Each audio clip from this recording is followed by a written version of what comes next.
Pistol packing, never slacking, bitch, killer. Pistol packing, never slacking, bitch, smacking, killer.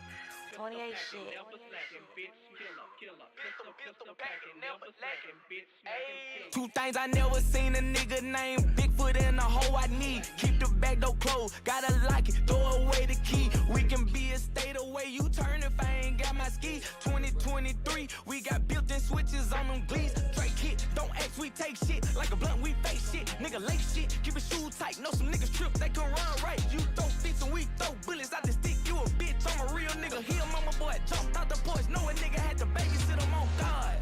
Not wait off the nigga like a BBL. Slide all day like a CDL. Heart skip a beat like a CD player. Fuck a classy bitch, I want a ratchet bitch. Give me a city girl. I'm capping for tell Dre I'm Michelle. Let a young nigga rock her world. Come on, wrist glisten, chain pissing. Like my manners tripping. Memphis nigga talk with a slur. She say my grammar different. Police come get me, my name Benny. Nigga, I wasn't in it. Fuck the judge, nigga, I'm illiterate. I be dodging sentences. Pistol packing, never lacking. Run up, get your issue. Guns clapping, pussy grabbing, Donald Trump militia. Pants sagging, mama nagging, like who raided nigga. My bitch like a backwood, Ayy. your hoe like a Swiss. Bitch, I'm a pistol packing, yeah, what's cracking? Play, but he go missing. Fully auto ARP, equipped the scope so I don't miss it. Ask the city about me, nigga, they gon' tell you I've been spinning. On the street, who got more killers? Know them pussies hate the feeling. Anyway, I just made 50K, spent 30 on my dentist. Up to 20 on my image, like 3K walk for my kidney. I was just broke in a bitch, now I have combos about business. Real estate and gaining interest, doubled up, ain't need a witness. Think I'm a hoe, come and show me. Been ballin', Ginobili, no killers, that's Hoovers and Rollers. With this chop, I shoot like I'm Kobe. So if you don't know me, it's best to walk light if you trolling. 600 in my hood, I control it. And if you ain't know it, just come to my block and I'll show it. No snakes in my grass, cause I'm more. Hell nah, I ain't going. You kick that back door and I'm blowing. Ayy. Woo, man. That song is tough every time I listen to it. NLE Chopper. I'm not gonna mince any words. I know that everybody might not like some of his antics. Another person who was filled with antics. He got some slaps, and I put him right at the beginning of the podcast. I mean, at the beginning of the playlist. They go together, and then we get into some bars, and then it's a lot of R&B people, and you're gonna enjoy yourself. Now, is NLE Chopper is the guy that's in jail with Kai Cenat right now? The streamer? The 7 days in jail? Yes, alleged. Yes. I mean, it's not jail. It's not jail. Correct. They didn't say something wild. They didn't. I haven't watched of jail that. talk. I assume a lot of jail talk. I will assume that there will be clips out, and I'm sure that they will be all over the socials and the media. Already there, brother. It's already there. But the music is good. The music is good. The content, support those guys, support Black creators, all of that good stuff. Yeah, man. Well, welcome, ladies and gentlemen, to the pregame. Y'all know what it is when it comes to our Monday Night Raw edition around the league, episode 126. We do the pregame before we get into the episode. Man, the game before the game. The game before the game. We got a few things we're going to talk about today. We're going to get right into it since we started a little late. We're going to get right into it. This is... Oh, come on now. There we go. This is the sports equinox. And I said this before. We've said this before when we said that October for the sports fan is the greatest month of the year. Here's why. Not only do you get NFL Monday Night Football tonight, you have the World Series Game 3, which is tied 1-1. You have 11 NBA games, including the Hawks getting slam dance, but we ain't going to talk about it yet. As well as 9 NHL games and 2 MLS. We only down 14. Games. We only down 14. And when we say only, it was worse. A lot worse recently. It was worse like halftime. But so when we say that this is the sports equinox, this is what we mean. You get a little bit of everything today. You could whatever you like. It's a buffet of sports. So I'm switching back and forth from football to basketball. I'm not watching basketball right now. I turned the game off. The Ranger, I was watching the World Series. I just said so many bad things about it last night on the ATL edition. And then I also have NHL games as well. So this is fun for me. If you bet, this is like heaven for you. If you bet money on sports, this is it for you. You can make a come up tonight, or you can lose some. Yep, and hey man, get out your emotions. It's fun. Just turn the game off. It's fun for everybody except for me. You want to know why it's not fun for me? Because my coaches are stupid. I'm telling you, turn the game off, or you're gonna be off your game. My coach has decided to make Jalen Johnson go one or two guys who's probably gonna go in the Hall of Fame. Now, mind you, Jalen Johnson couldn't even get on the floor last year. Now, whether or not he should have actually made it on the floor, up for debate. Super up for debate. But with that said, sticking Jalen Johnson on Karl-Anthony Towns or Rudy Gobert is unfair, to say the least. But somehow this is what Quinn thinks we should do. So here we are. All my teams got their ass whooped all weekend. So, yeah. Life is life. Yeah. So Norwood is going to turn the game off so he don't get in his feelings anymore. He was watching the game yesterday. What? Get out of my feelings? No, all I have is feeling, and all the feelings are our pain. Yeah, but in a serious on a serious note, we do want to wish the family of NHL player Adam Johnson. He died while playing in a I don't want to say it was like I don't want to call it the I don't want to call it like the minor leagues of hockey, but it was like it's kind of like winter baseball. Like they play in other leagues before they get called up. He was on live TV and he died after, and he is the one in the white jersey. Matt Petgrave is the one in the orange jersey. There was a big collision on the ice, and Adam Johnson died after getting his throat slashed by the blade of Matt Petgrave, allegedly. We're not going to show the clip. We're not going to show the clip, but I have no intent on watching that. Thoughts and prayers to the family. Yeah, that's in all situations. That's tough. That's terrible, man. It's a freak injury, man. It's a freak happening. This is why they tell you not to. They try not to tell you to leave your feet. It says that officers remained at the scene to do an investigation to see if it was intentional. I actually saw the clip, which is how I was introduced to this story. Oh, wow, you saw it. Mm-hmm. Oh, no, Twitter got everything, and it wasn't intentional. It was, excessive. Like, he didn't have to jump in the air, but he was getting checked by two people. At some point, he had to defend himself. Yeah. But it's hockey. Yeah. It's hockey. So I don't want to get lost in defending. So it's excessive, but definitely in the realm of regular normal hockey. Yeah. Dude got hit by one guy. He went to go check him, and Adam came from the side. And when he could not connected with the first player, he kind of got spun in the air. He got hit hard and got spun in the air. And when he got spun in the air, his back blade, and it was, he fell. I'm not gonna go into the details. T's and P's to the family. That's a terrible way to go. That's unfortunate. Also, before we move on, I'm gonna do a little change here. I'm gonna add. I want to give T's and P's out to my former high school football teammate, Quam Williams. Big Quam dog ended up going to Clemson. I want to send T's and P's to him and his family on the passing of his son in a car accident today. Damn.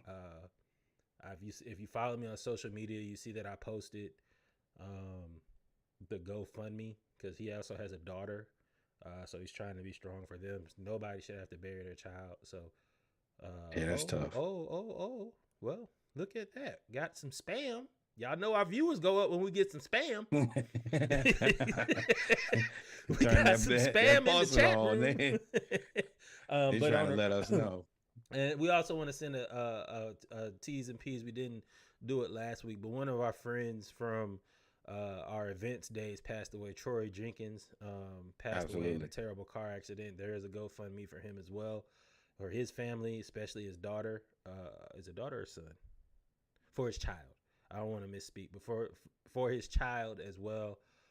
Troy was Nobody had anything bad to say about T. He was always one of those guys that was happy to see you. I always joke around that I'm always happier to see people than they are to see me for some reason. Like it's always like a reunion when I feel like when I see you, except for Troy. Troy was smiling, happy all day. Thrilled to see you every time. Yeah, man. So I do want to send T's and P's out to that family as well. So we're gonna try to move on from that, but we had to go ahead and make sure our absolutely, without a doubt, our feelings were known. Moving on, man. So there's not a lot of things we like about Houston. What, Hawks getting beat again? Hey, relax. Respect them. There's not a lot of things you can say about Houston that we like as Braves fans. We love the city. It's like a big Atlanta. We do love. I ain't gonna say love the Texans. I do like what the Texans did with their coach DeMeco Ryans. I like C.J. Stroud. I love the people down there. I got family there. But one of those, we're gonna claim him as our own. This graphic by MLB. He is. Hold on, I'm gonna tell you. So Dusty Baker is retiring. He announced his retirement after they were eliminated in the ALCS. He went in and got his ring with Houston. He has been one of the best managers literally all my life. He's been in baseball since the 50s. He played with Hammer and Hank. I believe he played with Willie Mays. I'm not sure, but I believe he did. Or he knew Willie Mays and coached with him. Either way, Dusty has been around the game for almost 60 years. MLB, this is a sham of a graphic. Y'all should definitely have him with Hammer and Hank on there as well. I'm sure the Braves already posted something in tribute. So shout out to Dusty, man. Shout out to Dusty. Elite baseball lexicon, the truest essence of baseball as far as you can really be concerned. You know, I think that we reported he's like played in he's participated in like 5% or something like that of all baseball games, whether it be playing or managing. This guy is like a baseball blue blood. Y'all go ahead and find an award to name after Dusty Baker. Job well done. Job well done. Job well done. Yeah, man. And you know what? I'm happy. I wasn't happy that Houston won the championship because I wanted the Braves to win. But Dusty Baker, we talk about in the NFL, not really in the NBA anymore, but yes, it happens in the NBA. Yeah, it does. I lied. In the NBA, in college football, and Dusty Baker had it happen to him in Major League Baseball. They always hire the black coach, the minority coach, to come in and fix something that their white counterparts messed up. They always hire a black coach to come in there and fix a messed up situation. David Tully, and not just a bad situation, a cheating scandal. Let's not like they had to fix the reputation of the whole organization through Dusty. And there's only one guy that can do the job. DB, Dusty Baker. All these teams that you see on this graphic, Washington was in shambles. Chicago in shambles. San Francisco in shambles. The Reds in shambles. He led all these teams to the playoffs. He led most of these teams, except for the Cubs. I want to say he went to divisional round. He didn't just get knocked out in the wild card, all of these teams. And then he won the championship with Houston when they were trying to say he wasn't a good manager. After all those wins, after all that cleanup, he took away the one thing that you can't say, that he didn't have a championship with Houston. So shout out to Dusty, man. 26 seasons, 2,200 wins. And give him some extra credit for doing it when the entire league hates your team. That's a much more difficult situation to manage through. They are throwing, they getting their pitches off against some players who had questionable tenures. And then it's a lot of new guys, because when you get caught cheating, you got to trade all the guys who got caught cheating. Most of them anyway, except for all. I got a bad tattoo buzzer. Altuve, but that's a different conversation for a different day. But congratulations to Dusty Baker. Once again, job well done. Name an award after him. Build a statue somewhere for him. Give that man everything he deserves and more. He's given a lot to you. He's given a lot to the game. He has given a lot to the game. So shout out to Dusty as well, man. Keeping it in baseball. So we didn't properly address this, in my opinion. Gee whiz, Google. I mean, everything just. Anyway, Philly fans. Hey there, Philly fans. Y'all had a lot to say about the Braves. Yeah. Oh, absolutely. Yeah. Shout out to the world for checking in. But back to this, the Philly fans have been talking a lot of noise about the Braves. Had a lot of jokes. Didn't respect the Diamondbacks. Now you already know how that played out because the Diamondbacks in the World Series and the Phillies are not trying to move the gibberish off the feed. Appreciate it. But one thing the Phillies had to do, and this is what happened. You know about Mad Dog Russo on First Take, who is, I believe, a Philly enthusiast. Appreciate that, Josh. Mad Dog Russo was so arrogant. That photo. Look, if there's ever a punchable face, it's right there. Oh, an award-winning punchable face. And you ever seen a good shirt that's really a bad shirt? It's a good shirt because somebody bought it and told you it's a good shirt. But if you really just don't look good on you, the way you wearing it is awful. And the smug smile you have tacked onto it. Oh man, this thing went from bad to worse. And somebody knew that. They said, "Let me find Milwaukee. I thought they'd get swept by the Dodgers. I never." Ooh, that is loud. I am so sorry, y'all. Boy. But yeah, they knew. Like that's the other part. If I've already made a jackass statement, don't go find the worst photo you can find of me. That's rude. You doubling up now. You get your clicks off on me. I don't respect you for that at all. I'm just out here trying to give takes, and then I already made this take where I should probably get fired. No. I'm not rolling. You don't get to when you make a take like that and you disrespect Arizona. This wasn't made by somebody that's a Philly fan. This is probably made by somebody that is an Arizona fan. And they picked the worst photo. Bleacher Report. Because Bleacher Report, as soon as I slapped this, somebody had this sitting in my files. Oh, I'm just waiting on the moment. As soon as this don't come, I know as soon as I submit this, they're gonna use my graphic. Shout out to the graphic design team, whoever that guy is. You done had an ace in the hole for a while. Congratulations, my friend. Well played. We call that a sandbag where I'm from. Shout out to Dugout Report, not Bleacher Report. But yeah. You got fail clutched. They got you. Y'all got stop stealing people branding. That is a business model.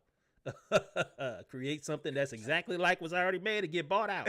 That's exactly what you do. Get paid billions of dollars. These three brothers. Y'all got me. Hey man, I'm looking from here. That look like Bleacher Report from here, and that look like a smug motherfucker right there too. So I will say Russo, he walked that back. Of course, he's not gonna retire. Stephen A. wouldn't let him live. But it's hilarious to me that he said he was gonna retire because that embodies all. Well, actually, let's see if that. I like when people say stuff like that because as soon as you speak that into the existence, it's gonna happen for you immediately. It is. Man, we ain't even about to play with this. We about to go ahead and get rid of this video or whatever and move on. So, this video did have all of the Phillies fans crying. We'll post it right there on as soon as I get done. We'll throw that right up there on the story so you can laugh at the Phillies fans. I honestly think that they're vastly overreacting. Realistically, you had no position being where you are right now in the first place. I mean, I'm here. First of all, we were. Jesus Christ, Zoom.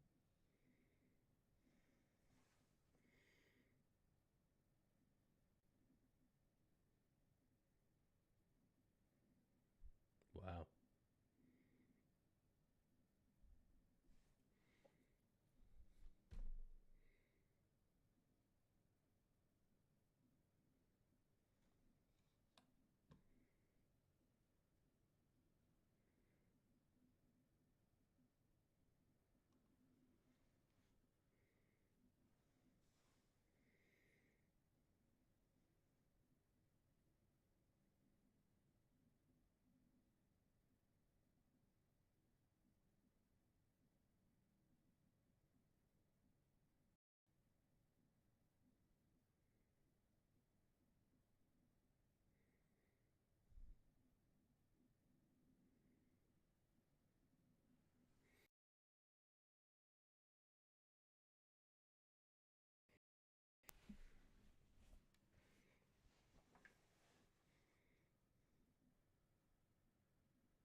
in the task.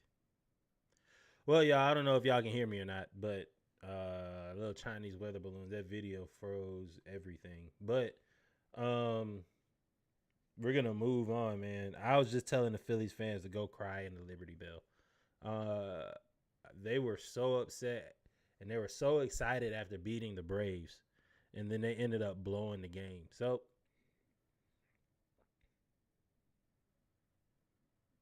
wow.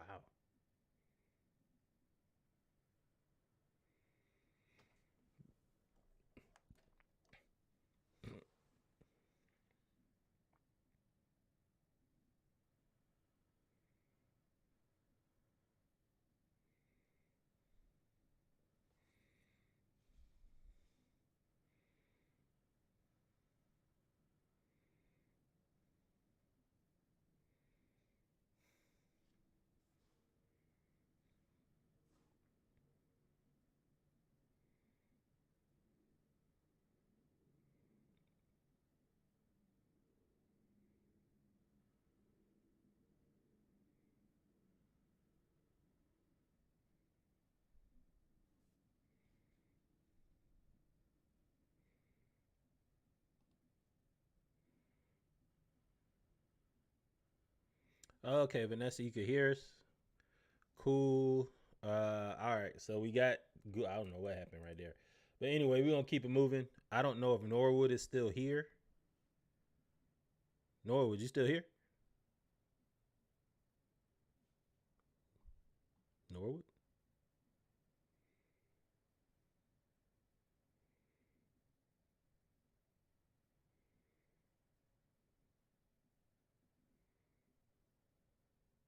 Norwizzle.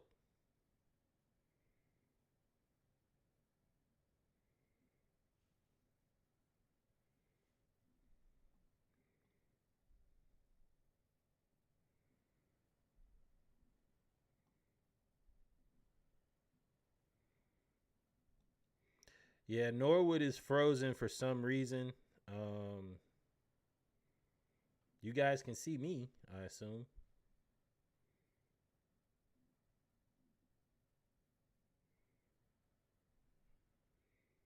And he uses his phone as a camera, so I can't call him. Well, give us a second, guys. We'll be right back. I gotta figure out what's going on with Norwood. He's frozen.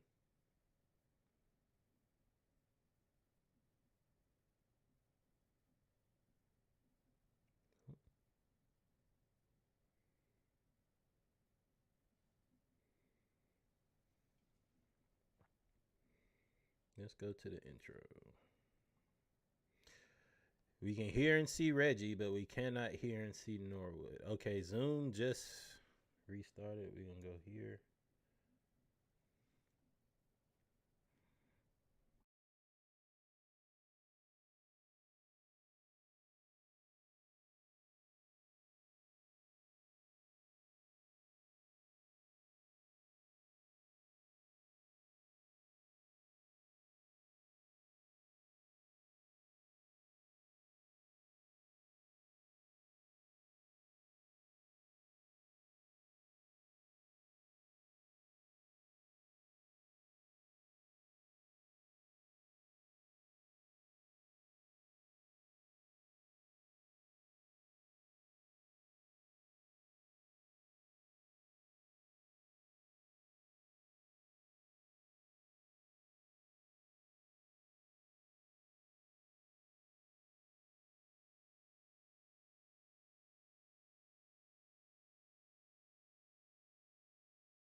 Recording in progress. Recording stopped.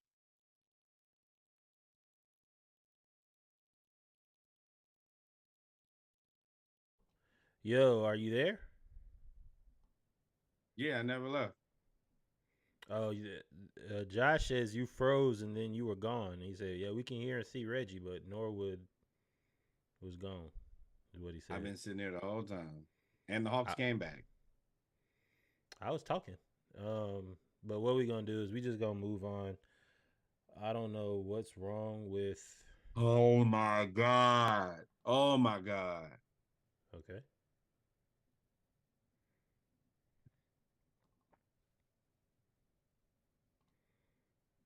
Like everything I say is gonna seem like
All right, you ready?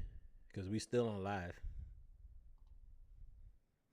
We never went off live. Hey, we back. I don't know what happened. Everything, as you can see, we still froze a little bit. But Norwood was watching the Hawks game. So while Norwood was watching the Hawks game, I want to explain to you, because you said this is gonna sound like hate when I talk about Trey.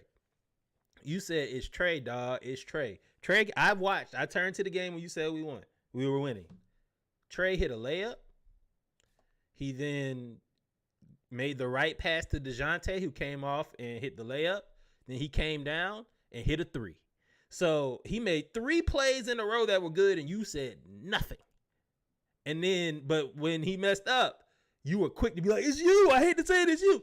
That's why people call you a hater. And you're back, my guy. Welcome with the spam. We right back with the spam. Spam don't never go nowhere. Spam in a can. It don't never go nowhere. It lasts through war, or it lasts through a whole lot of stuff. Whew. The one thing that I know, like, I just have to be patient, like most things, and just let them play out. Shout out to Murray. He has gone berserk and put us back in the position to be winning this game. He's 15 to 20. You're not gonna address what I said? Huh? You're not gonna address what I said? No, because okay, I watched us go down by 20. Now I will say that this is also on Quinn. Quinn had no business in playing a small lineup with 2 centers on the floor. And they've just played with 2 centers the whole time. Now, once we did rotate around and put some bigger players on the floor, it was a little bit better. But overall, no, he's still -5. Look at everybody else. Look at everybody else who's played. Yeah, hey man, I'm just saying. You are loud when he messes up, and then you're silent when he makes good plays, multiple consecutive good plays.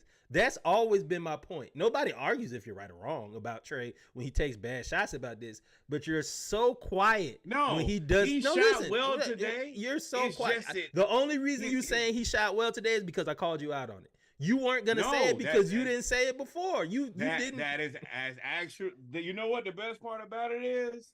Yeah. I got the notes right here. I said he's shooting well, and we're shooting 50% on 2s and 3s. What do we do when the offense isn't enough? It's literally what I have written down here. So relax. I'm not gonna relax. You're still a hater. Like, you still have yet to address when I said he messed up, and you allow when he messes up, and you're silent. You still, even when I called you out on it just now, you still didn't say anything good. He's been a large minus for me today. And here we are. I mean, we're gonna go right back to it. But this is the thing. It's like everything else. You just gotta wait for it to play out, and then you have to be like, you hey, can I told always you guys find the this a really negative long in time everything. ago. When you ignore the positive, you're always gonna find the negative. It's always gonna be there. Okay. But you know what I notice about you? You find the positive in DeJounte. In everything. When he has a bad shooting night, you still find the positive. When he turns the ball over or he's not good on defense, you still find the positive. But when Trey is good, you always find the negative. No matter how this plays up or not. All of that other stuff, that okay stuff, don't matter. Whenever Trey does something bad, you harp on it. Whenever DeJounte does something good, you harp on it. And you're silent during the bad for DeJounte, and you're silent during the good for Trey. It's always been like that. You know the funny thing? This is your line. This is all on tape. We got 126 episodes. The only time you were actually happy about Trey was when he was going off against the Knicks. Only time. So Only time. I hold Trey to a higher standard. No, you hold Trey to a standard that you don't hold anybody else to. No, that's not true. I That hold is Trey to 100 the same standard that I hold Supermax guys to. If No, you're you a don't. Supermax guy, okay. Bruh, But 'cause this is the thing. You still ain't addressed it. You still ain't addressed it. You still have not Okay. addressed the fact that you don't say, you harp on the bad and don't say anything good. You never say anything good, ever. And that little 4-5 plays turnaround that we just watched is my just a notes, microcosm. I gave him credit. You for didn't shooting say well it though. tonight. You didn't say it until I said it. You only harped Because on the we- bad until I said it. Because this isn't the Atlanta part of the show. That will be something for next week. Even in the Atlanta part of the show, you still do the same thing. That's cool. I didn't say anything. I mean, Murray has 39 points. He's the That's only fine. reason we're still in this game. That's Like, fine. But nobody else. That does not change my point. If Trey had 39 points, you'd get mad at the amount of shots he took. You know what I mean? You see what I'm saying? Absolutely. Not if he shot 16 to 21. You can't be mad at what he's doing. He shot a lot of shots tonight, but he made a lot of shots. You damn right. Good job, son. And he's playing defense. That's the other part. Anthony Edwards is basically cooking us. Yes. But we're back, ladies and gentlemen. We appreciate y'all for staying tuned. Also, you want to know who's back? Bishop Sycamore. Bishop Sycamore. Oh man, where's the graphic? Bishop Sycamore is back. They are, or is it fair to say that Bishop Sycamore never really went anywhere? He said that. That's So what I'm- for those that are he unfamiliar said with Bishop we were Sycamore, never leaving, we never stopped, and he was gonna have something coming. And so far, he's delivered on his promises. You know how I feel about this. I mean, if everybody else is allowed to scam, let him scam too. Bishop Sycamore was the centerpiece of the BS High drama where they played IMG and got beat like 70 something to nothing, and they found out that they were a prep school that had 18 to 20-year-olds, et cetera, et cetera, et cetera. I cannot think of that coach's name. Now, right I do now. want y'all to invest in the merchandise. When we set up the BS High merchandise and we start selling the merchandise, we want you to buy it because it's all a scam. When you see the the BS High Drama Club, when you student council, Microphone went out. I don't know what just did it. Chinese weather balloons, dog. They here. Yep, they've been hating. hovering. They've been hating everywhere. But yeah, when you see BSI Drama Club, when you see BSI JV basketball team, buy that. Support us. That's black creatives. Get ready. But Bishop Sycamore is back. They are going to play Life Christian Academy based in Chester, Virginia, and they're going to play at nearby Virginia State, which is in Petersburg, on November 9th. And he said in all his interviews, if I did something illegal, why am I not in jail? And the fact that they're allowing him to even play football after that kind of proves his point. He was like, dog, the only reason that I was this was even a thing was because one, we got beat 70-something-0, and we got embarrassed. And the reason they got it, and that's when the whole Ohio Athletic Association, I want to say, it came down on Bishop Sycamore. Even this post right here, the caption says, disgraced Ohio program reportedly playing Life Christian Academy. And he said, I'm back. And you can't say what he want, but he is a marketing genius when it comes to this. He has leaned in, and I guarantee you he got all this. I guarantee you he got money. When y'all see me in the Bishop Sycamore athletic director Letterman jacket, don't act like you saw nothing. Act normal. Ooh, will we go to homecoming next year with that on? I think I have in my head a whole marketing plan of only Bishop Sycamore merchandise. He can't tell me not to do it. He been scamming. Scam can't stop a scam, baby. Yeah, you can't go to the law. BS High Business Club. Oh man, I love it. Yep. But let's move on, man. Come on. Let's move on. Let's keep it moving before the Chinese weather balloons come and sabotage us again. So there was a big fight, MMA versus boxing, between Tyson Fury, the champion. I think he's the undisputed champion. Shockwaves through social media. Francis Ngannou, who was the MMA heavyweight champion, and he ended up quitting because he felt that he was underpaid and said, I'll go box and make more money. And it's the truth. Box he did. He if you think about it, even if this was supposed to be it was a fight, but it was more supposed to be like a celebrity fight. Like, I mean, it was a fight, but I mean, nobody took him seriously. I know Tyson Fury didn't.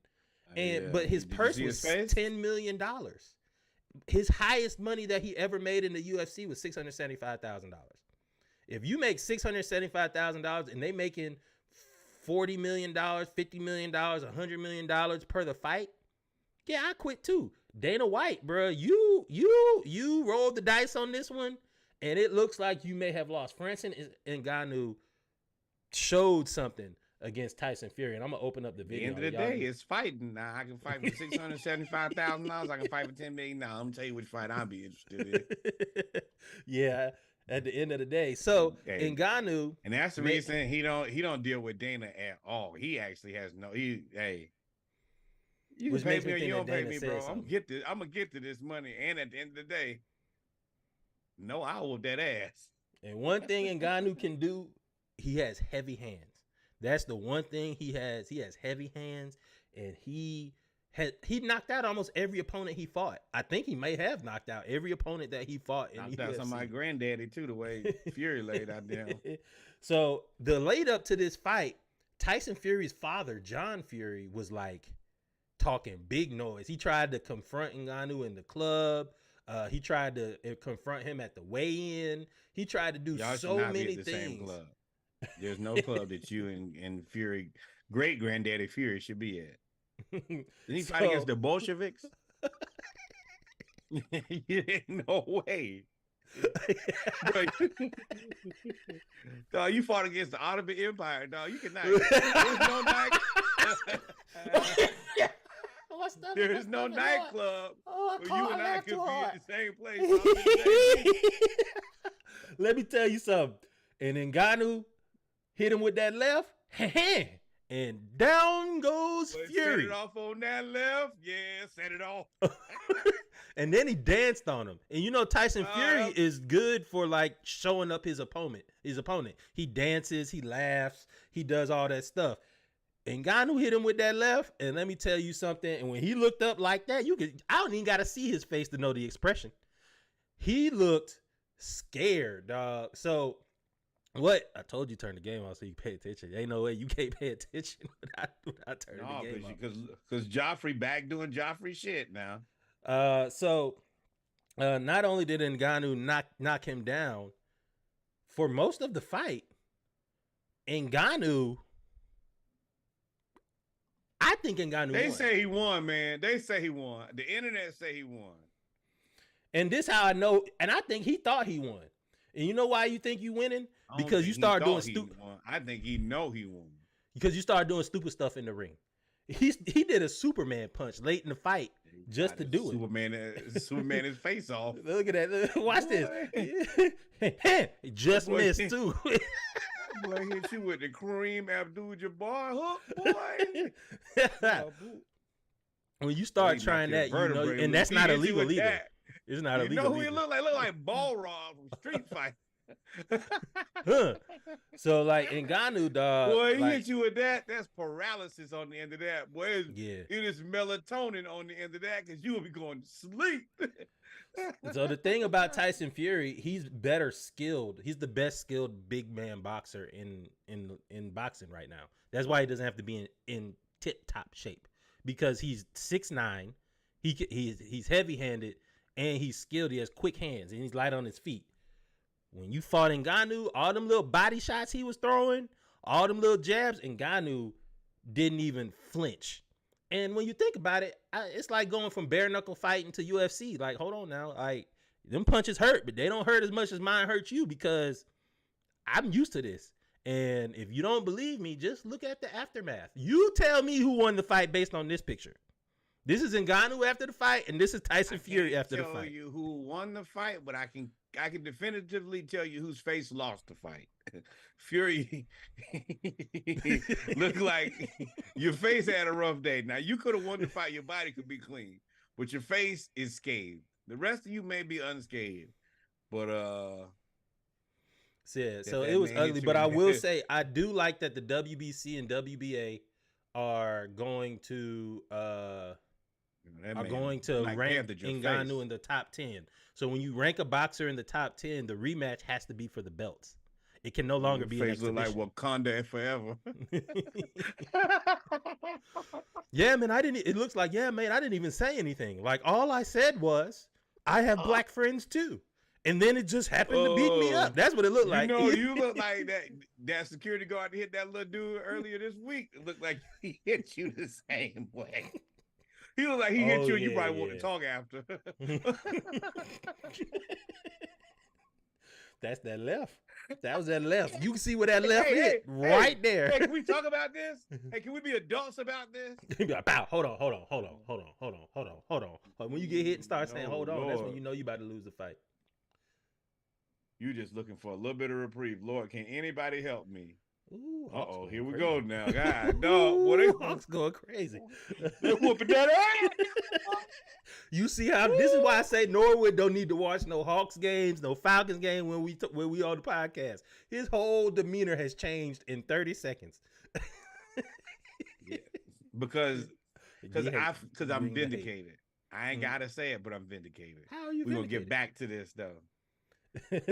That's because this is clearly the best basketball player on our team right here. Jalen? No. I don't think even though the totem pole. He's been the best so far now. DeAndre Hunter, you need to be looking around like, boy, I gotta run faster. I gotta do something different. You and Sadiq Bey are playing a game of tag, my boy. And we'll end the pregame on this. I see why a lot of teams don't want to trade for Karl Anthony Towns. There's no way at 7'1" you should allow Trey to just make a layup on you. Like, there's no way that should happen.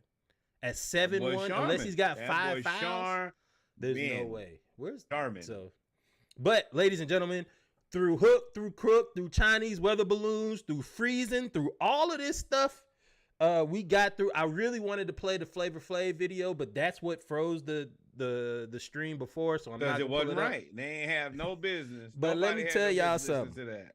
Whoever decided to let Flavor Flav sing the national anthem, They don't care about their he job. They don't nutmegged care him. about their job at all. Oh, Trey, that's terrible. Why would you do that?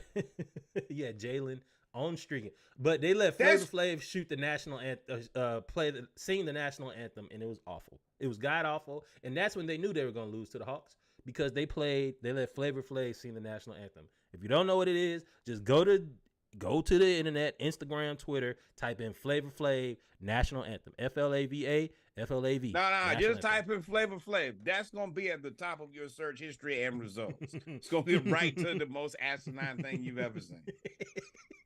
Oh man, Milwaukee always best. Didn't they have Ja Rule out there and they didn't cheer for him at all?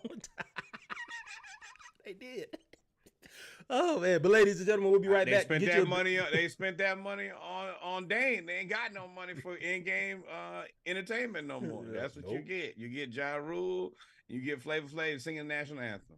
That's on y'all, man. We'll be right back. Give us a second. We're gonna open up the HBCU news around the culture. Got some high school news, got some college news, got some track news, and of course we got some football. Y'all stay tuned. We'll be right back. Episode 126 of the Splashcast, the Around the League edition. Shout out to the world. Shout out to Josh. Shout out to Nessa. Shout out to Sneaky. Shout out to Jalen Brown. Jalen Johnson. Everybody. Ooh, he did it again. Man. They scored 100. Hey, he is swag. He's that freshman who finally got his confidence. That's who he is. He feel unstoppable right now. We'll be right back. Y'all stay tuned.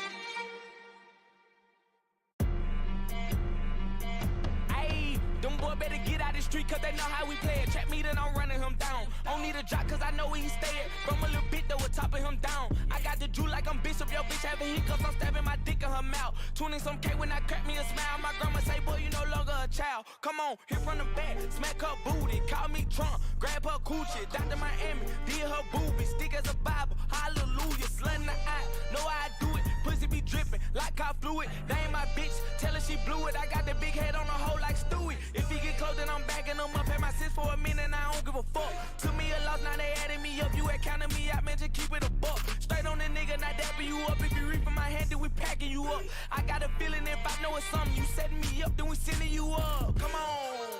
Reef on my chain, do a master, used to doing them days. Whip them, flip them, lift them, me go, get them, skip with a flipper, shaking them down. That boy a stripper. This is the life of a great street cripple. Keep on your pants, give me them grip. We back. Let me tell y'all something. That song, I like that song for one line only.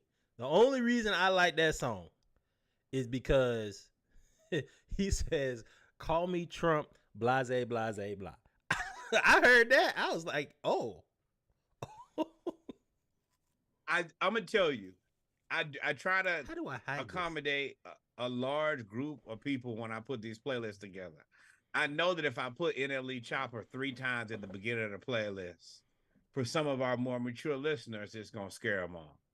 But those 3 songs to start the playlist off were so good that I was like, hey, man, I can only let the music dictate the order. And if you want to start a playlist with some havoc, he ain't disappointing. 3 for 3. He's not. I do want to say, we watching the Hawks game, so y'all going to get these live updates.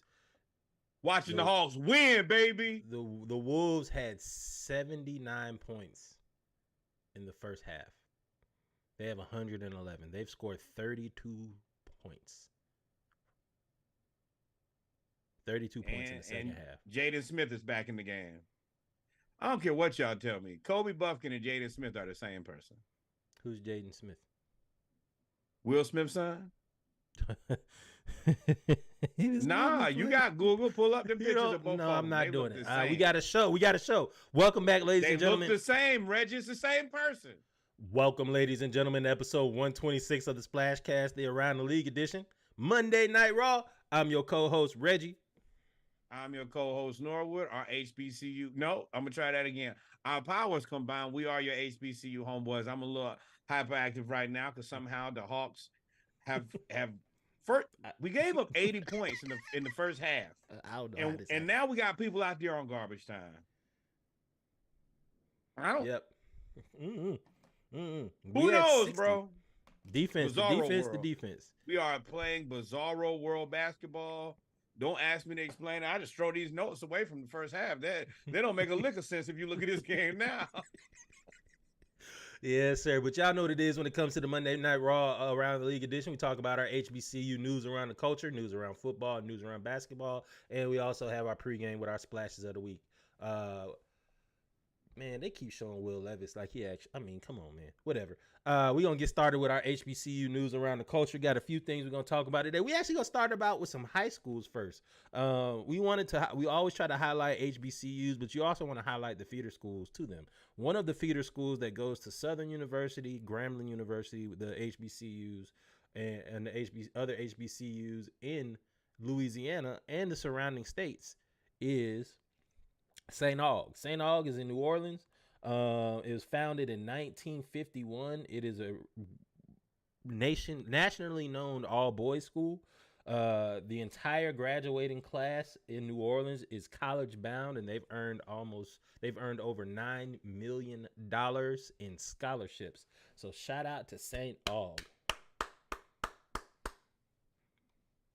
$9.2 million scholarships, exceptional. Everybody graduating. That's dope. Continue excellence. Yeah. I don't know what to tell y'all. Y'all kicking ass. Keep it up, man. Keep it up. And then there's also the charter school here in Atlanta. When I say here, I'm based in Atlanta. Norwood is in Houston, but the charter school in Atlanta called Charles R. Drew Public Charter Schools boys varsity golf team clinched the state championship, marking a historic first for both the school and the state of Georgia. Boy, go ahead. Let me tell you, there are some angry people around that state, boy. Let me tell. There's a lot of conversations you do not want to be in with this, boy. It's a lot of hate with this. I imagine it's probably a lot of hard ER dropped on these games. Yeah. So the They're thing not about happy about this. What made this historic was they beat the two-time defending state champions by 15 strokes. Also, not happy. They probably did they cheat? How did they do? Are they on PEDs? What is it? Drug test them.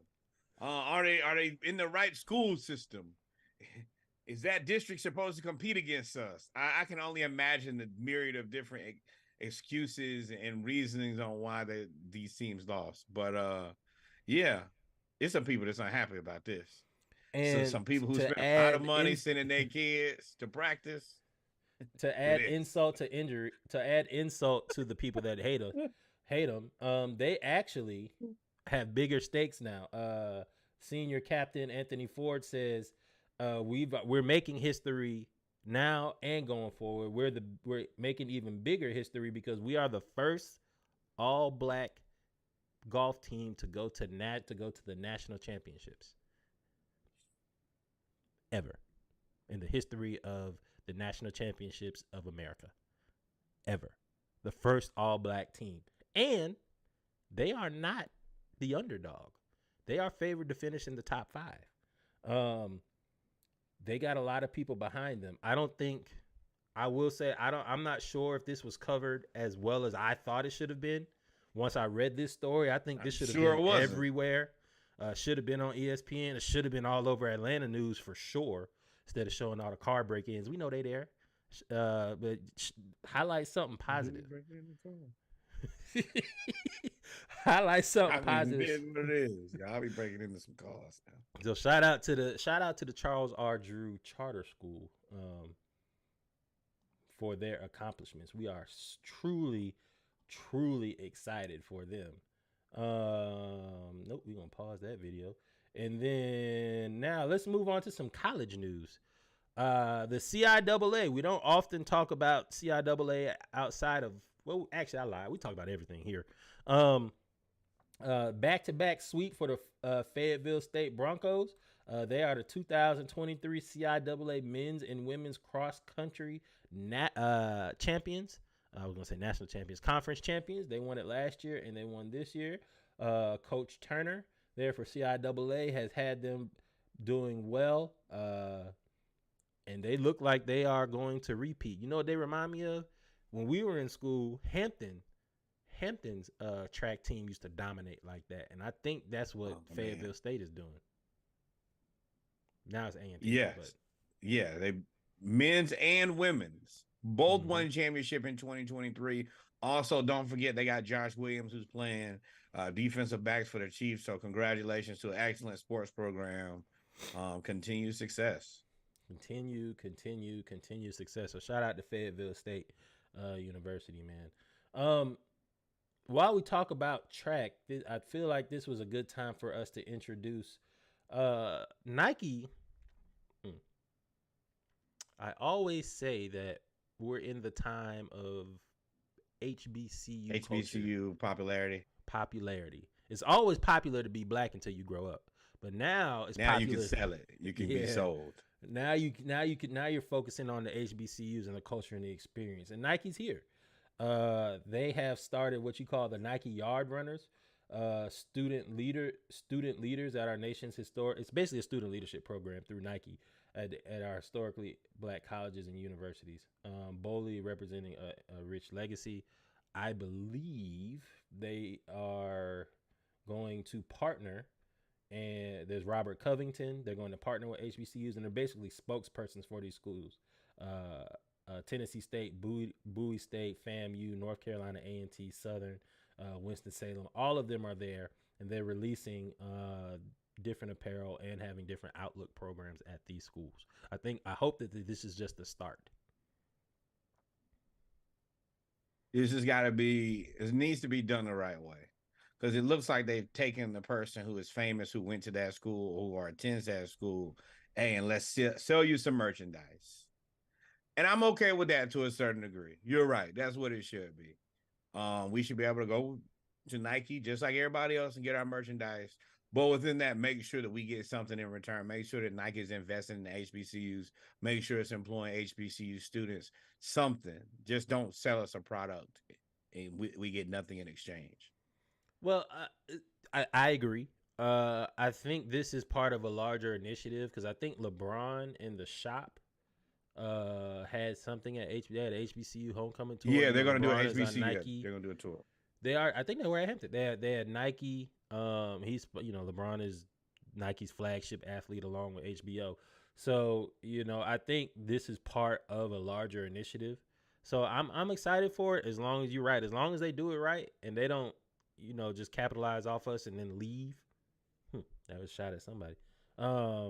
Then that's a shot at everybody. My shots go across the bow for everybody. If you over there, you either an ally or you an enemy. Oh, boy said this ain't no single shot. This is spray. Boy said this ain't no single shot. This spraying. This is a 6-shooter over there. Bow, bow, bow.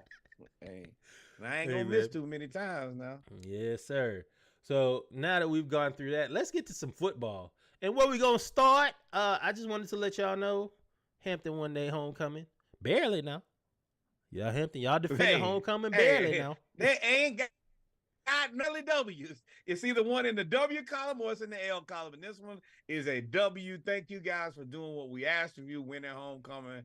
A&T, y'all homecoming this weekend. It's no better way to start your homecoming than with a loss from Hampton. We love you. Thank you. And good night. Yeah, and I will say, A&T is in the midst of a downward spiral right now. I wouldn't be surprised if their contract is up. They go back to the MEAC, which I support. So I support the MEAC getting their act together and making it where they want to go back. How about that? Well, that too, yeah. Hey, man, I heard that, Sneaky. I've heard rave reviews. I heard this is one of the best homecomings of all time. I think it's raised the bar. I will say the last couple of years, the school has invested deeply in its experience. I'm happy about that. Yeah, man. Yeah, man. The double music fest on the water has been so impressive that I've seen to have Big Boy, SWV, DJ Baby Drew, all these people there. That's not even the concert. That's just on the water. That's just fun. It's 2 stages with the lights going over the water. We spending some of the money. They didn't loosen up the purse strings a little bit, and we're gonna spend a couple dollars. And I appreciate that. You can't be straight laced all the time. And I'm happy to see him spending a little bit of the money. Don't spend all the money though. Don't spend it all. But brother, spend a couple. You know, Hampton don't hire no frivolous spender now. The books is always gonna be in order. Hey man, that money better be straight now. And you know, old Harvey drove right on over there. Let me check the post homecoming books. Let me make sure today. You know, Harvey drove over there because the weather. He rode that weather machine right on out. He had to go pick it back up now. Yeah, you can hold it now, but when I get over here, you know, it's like when your parents say, "All right, I'm gonna come in that room and check that room." All right, you can look. It's clean in there now. For now. Yes, sir. Yes, sir. So let's move on to the SWAC, man. Let's move on to the SWAC. We got some. Golly, man. Somebody's got to say something. Get this. There you go. Let's move on to the SWAC. We picked Alabama A&M to win this game, and Alabama State, for the second year in a row, beats Alabama A&M and gives them a shot to their SWAC championship aspirations, pretty much ending them, because when we move on about FAMU. So Alabama State won 31-16, and Montgomery beat, I forgot where Alabama A&M is, but Montgomery, Alabama State beat Alabama A&M. Huntsville beat them. So, and you know what the thing is? You know what I said on Saturday? I said this is one of those games you pick confidently, and then as soon as you pick it confidently, you come in here and look like a fool. You jinxed us because you said, "Now watch me pick this confidently, and they're gonna go out there and embarrass me." You said that, and boom. It's not a jinx if it happens every time. That's just life. Maybe that means you bad luck. That's hate. I'm gonna take that as pure hate. Congratulations to Alabama State, 2 years in a row, winning the Magic City Classic. They're not one of the largest classics quietly is kept. This is not. I know they had talked about possibly canceling one of these. I wanted to make sure it wasn't the Magic City Classic. No, this is one of the largest classics, HBCU classics out. I think it's probably only second to the Bayou Classic or the Florida Classic between Bethune-Cookman and FAM. The 82nd. You said the 82nd. Oh boy. Your great granddaddy Nathaniel played in the second. You know that, right? So moving on, man. So shout out to them, Alabama State, for winning that game. Shout out to embarrassing me. Where would we be without that? Hey man, you just had a rough weekend, bro. You had a rough weekend. I had a wonderful weekend. Nope, the Hawks 2 in a row. Billy Napier, moments away from being fired, hopefully. I find a way to find the best parts of life, and I'm committed to that. And Hampton won. Yep. And congratulations, fam, you won as well. They clinched the East. Yeah, in the SWAC East. This was really not even a race. FAMU, I don't think, lost. I think they're undefeated in the SWAC East for sure. And they went ahead and clinched it with their win over Prairie View for homecoming. Prairie View hung tough with them for the first quarter. And then Jeremy Musa and that team, they just went wild crazy. So shout out to FAM. And they talking big noise now. We done came from the MEAC and came over here and then won the SWAC East. Shout out to them. And give that kid Musa a chance at the pros, man. He's been very effective at FAMU. He's played some of the higher D1 schools. I think they played UNC or somebody early in the season. He had a solid game. Give that guy a chance. Definitely get him to the combine and see what he can do. I think he at least deserves a shot. Yep. So one thing about homecoming is you are always, especially in Florida, you are always going to see some type of athlete there. And of course, from my days of going to Miami for spring break, I know that Edgerrin James loves to be around HBCUs. So it's no surprise that he was at FAMU right here. But look who he's with. Mr. Ken Griffey Jr., who's also out there with the camera. You know, Ken Griffey, that's his hobby now. The kid, Ken Griffey, out there filming. And everybody's like, what is Ken Griffey Jr. doing at the FAMU game? And it's like, oh, he's there for photography. Actually, he was there for photography, and his son, Tevin, starts at defensive back for FAMU and recorded his first college career pick six in front of his father as they played Prairie View. So shout out to King Griffey Jr. There it is. Shout Okay, out to Tevin, Tev. and there it is. Can right we there. talk? Can we talk for a minute? I just want to know your name. Okay. Oh man, so shout out to Tevin Tevin Griffey and King Griffey Jr. And shout out to the celebrities coming back to HBCUs for homecoming. And shout out to being famous, but also being able to live. You know, Ken Griffey Jr. can go damn near anywhere and just be like, "Nah, I'm good. I'm just chilling." Oh, is that a pick six? That is a pick six. Oh, that's a game. By It Marcus is a game, Peters. honestly, of trash. By Marcus Peters. So shout out to King Griffey Jr., Tevin Griffey. Shout out to FAMU, man. Now they also said they homecoming was live and it was fun. Oh, I too. saw it. I saw it via web. And I believe.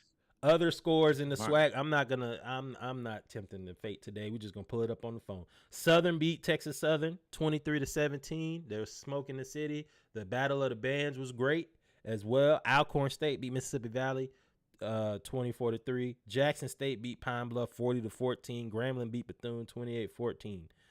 So really, the only close game was Southern and Texas Southern in the SWAC. Sorry.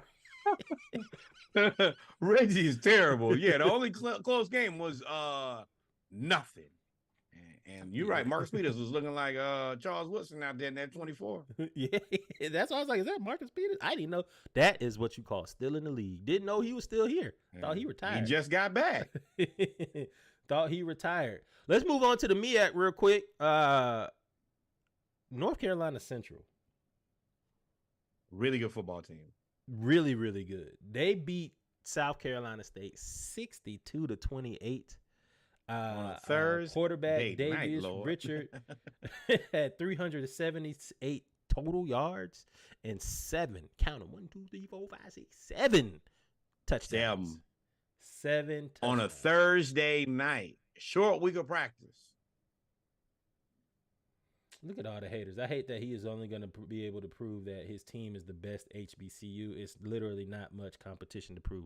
Boy, you can get the hell out of there with that. You don't know what you're talking about. John Sharper. I can't believe you, black man, is going to say that about the HBCUs. Don't try to minimize this guy's Davius Richards stats. He has been good for like 3 years. What you don't know is that they beat Jackson State. They almost won it. I believe they won it last year. So man, the MEAC is tough. You gotta let crazy people talk. Just let them be themselves. They're gonna say these things and be uninformed, and that's fine. That's one thing that I've had to learn to live with. You just gotta let people be wrong as hell sometimes, because it's just life. They didn't read. They didn't Google. They didn't chat GPT. They just said somebody told them that that's their opinion, so that's what they got. It's too much technology to be stupid. But staying in the MEAC, Howard beat Delaware State 17-10. I don't know if that's an indictment on Howard or showing that Delaware State had a little bit of heart. I don't know which one is which, but it shouldn't have been 17-10. And the game, another game in the MEAC, I would also want to say probably the game of the day in the MEAC. Morgan State beat Norfolk State on homecoming, on the field and allegedly off the field. Whoop. Well, Morgan was down there causing havoc. I saw at one point they had opened up the gate, lifted up the gate. The people was running into the tailgate. I saw a woman trying to get her boot off so she could get to somebody and put her feet on them, and not in a positive or a sexual way or anything that you might like. It was gonna be curtains. It was gonna be curtains and drapes for that young lady had she got that other boot off. Thank the Lord that just wasn't her time nor the place, wasn't the hour. But yeah, everybody can't protect homecoming. That's unfortunate. Thoughts and prayers. So Morgan State, actually, his football team was trying to run onto the field, and they ran through the band. And the band, you don't break the band line when you do that. And instruments and helmets and fisticuffs allegedly were flying. You break the line, they break your body. Yep, but that's very simple. And if Norfolk, let me tell you something, if Norfolk State band won the fight, you pissed them off, and they took it out on the football team, and y'all lost the homecoming. Either way, Norfolk State lost. They lost the game and the fight, or they won the fight and lost the game. Either way, y'all took some L's, boy. Gotta know when to hold 'em, know when to fold 'em, know when to walk away, know when to run. Never count. I see. I go into the second verse. Nobody even know the second verse. I don't. But yeah, don't get whooped at homecoming, man. That's a running thing. Leave homecoming the same way that you went there in your good clothes. Yep. And let's talk about the CIAA real quick, because that's not getting as much coverage as I would like. Johnson C. Smith upset Winston-Salem State. That never really happens. It hasn't happened in a long time up there. Johnson C. Smith beat Winston-Salem State. Look at this score. Virginia State beat Lincoln. Now, Lincoln went down. I can't remember if it was Lincoln that played. No, that was Lincoln, Texas. No, Lincoln. That was California. I know you're talking about California that plays Southern. But Lincoln listen, Lincoln, all y'all Lincolns, y'all got to figure something out, because 75 NCA getting whooped. Let me tell you something. If the over under was 90 points and I took the over, you know how mad I would be if there was 100-point score in the game and my team only scored 25. If you get beat 75-25, this ain't no basketball score. This ain't no football. This is just a score. Enough. I want to see the box score, because there was some times in there where that got interesting. I can't imagine that you had the first 25 points. That means you gave about 50 points in a row just getting your head whooped. Thoughts and prayers. It had to be about 48-7, and then they just started playing the third. Go ahead and start working on your resumes. You get your good sports internship. But for sure, this ain't for you, my friend. Enjoy your time. So shout out to Virginia State. Fayetteville State beat Shaw 21-14. Livingstone beat St. Aug. St. Aug got a lot going on down there. We covered it last week. Thoughts and prayers going out to that athletic program. Hope they can turn it around. Bowie beat Elizabeth City State, and Virginia Union. I think, if I'm not mistaken, Virginia State and Virginia Union are 1-2 in the CIAA. They beat Bluefield 57-12. So those two schools in Virginia are on a collision course for the CIAA championship, if I'm not mistaken. Yeah, 57-12. Bluefield don't need to take no more collision. You could cuss big dog. Lay it on down. Lay it on down. And then in the SIAC, so we don't talk about the SIAC much. SIAC, I need y'all to go ahead and get y'all scores posted on Instagram so we can have them. But we're going to go here. This is, you can barely see it. This is the scores from the SIAC. I'll just read them out to you.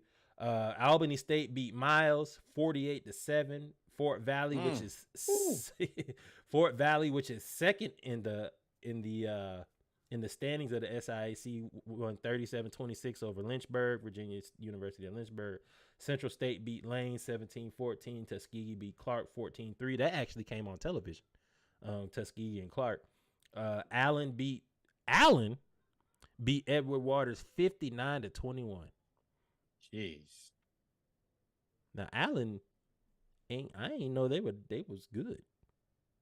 I ain't know they were good. Man. Or maybe Edward Waters is that bad. Kentucky State beat Morehouse. Kentucky State beat Morehouse 23-21. And then Benedict, the beast of the SIAC, two-time champion they got to be at about 20 games in a row. Yep. Beat Savannah State 38-17 to round out the scores of the SIAC. They ain't lost in a long time, boy. Nope. And the number 2 team, which is Fort Valley, that was supposed to give them a game, they beat them 48-6. So and Fort Valley beating everybody else. And look like y'all better get the last time that y'all can spend with them, because they are moving on like Maya and Silk the Shaka. He'll be coaching somewhere else soon and very soon. Yeah, so okay. So the standings, Benedict is 7-0, of course. Tuskegee is 6-1, Fort Valley 6-1, Allen is 5-2, Miles is 5-2, Albany State is 5-2. It's jumbled up when it comes to the standings of the SIAC. So that if you're not paying attention to the CIAA and SIAC football, you're missing a lot of good football. It's coming down to the end of the season. Benedict really, they're 9-0. They don't really look like they about to lose. But who they play, whether it's Tuskegee, Fort Valley, or Allen, or Miles, it remains to be seen. Shout out to Albany State, too, as well. So it should be pretty good. Should be pretty good. Did we miss anything? I think that's it we have for HBCU. With that being said, y'all go get y'all a little beverage. I'm drinking a beer. Guinness Stout. Haven't had that before. Don't know if I'll have it again. But send them to me then, big dog. I'm not above a stout at the right time of day. Morning. It's a little heavy late though. It's a little. Yeah. That you need to do. That's a noon beer, so you got time to fight with that. Yeah, I didn't know. It was free, so I was like, sure. But with that, all the best beers, ladies and gentlemen, go get you a little beverage. We'll be back. It is going to be the longest segment we have. Pause if necessary. Football news around the league. We got college football and NFL football as well. It's a lot of gas station sushi, a lot of fraudulent teams in the pros and in college. And then we're also going to round it out with the hoops kickoff of the NBA season. Y'all stay tuned. We'll be right back. Where we going? Football? Football.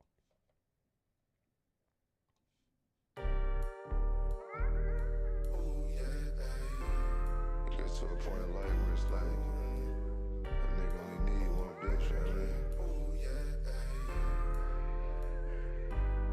baby, you the one for me. I just wanna hold you down. Don't worry about nothing, baby. I just wanna hold you down. She my ride, she my ride. The moon, the stars, the money, the cars. It don't mean a thing to me without you. The money I make, the things I do. It don't mean nothing, babe, and that ain't gonna ever change. I've been around, still ain't no one like the one that I found. You got me stuck, lifting you up while you're holding me down. Tiffany bracelet, how you so patient all the time? Never stepping out of bounds when I triple double out of town. Get the money since you been around. You like my little lucky charm or something. These bitches really ain't talking about nothing. Soon as I'm out, they come all of a sudden. Gotta be close to home. Never do what I don't condone. Fuck the money if it come between us. I leave this shit all baby, alone. You the one for me. Baby, you the one for me. I just wanna hold you down. I just wanna hold you down. Don't worry about nothing, baby. Don't worry about a thing. I just wanna hold you down. She my ride, she my ride. The moon, the stars, the money, the cars. It don't mean a thing to me without you. The money I make, the things I do. It don't mean nothing, babe, and that ain't gon' ever change you. And only you, you got my back, I got yours too. Oh yeah, it don't mean. Hey. Welcome back, ladies and gentlemen, to our football segment of episode 126 of the Splashcast, the Around the League edition, Monday Night Raw. We just finished our HBCU news around the culture. We did our pregame with our splashes of the week. Yo, all right, man. We have a bot in our live. If you're watching this on YouTube or Instagram, we have a bot in our live stream, and he is posting, or she is posting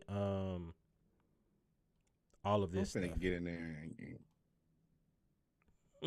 Anytime we doing the right thing, the show start going in the right direction. It be somebody hating Every time. Here. Every time.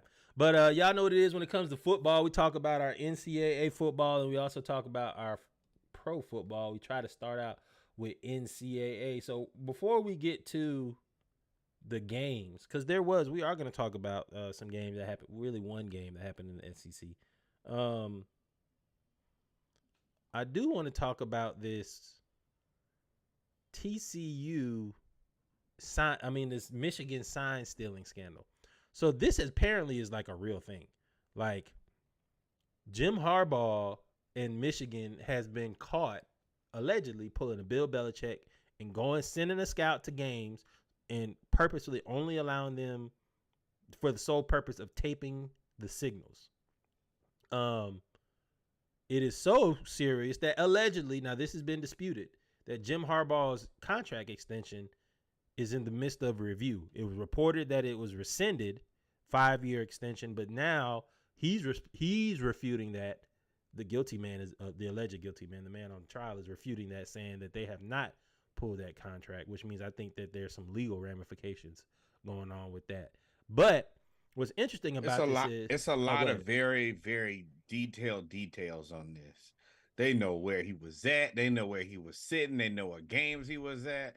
Then you go back. It's a trail. Everybody already found the clips where they already said something looked spooky. Boy, they got the flights. It ain't long before somebody start telling now. Somebody already's telling. TCU. So apparently TCU knew about Michigan sign stealing before the game and made fake signs. But the fake signs that they made, they actually kept. So they looked like the real signs, right? So they basically threw up dummy calls. And Michigan thought that was the correct call. And Michigan was kind of out of nowhere. So if you remember this game last year, TCU started out like 35-31-7 or something like that. They were kicking Michigan's ass because apparently Michigan was trying to steal their signs and it wasn't working. And TCU ended up winning this game 51-45. And that's the other part. All the schools that have said that they've known something, they won. They was like, nah, we knew they was doing it, and that's the reason we won. And nobody like, oh, well, we knew and lost. So if you see Rutgers, if you go back, Greg Schiano, who works for Rutgers, if y'all remember, Greg Schiano was supposed to go to Ohio State. He was in the run for Michigan's job, and they basically said, we don't want you because there was a scandal or whatever. At Rutgers, he was coming off the field, and they asked him, hey, how do you feel about Michigan's defense? And he said, there's some funny stuff going on out there. I won't elaborate, but basically say until we can prove it. There's some funny stuff going on around. You need to come back and elaborate now, big dog. We need the answers. The people need the answers, and they need them win immediately. What does this do for Harbaugh? Does this he's probably the best coach that Michigan is gonna have. Oh, wait. There's more to this. Keep going. It's so legit. The NFL has already spoken up. NFL said, hey, you can't run over here and just, if you get suspended in college, basically what they're saying is you got to serve that suspension before you can come and coach for the pros. And these are two different business entities. They have some interaction, but to the most degree, it's a limited interaction for a bunch of different reasons. For them to come out so blatantly and say, I think that he's only saying that because he knows something. Oh, yeah. Whatever, and you're exactly, whatever has happened at Michigan, whatever the investigation is, with all of this, you could tell in any investigation, criminal, ethics, whatever, you can tell what part of the investigation they're in by the statements that are being released. They rescinding contracts. Yep. They got all the information to indict the person. The NFL is like, no, you can't come here. Like when people start saying stuff like that, that means there's fire where there is smoke. And it's about to blaze. Them and say, hey, big dog, you need to have a prepared statement because somebody's going to expect you to do something, and then you might be put in a compromised situation and get dropped in the same boat. So go ahead and do yourself a favor. Yeah, man. So we'll keep you updated with that. If you follow us on Instagram, if you follow us on Twitter, Norwood does a really good job of posting to the story. And I do a lot of posting on Twitter. It's a mess. We finna look at it together. We finna figure it out. Hey, Harbaugh, let me tell you, it'd be tough to have a good season and still lose, big dog. Mm-hmm. But that's a different problem for a different day. And what would be funny? If Michigan somehow wins the national championship this year. Oh man. That's been a storyline. That's been a storyline for me for at least 3 weeks. They're technically right now they are the favorite. Yes, it's not. It would make you will pull a Houston asterisk. Oh, when you had the team that possibly could have been good enough to win, but you went ahead and cheated to make sure that you won, and by that ruined your championship respect. I forgot about this. We talked about this 2 weeks ago, and we'll move on after this. We said Jim Harbaugh, when he posed with the defense against Minnesota, that was him snubbing his nose at the NCAA. Let me tell you, the NCAA came back and said, all right, cool, we got you. Don't worry about it, big dog. Keep that same energy. The NCAA said, bro, keep that same energy. And now you fell clutch. And this sign stealing thing. Another part about this, it's a whole lot of information about this for this to just have happened. Like this wasn't the beginning of the season. Nobody said nothing about sign stealing. The beginning of the season was hamburgers and hot dogs, and 2 or 3 suspension. Yes, I'm suspended. No, I'm not suspended. Sign stealing has popped up in 3 weeks or less. Move your maybe camera 2 up a little bit. Yeah, top of your head is cut off. Yeah. So it's I think this is one of those things where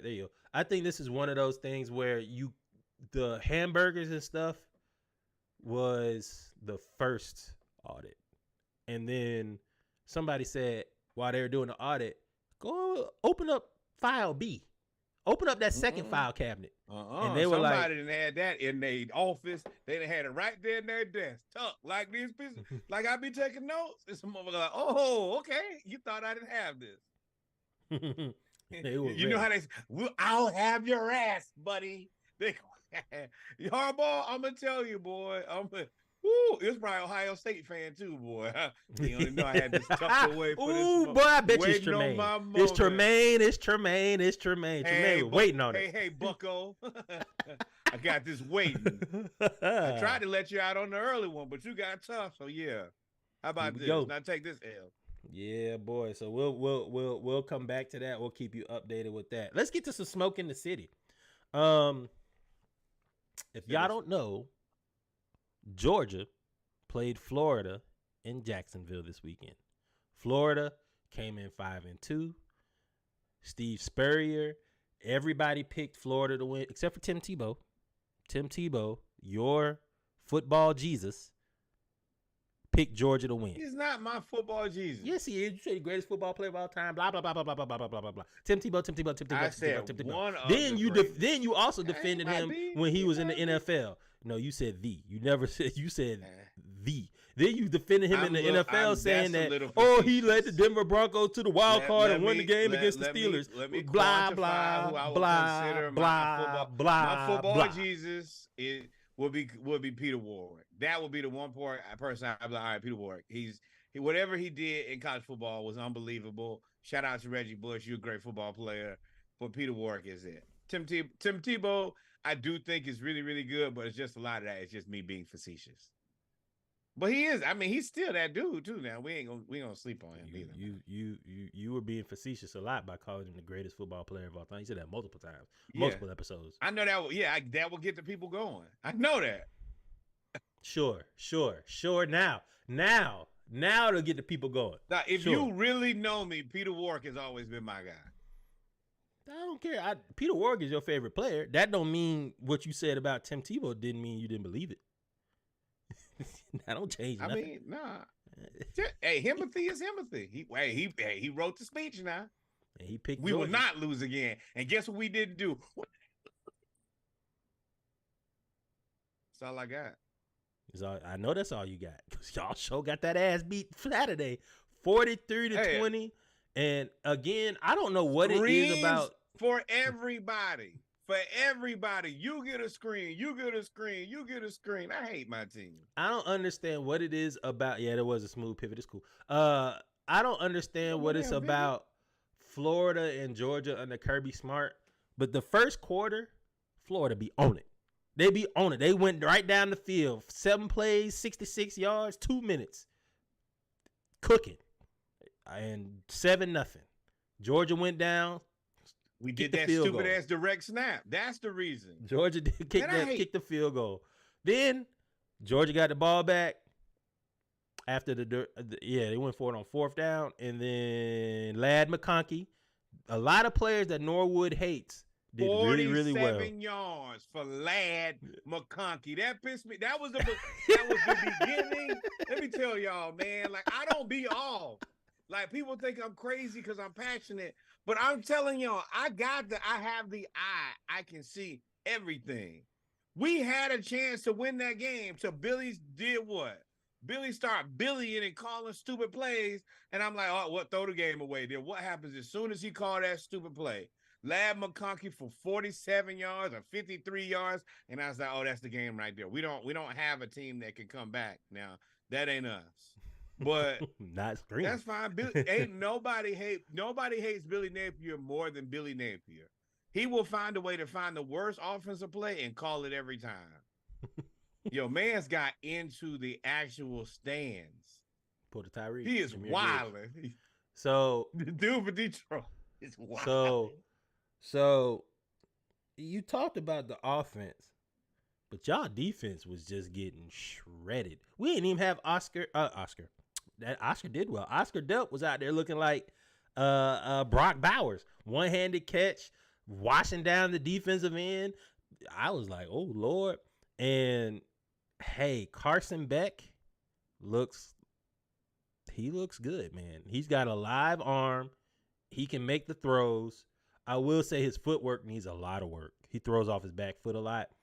And our run game showed up. Dajuan Edwards, Kendall Milton, everything. I wanted to ask y'all. What year's back? A red shirt, sophomore. Junior. He gonna be one of them guys who's gonna play all of his years. He'll play next year. I think we're gonna end up getting. I think Brock Vandegrift is gonna transfer. I think he'll play one more year because we got another 5. We got a number 1 quarterback coming into the Knicks.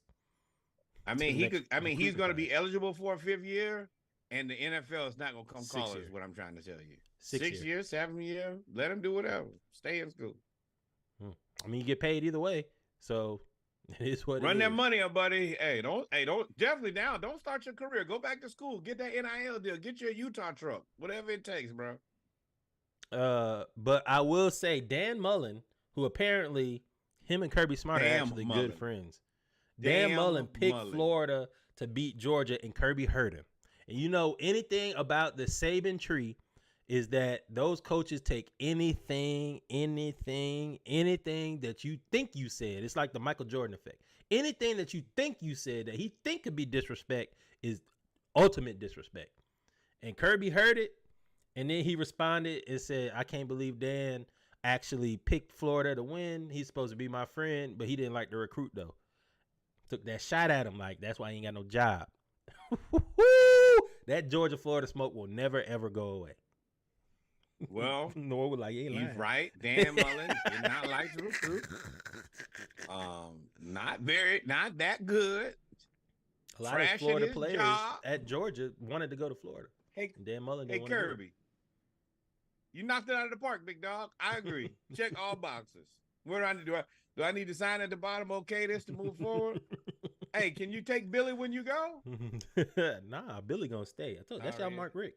9-4. Nope. Billy, Billy is out of there. Other smoke in the city. No, I told y'all. Well, we don't have to do that. We can stay on Billy for a second. Billy is going. Y'all play Florida State. Y'all play lose. Y'all have 3 ranked teams in a row to play after us, and gonna lose to all 3. Y'all gonna win one of them. Y'all gonna win one of those games. That don't do enough for me. If you beat Florida State, the number 4 team in the nation, we're not beating them. And see here, going Paul Feinbaum, top of Florida has a bright future under head coach Billy Napier. See, hey, you smoking dope? You smoking that Fenty? Boy, I'm gonna tell y'all right now. Everybody needs to know, and all you got to do is go to Twitter and type in Billy Napier. That'll help you make your decision on what you should do with him. I'm gonna tell you. I will say y'all are terrible. It is hard to watch. Y'all, the screen right, screen left draw game is. It's screen right and slant. That's the only thing he does. I didn't see a post corner. I ain't see a curl. I ain't see a dig. I saw slant, screen, draw, off tackle. That's the part that like drives me a little nuts. Is like I'm very realistic with what my team is capable of, and I just like it's just Y'all offensive not linemen good. are awful. Y'all offensive linemen are awful. It's That not second good. quarter, Like, I think we scored 33 straight points. Like I will tell you the team when I told people that Kyle Pitts team was good, people were like, "Oh no, they didn't believe me." We finished that season like top 7. That team was good, but this team, we don't got it. We don't, and the coaching is terrible. After I watched my first Billy Napier game, I said, "Well, you can go ahead and get rid of him right now. Don't waste no time with him. He needs to go." And he's been that same guy. He is the bar of consistency. And Sneaky is definitely Stetson, steady rock before Beck. Stetson is more mobile. Beck has a better. I have arm. to ask Reggie that dude's name every time. That's how I know he ain't nothing. Cause we done had Stetson for 7 years. That's why we don't know any other quarterbacks. We ain't Nah, but y'all had Justin Fields. gone. Who was the other boy who y'all had that was terrible? Doing terrible. He just had no Jake Fromm. Fromm was trash. Hot garbage. Hot flaming garbage. Y'all ain't. Oh, that ain't that. Hey, that's the reason I want Cliff Kingsbury. Go get me a quarterback at least. If you get Florida a quarterback, I got to give my team credit. When we have quarterbacks, we figure it out. Every time we've had a quarterback, we've been legit. So No y'all quarterback, y'all haven't had a legit. quarterback recently? Kyle Trask, yeah, we finished it. We ended that season top 7. That was a good season for us. I ain't gonna. Only year. So that's it the only wasn't year a y'all had a championship. quarterback. That's the only year y'all had a quarterback. Hell yeah! Look at the rest of these I just wanted to hear you say it because you were caping for Anthony Richardson all through his time. Oh at no! Florida. Anthony was like- Richardson, I don't put in the same box because he was held down by Billy Napier. Anthony Richardson, I think, is he's a good enough quarterback. He's going to be a pro quarterback. But Billy Napier, no, Billy Napier is the worst thing that Anthony Richardson ever experienced. He is going to I'm so happy finish- he's free. So a lot of these Florida players are going to be great once they get away from Florida. Oh yeah. We Every got the time. Georgia spell. We got it. We got it. I ain't gonna lie. Yeah, I got a Georgia spell, brother. Woo! But let's move on. We talking about some more smoke in the city. So North Carolina State played Fire Clemson. him. He gotta go. And Dabo and Clemson. Who? Dabo, Clemson look like they really might get rid of Dabo. If they happen, I told you because I said in our college football preview, I said this is the beginning of the end for Dabo. I said this season. We did. Yeah, we both did. I said, but this season will start him going back to selling insurance. And everybody thought I was being funny, which I was, but I was telling the truth about that because they don't have anything. All those defensive linemen they got ain't there no more. All them, the quarterbacks, he doesn't have a generational talent at quarterback. They're not there no more. All those receivers, Mike Williams, all them dudes that left, not there no more. When the recruiting goes It's down over. and you refuse to pay recruits, when you refuse to pay recruits and go to the transfer portal, look at Florida State. Florida State whole team transferred. And they number 4. What's that station that he like? OWN, whatever that is. You need to get over there. And you can start your MAGA channel over there, big dog. Go and get into Because politics, this here- bro. You follow Tommy Tuberville. Hey, yeah, because this here for you, bad. It's bad. It only get worse.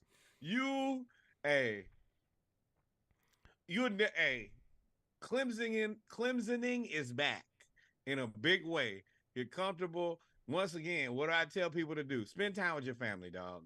Pull the Urban Meyer. Tell them that your heart fell out. Your brain fell on the floor. It got dirty. Whatever it is, you a injured terrible something. joke that I had for that. But to get back to the smoke in the city, the reason we put this in here, not because of Dabo, it's because Dave Doran responded to comments made by Steve Smith, former NFL wide receiver.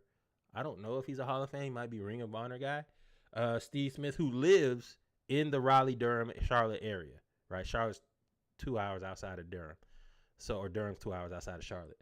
So he felt some type of way, and he elaborated and basically said that Steve Smith, after they talked about the win on the field, he said, and tell Steve Smith he can kiss my ass on national TV because he picked and basically said they had no shot against Clemson. So then what I liked about it is that he said it, but even more what I liked about it is that he doubled down. And when I say he doubled down, I said, hopefully this plays. Please don't freeze. Please don't freeze. No Chinese weather balloons. This is what he had to say. For a guy that lives in Charlotte, he clearly has got his head faced west to Utah all the time, which, I understand. And no disrespect to him, but he disrespected our program. And I'm not going to let people do that. These kids have worked their butt off. We've won a lot of football games here. And in my tenure, I think we're second or third in the ACC in wins in football. So, he can take that and put it where it belongs.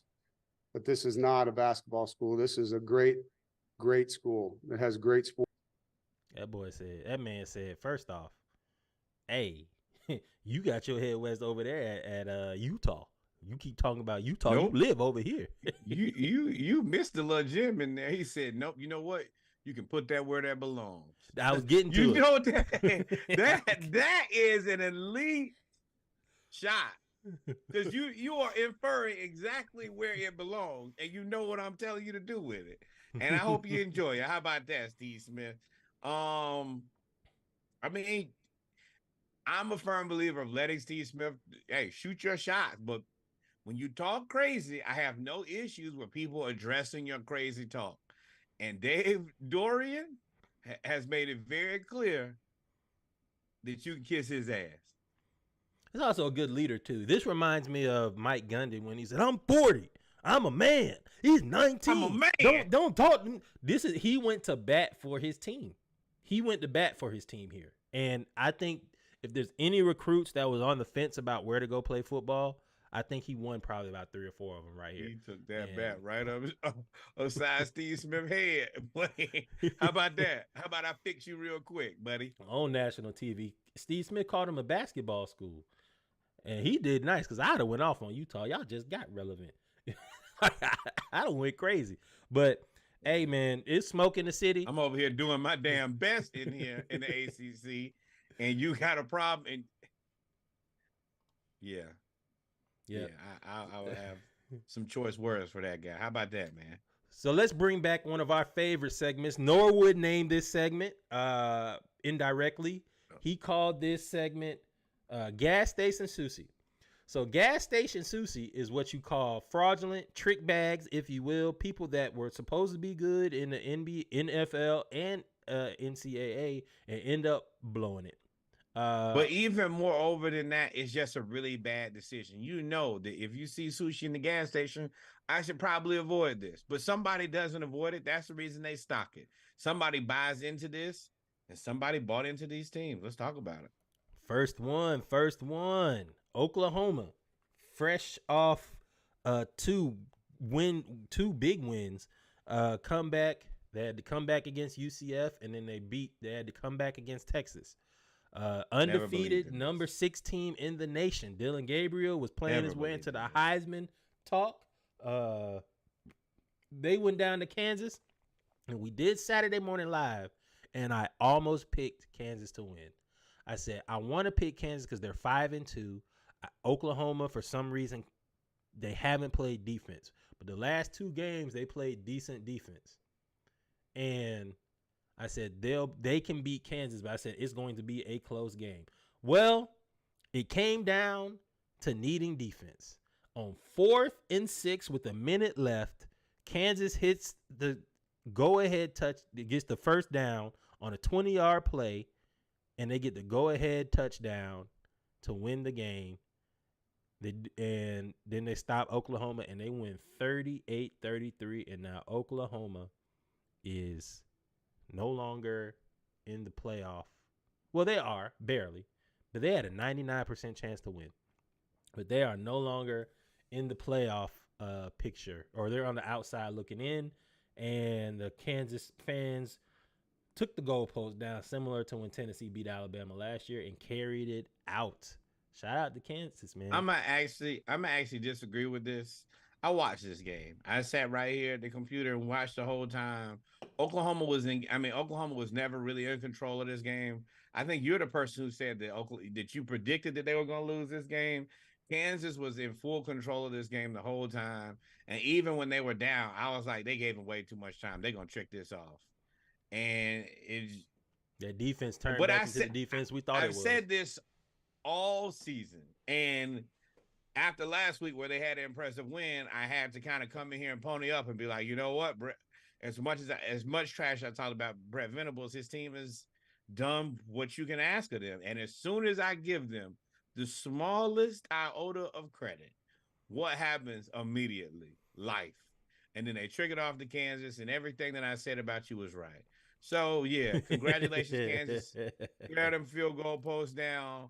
Brent Venables, you are who I thought you were. That's the reason I love the podcast to record it. We can go back and prove it.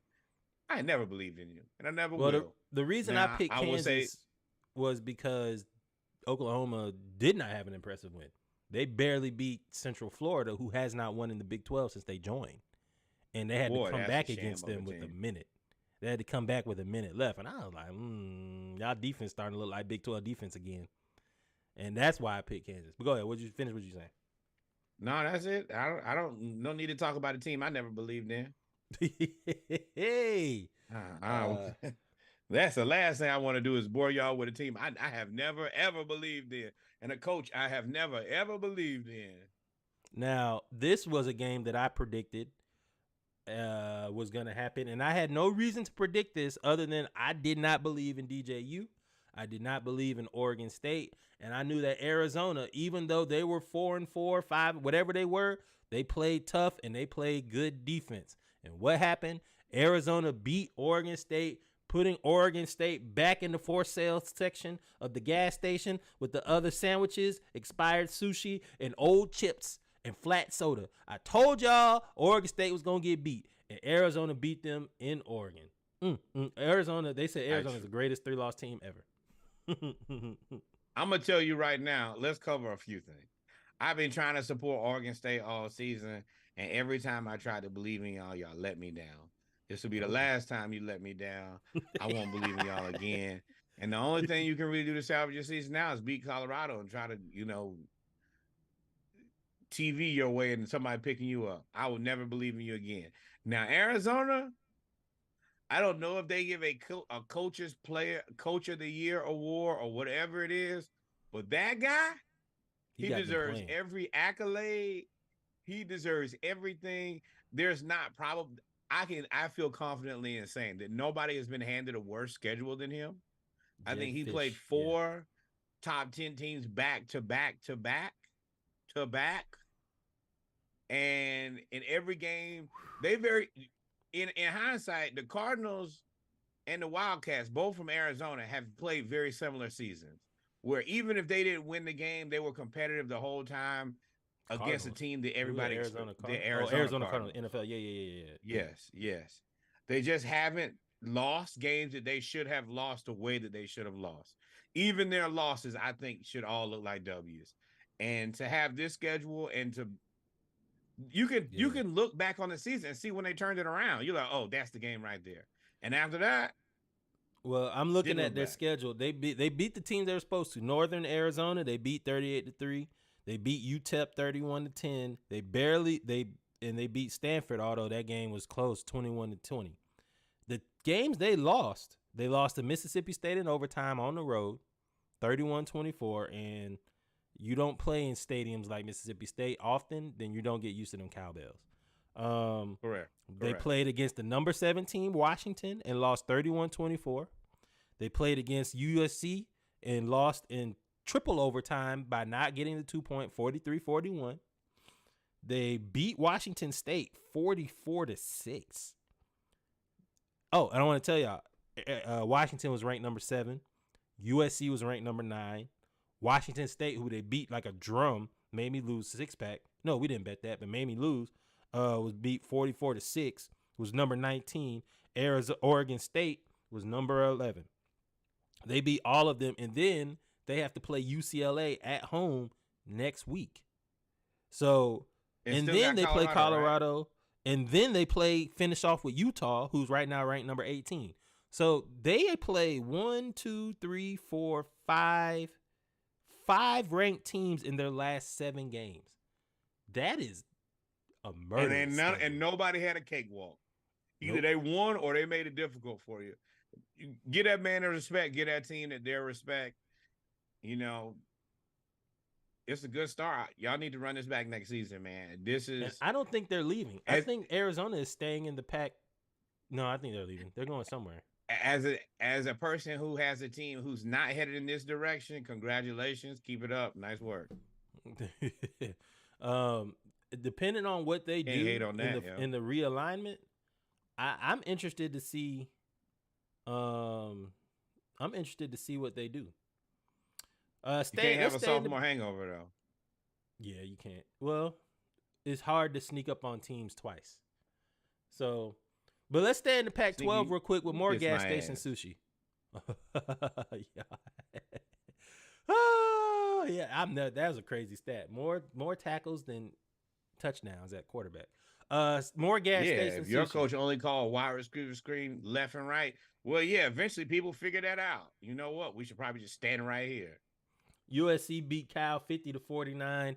USC has negative defense. They don't have defense they don't guard nothing. It's hard. It's terrible to watch. They are bad. You know they say that when we make plans, God laughs, right? Mm-hmm. So Caleb Williams talked all that trash about, I'll come back to USC. Well, you know one way you won't come back to USC is the defense be so terrible that you got to go out and win every game. That'll get your ass right out of there, Caleb. I bet you won't be going back there next year. You'll get into the draft just like everybody else. One thing that life will do is it will humble you. Quickly. And I told y'all, everybody I told y'all this last year. I told you 2 years ago, I didn't believe. I told y'all Lincoln Riley ain't it. Lincoln Riley don't coach defense. The same thing he did at Oklahoma is the same thing he doing at USC. Look at this. This is who they fired for Lincoln Riley. Clay Helton. Clay Helton, first 22 games, 17-5, 0 Pac-12 titles, 1 bowl win, 4-5 versus ranked teams, 1-1 versus Utah, 1-1 versus Notre Dame. So they said, you know what? That's not good enough, Clay. We want you. And he had like one of the top 5 recruiting classes coming in until they fired him. Quietly as kept. Lincoln Riley, who kind of did the same thing as Dion, went and gutted Oklahoma, took all of them to USC, added some more transfers from other schools. He just didn't name it Louis Bell. He did the same thing. 17-5, 0 Pac-12 titles, 0 bowl wins. So less bowl wins, 2-5 versus ranked teams, 0-3 versus Utah, 1-1 versus Notre Dame. This is the epitome of you spent Mercedes-Benz money for a Honda Accord. You spent a lot of money thinking you were going to upgrade from Clay Helton, and you actually downgraded. I told y'all Lincoln Riley, unless he goes and gets a defensive-minded stalwart of a coach, and he lucks up and gets a really good defensive coordinator, they'll never be good. They'll always score 100 points and give up 101. It's always going to happen, and its proof is in the pudding. Look at this graphic, y'all. It's the same thing. He did the same thing in Oklahoma. The same thing. He has a play sheet that's big as a napkin and said, I don't need all them plays. I can score whenever. You better go get you a Waffle House menu for defense because it ain't working what you're doing right now, big dog. So there are a few things. We were going to assign this loss to Caleb Williams. In the third quarter when they were down, and they were down like 2 touchdowns. He looked sad. We were going to assign this loss to Caleb Williams. They came back and won this game. If we were going to assign a loss to Caleb Williams, and we need to assign the win to Caleb Williams. I know that You score 50 points, dog. You score half 100. There's only so much you can do as a football player, and he's really pushing the limits at this point.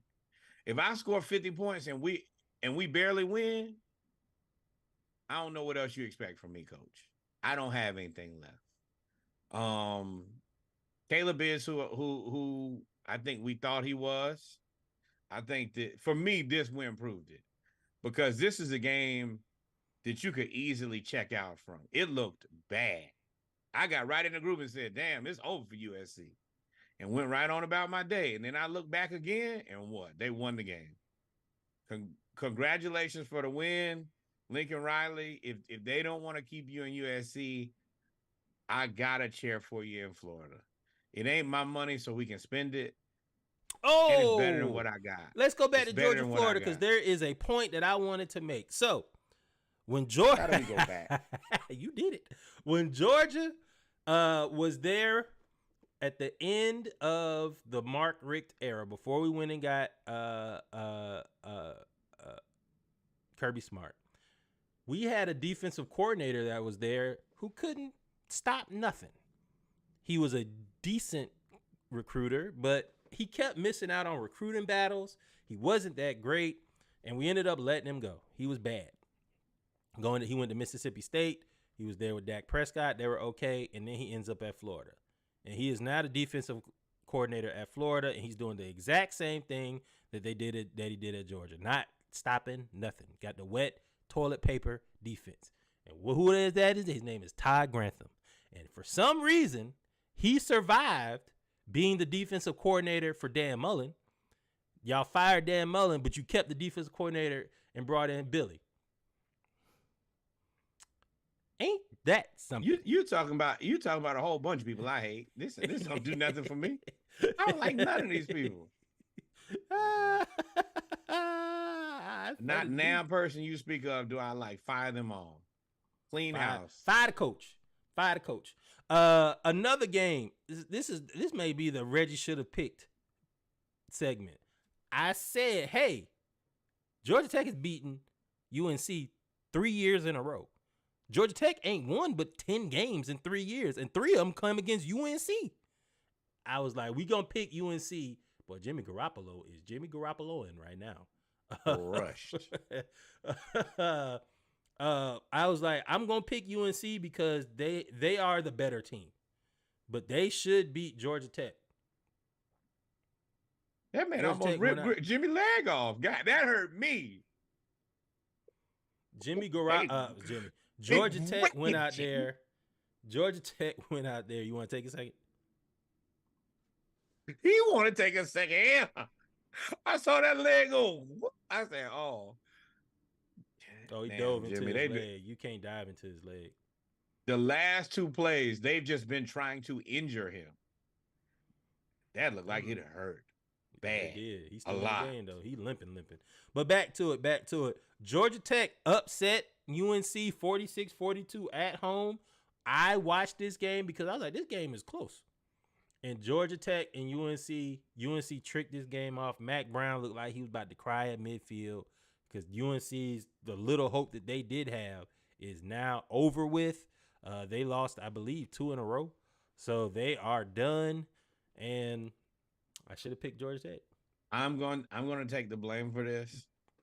This is all my fault, and I did this. I spoke to one of my friends. She's a UNC alum, and I advised her. I said, hey, you should probably go see one of these games while y'all still undefeated. She told me not to be a hater. Let me tell you, they have not won since then. So I'm going to just take this as my responsibility. I did it. I have no business saying that. But when I be trying to tell y'all that y'all teams are like good, but not really good, y'all really need to listen to what I'm saying. I'm not trying to take a shot at your team. I'm giving you a realistic expectation of where your team is going to end the season. And UNC is who we thought they were. It ain't real. It ain't never going to be real. Lawrence Taylor ain't walking through that door. And as long as he ain't walking through that door, your team going to be a scam. We just got to wait to find out when the jig is up. Bly, ain't nobody coming. Speaking of jigs that are up, let's get on right to their neighbor. Hey, let's go right on down. I told y'all, this ACC football is not real. It's a scam. It's Santa Claus. It's the Easter Bunny. It's never been real. And Sneaky, you're right. Well, hold on. Sneaky, you're right. UNC gave up like 400 yards in one half. And because they played nickel the whole second half. And Georgia Tech just ran the ball over and over and over. But go ahead. Did you not know that that's what they were going to do? Did you not get a scouting report, you fool? But yeah, all of y'all teams are just trash. We didn't believe in Duke. It was never real. UNC, y'all are basketball schools. And come on, y'all Steve are Smith. really basketball. So for those that are listening that aren't watching, Duke lost to you gotta let me introduce it. Duke lost to the Cardinals. I picked Duke to win this game. I didn't think Louisville was going to win this game. Duke had a top 10 defense, and they played pretty well. Boy, they trying to kill Jimmy Garoppolo. They had a top 10 defense. They went out there to Louisville and got beat 23-0, and this is Louisville's first shutout over a ranked opponent in program history. Shout out to Louisville, man. They look like they're playing like Lamar's back or Teddy B. They have a constant, like, I'm not gonna give them top tier school, but they're a solid football school, man. They put guys in the pros. They always have one. They're one of those teams that I consider like always somewhere between probably 20 to 13. I don't consider them like a top 10 team, but they be having players. They have a few players every year. Yep. And Louisville low-key got a solid program between Pitino and what they do in their football. They got something over there. I don't know if they'll ever get. He didn't come back, did he?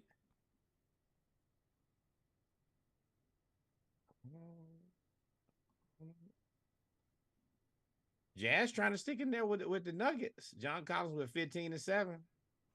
Yeah. So also, let me tell y'all, while we watching this Monday Night Football, Jimmy Garoppolo has been sacked 4 straight times. Boy, you're looking like Desmond Ritter, boy. They just ran a screen and said, whatever, he's going to get the ball out of his hands. Oh, Hunter Renfrow. So moving on. So I don't know. I don't really want to consider this gas station sushi, but I will, because BYU, I believe, was like 6-1 or whatever, and they was talking about they were going to give Texas a game. Texas went out there and just bombarded them, mauled them.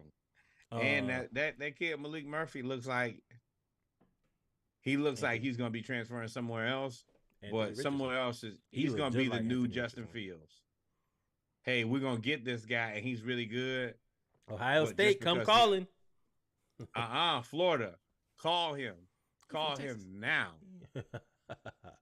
Nah, because Graham Mertz he about to get out of there. I will say, hey, if y'all want to trade mid-season, I know this ain't the pros. Y'all can have Graham today. We'll take that kid right off your hands. He's 6'5", 240, and he played really well. They just suplexed Jimmy. Yeah, they did. That whole thing of Arch Manning was gonna split practice. Yeah, that didn't happen. Malik Willis was out there playing out of his mind. Malik Murphy. I'm sorry, I keep saying Malik Willis. Malik Murphy. They did just suplex Jimmy. I quit. If I'm Jimmy, I'm going home. Now for what they paying you, well, you go mad at it. You keep standing out there like that, they're gonna send him home. They're gonna send him. Hey, bro, you better try to stay out the blue tent, big dog. So moving on, man. So Oregon, 700 wins. They get the 700th win of the 35-6 drubbing of Utah on the road. The fact that they did this on the road was so impressive.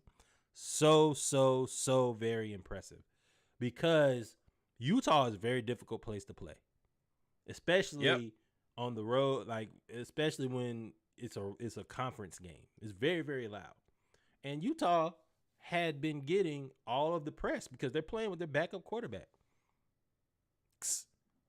Bo Nix came in there and said, nah, this is the first time I could actually say Bo Nix looked good.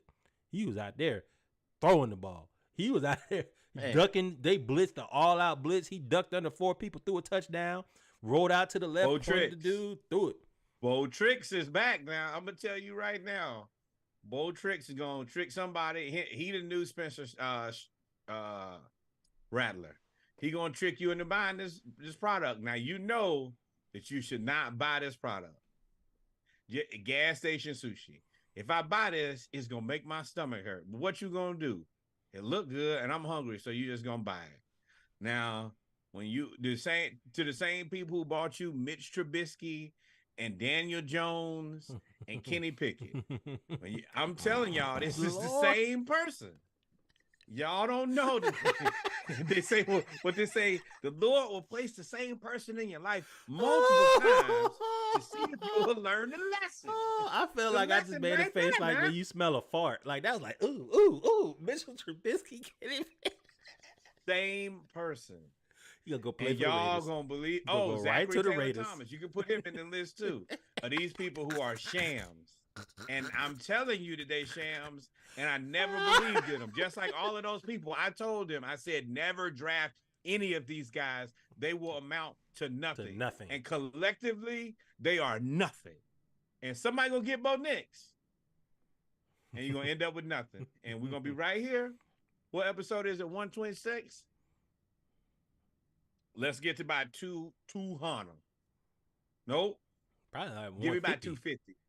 Nah, Nah, 150 because Bo nah. Nix he gonna be drafted after this year, and we gonna have an NFL draft special in You're April. gonna have to give him a year. The first year, you're gonna have to give him a pass. Then the second year is when people gonna start looking at him like, this is the sham that I believed it to be, just like everybody. All of those guys, it took into year 2 before you really knew they was hot garbage. No, it I did mean, not for me, but not for me. by year 2, they wasn't getting no callbacks. I expect the same thing out of him. Yep. So what do you think about? So UCLA played Colorado. They won 28-16. This was the first time I've actually seen UCLA play like the whole game, other than highlights. They have a Jacksonville Jaguars defensive line. Everybody's 6'5". Everybody's 250 to 270 pounds. They all can run. They got some twins that are number 11 and number 12, and they got number 15 here in the graphic, who is supposed to be a lottery pick in the draft. I didn't know anything about them. They beat Colorado. They could have kicked field goals. They could have just punted the ball every time, and they would have won this game. Colorado's offensive line was so bad. I felt so bad for Shador. I felt so bad. And I normally don't feel bad when you have a terrible offensive line. It is what it is. But Shador was getting destroyed. I mean, he couldn't even take a step back. They were in shotgun. He would hike the ball and just take off running. Because them dudes, they were running through that like paper. It was so bad. It was so You feel bad? bad. Wait, hold on. That's opulence. Those are Louis bag linemen that you're talking about. Those are Dion's linemen. Those are ones that he imported. He That said, money, clear that out. money went to Travis. That Louis went to Travis. I'm gonna He tell you said, right now. Clear out. All of y'all need to move around because I come with luggage. And this luggage is Louis. Now, if you telling me for the second week in a row that this is Canal Street Louis, you telling me that you had to go see a man about a dog to get this? You said that this is not Louis Vuitton, this is Louis Vuitton? I don't want to hear that. I don't want to hear nothing but deliver. Is this and I will say there was a sham of a play. I guess it was targeting. It kind of reminded me of the Bear Alexander targeting call last week, where he dropped that. Laporta dropped that. Shiloh Sanders has impressed me every week he plays safety. Every week he lays somebody out. He makes a pass defense. He's the leading tackler. He's the person that does all of the lineup. If you notice, if you ever watch a Colorado game, the linebackers don't say nothing. It is Shiloh that gets everybody, and they missed the field goal. The Lions, boy, the ghost of the 0-16 always gonna be in that building up there in Detroit. But back to Right Shiloh. on your back, boy. Shiloh played really well. There was a play they called targeting where he laid out, and the game was still in. It wasn't this. It was decided. If you were watching the game was decided, but the score didn't say it was decided. And Shiloh laid. He had already caused the fumble with the running back. He laid out the tight end. I mean, laid him out, and then flexed on the sideline, and they called him for targeting. And he led with the shoulder, but the tight end was like 6'5", so it looked like he hit him in the jaw, but he didn't. He led with his shoulder. And I was like, so. And I do like his response too. I don't like that call at all. I think that's football. You got a guy. You're the smaller guy. I'm 5'11", and this dude is 6'5". This is my chance. Like you as a smaller player just don't get that option very often. So yeah, when I get a chance to knock somebody's socks off, yeah, I'm gonna get mine because that's what they out there doing every play. This big lineman, this tight end is trying to put his hands on me and bury me in the dirt. Yeah, it's that simple. And I don't like. So yeah, and this brings up another like thing about an offense versus defense. They don't never call targeting on the offense. They don't never call like face mask on the offense when they grab the face mask during a stiff arm. They don't never call none of that stuff. And you saw what happened yesterday with Hopkins and spent AJ Terrell around like a top. Like they never call that stuff. So I hate for Shiloh because he was the enforcer, and that's when the floodgates opened on that defense. Yeah, it's a lot. The Raiders look bad. The floodgates opened on that defense. The sad part about this, though, really isn't the game now. Allegedly, the Colorado locker room was robbed during the UCLA game. A lot of players go in there and they have their jewelry. You know, Shedeur does his thing with the watch. He does all of that, and it brings excitement and all of that to the game. Well, you overthrew Devontae, who had nobody there. But Colorado players were robbed during the UCLA game. So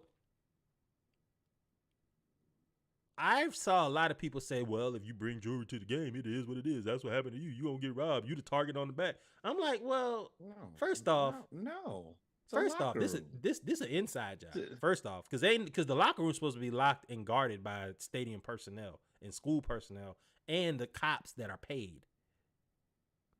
But you act like, first of all, their personal belongings are not the only expensive things in the locker room. And you wouldn't be like, oh, well, if they stole some of the football equipment, oh, well, it's just football equipment, so it should be stolen. No, this is supposed to be where we put our stuff so it can be safe.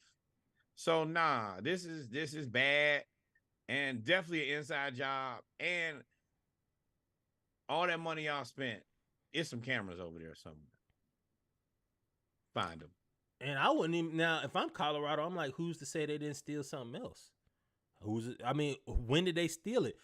Who's to say they didn't steal our playbook? Or there's so much stuff in the locker room that has to deal with the game outside of jewelry. That's a good point you just made. There's so much stuff that has to deal with the game.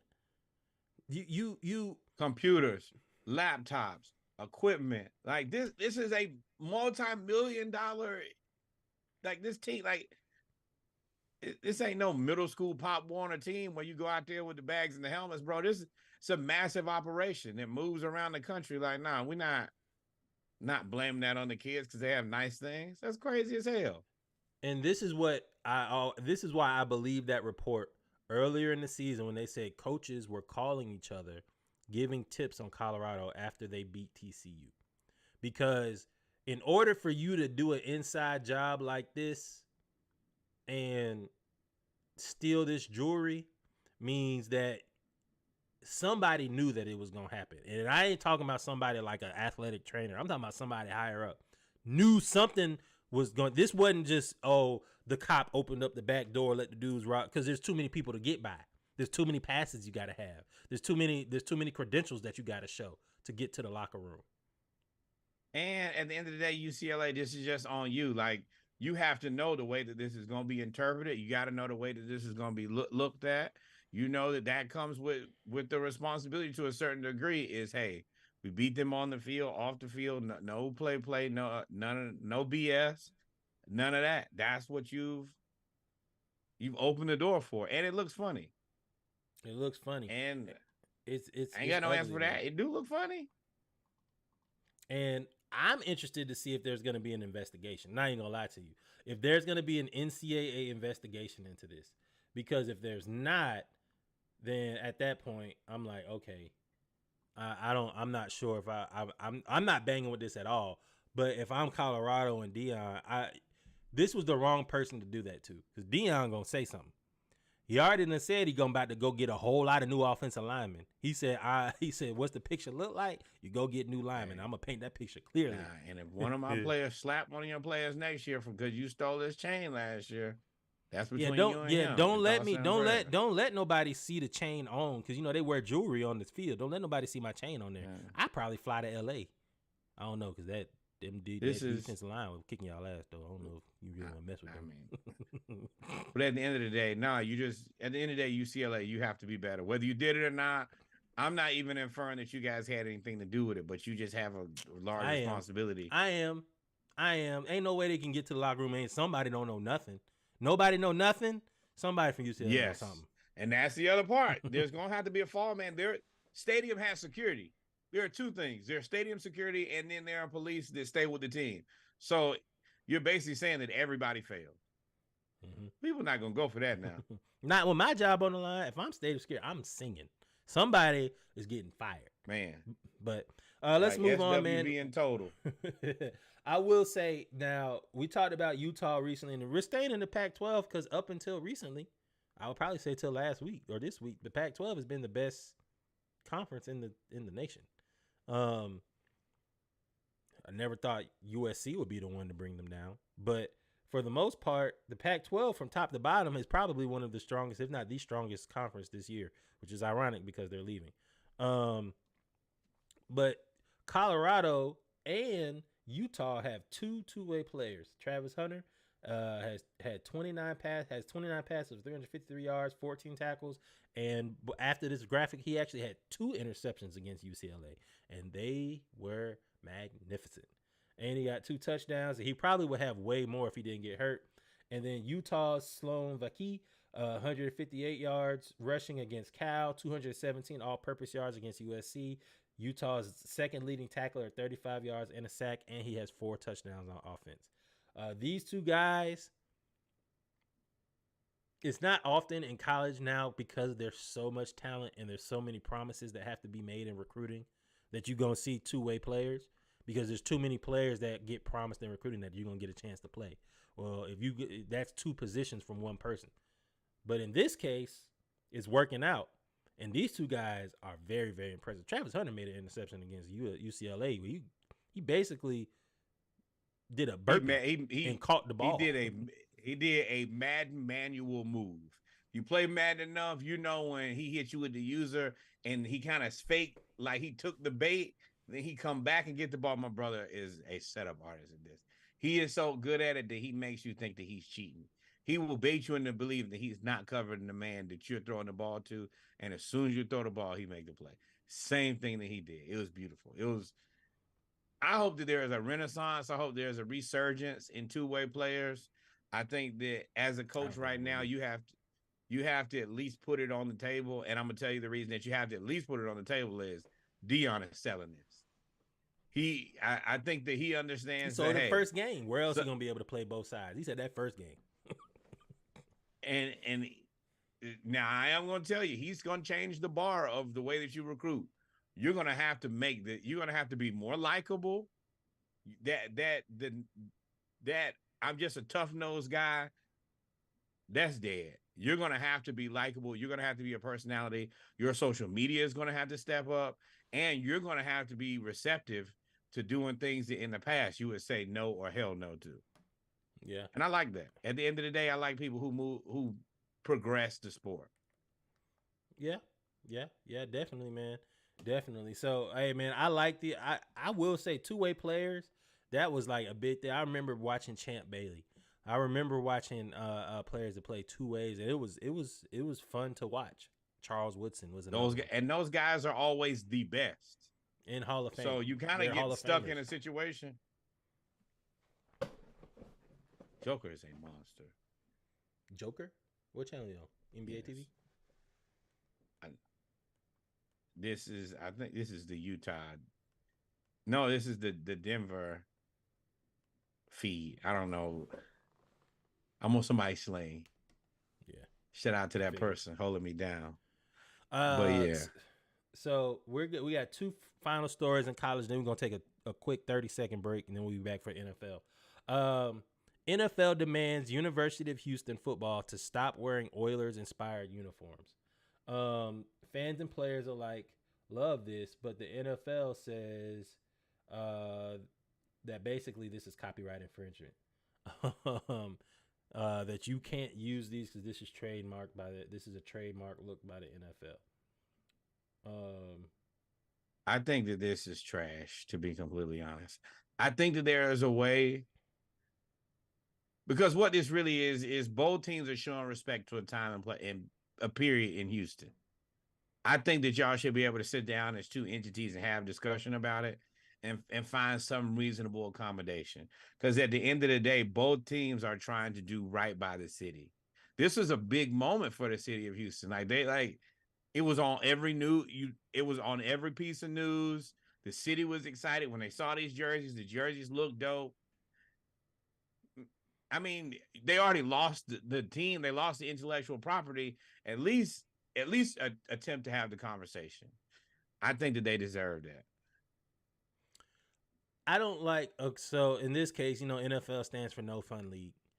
I don't like how you can take a team from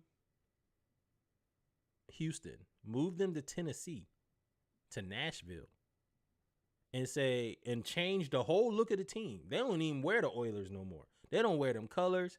I think they wore the throwbacks Sunday.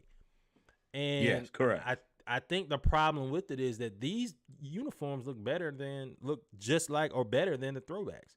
And they both look good. They both look damn good. So how can you take a team, throw away everything, and then say we're gonna wear the throwback to when we were in Houston? Nah, don't do that. You already got a team in Houston. Just give it back to Houston.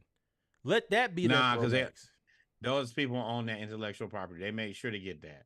So that part, it is like, I can't hate on them. They made the right decision with something. It's an elite product.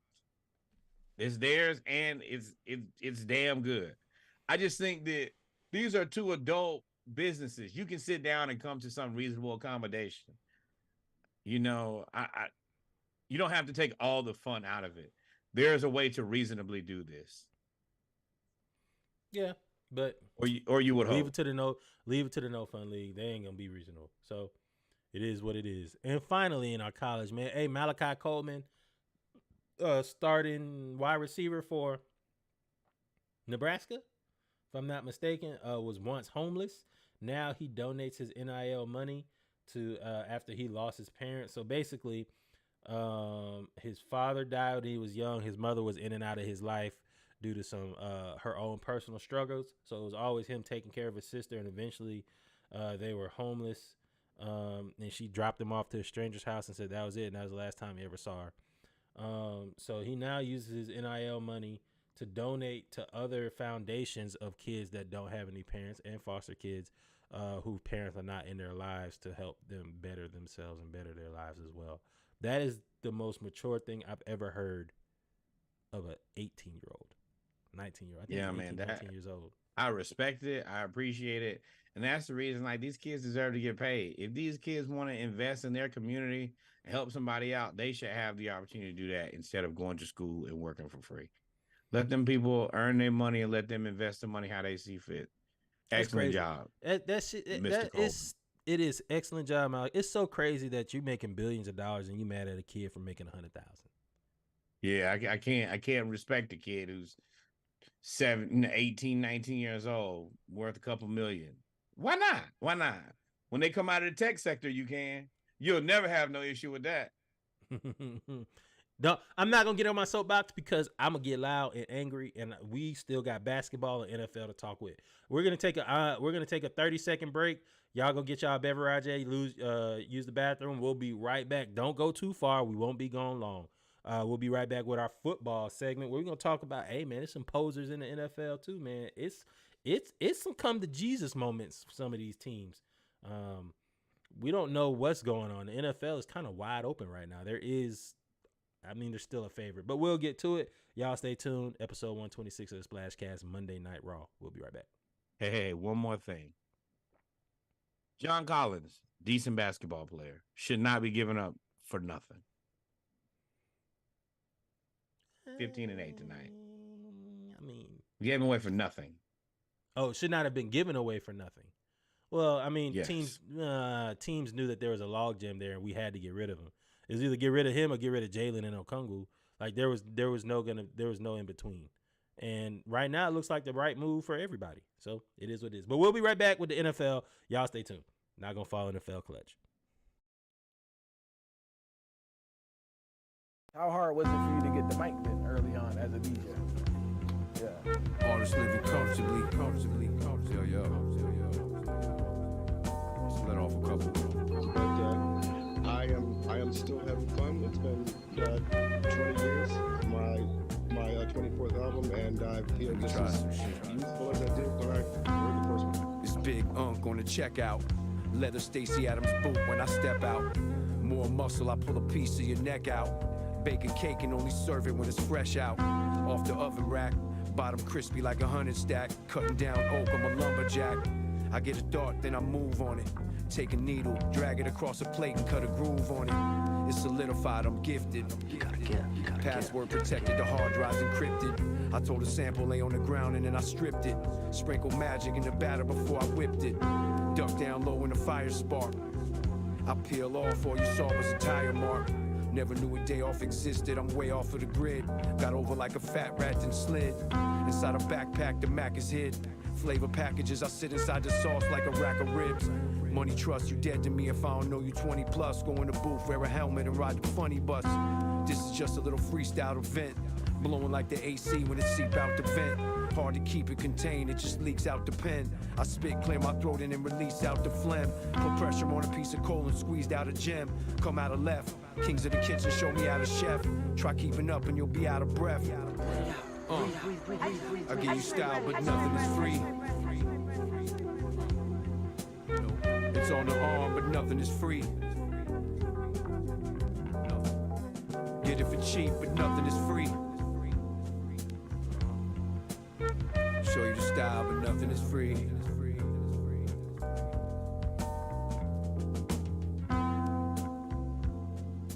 Hey, had to let that one vibe out for a second.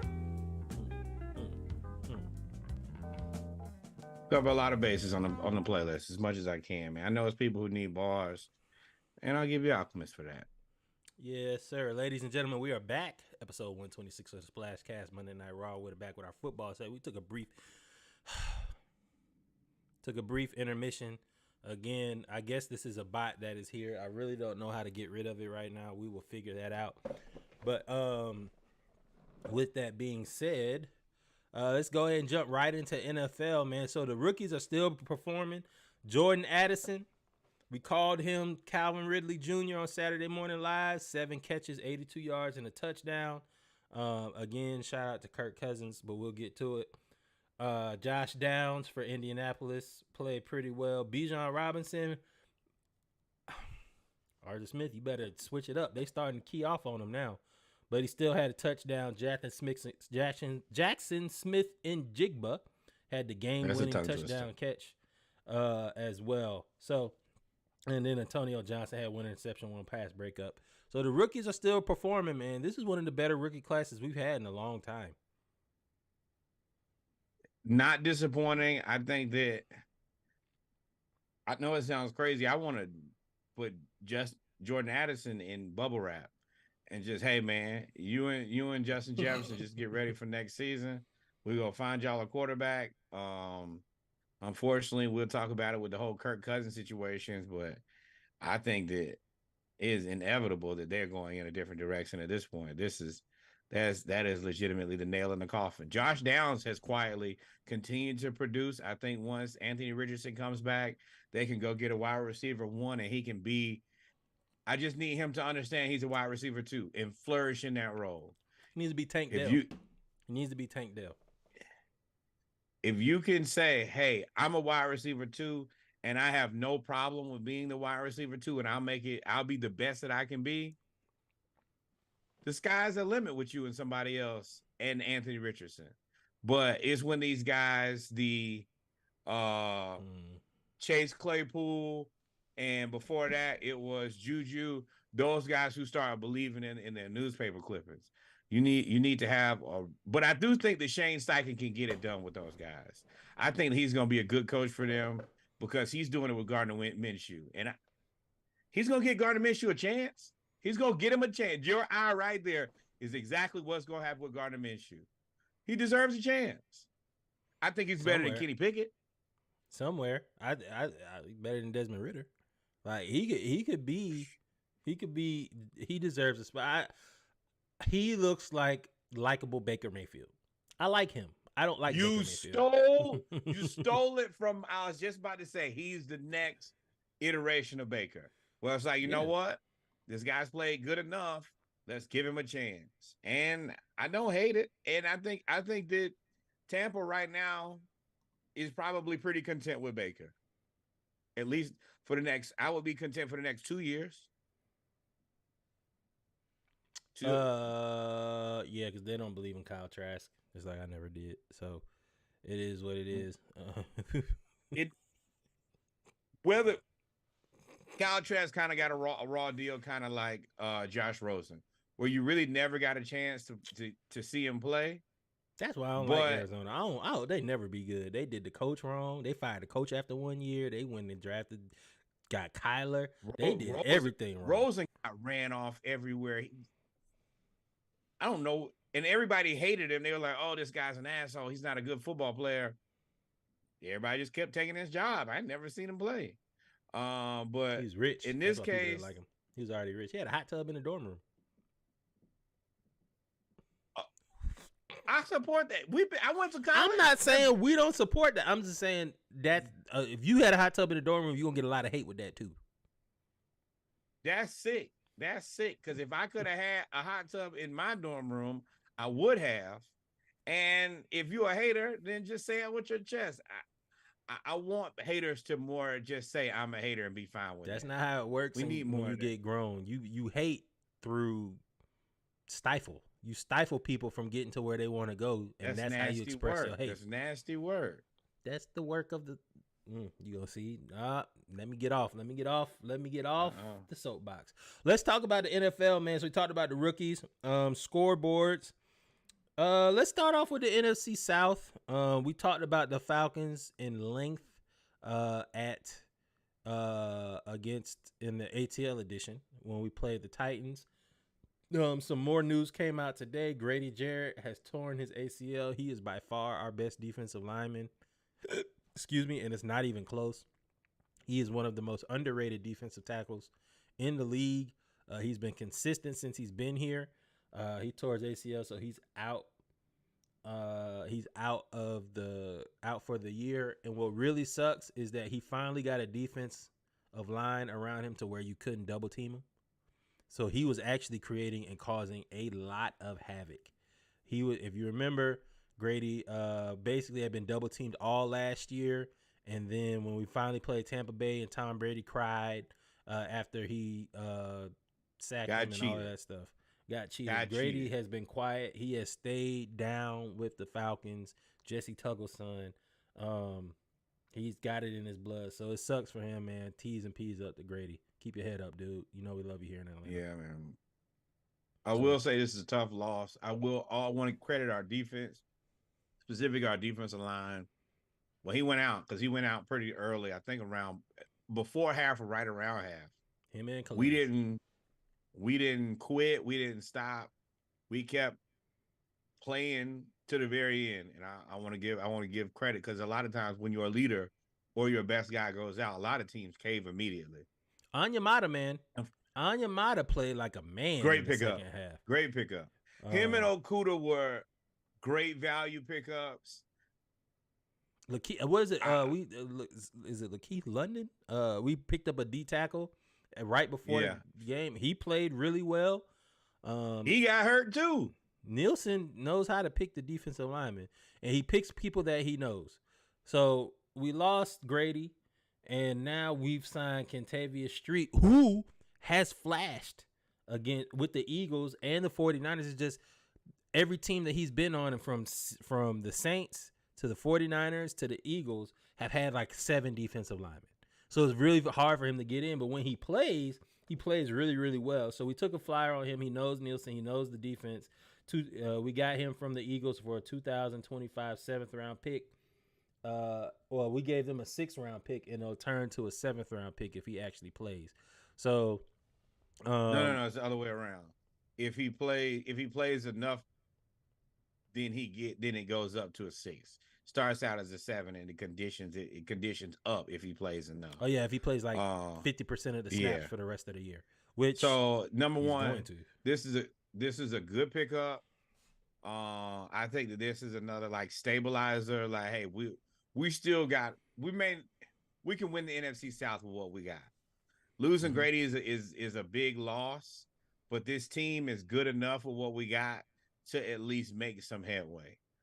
Especially if we can have competent quarterback play like we had for the second half of the game. You know, we got to make some moves, but and of course we did. I don't know if this eliminates our attempt at Montez Sweat, but we also offered a 3rd-round pick to him from the Commanders. They're trying to do what they can to make this team work. I want to give a lot of credit to Terry Fontenot for finding a way to make it work with this team, because, you know, we had some money, but trying to find the right guys who want to play for this team when they know that we're not Super Bowl bound is a credit. Let's keep it going. Yeah. I will say shout out to Terry for getting those guys, but I don't think that this affects our Montez Sweat, because we have $20 million in cap space, remember?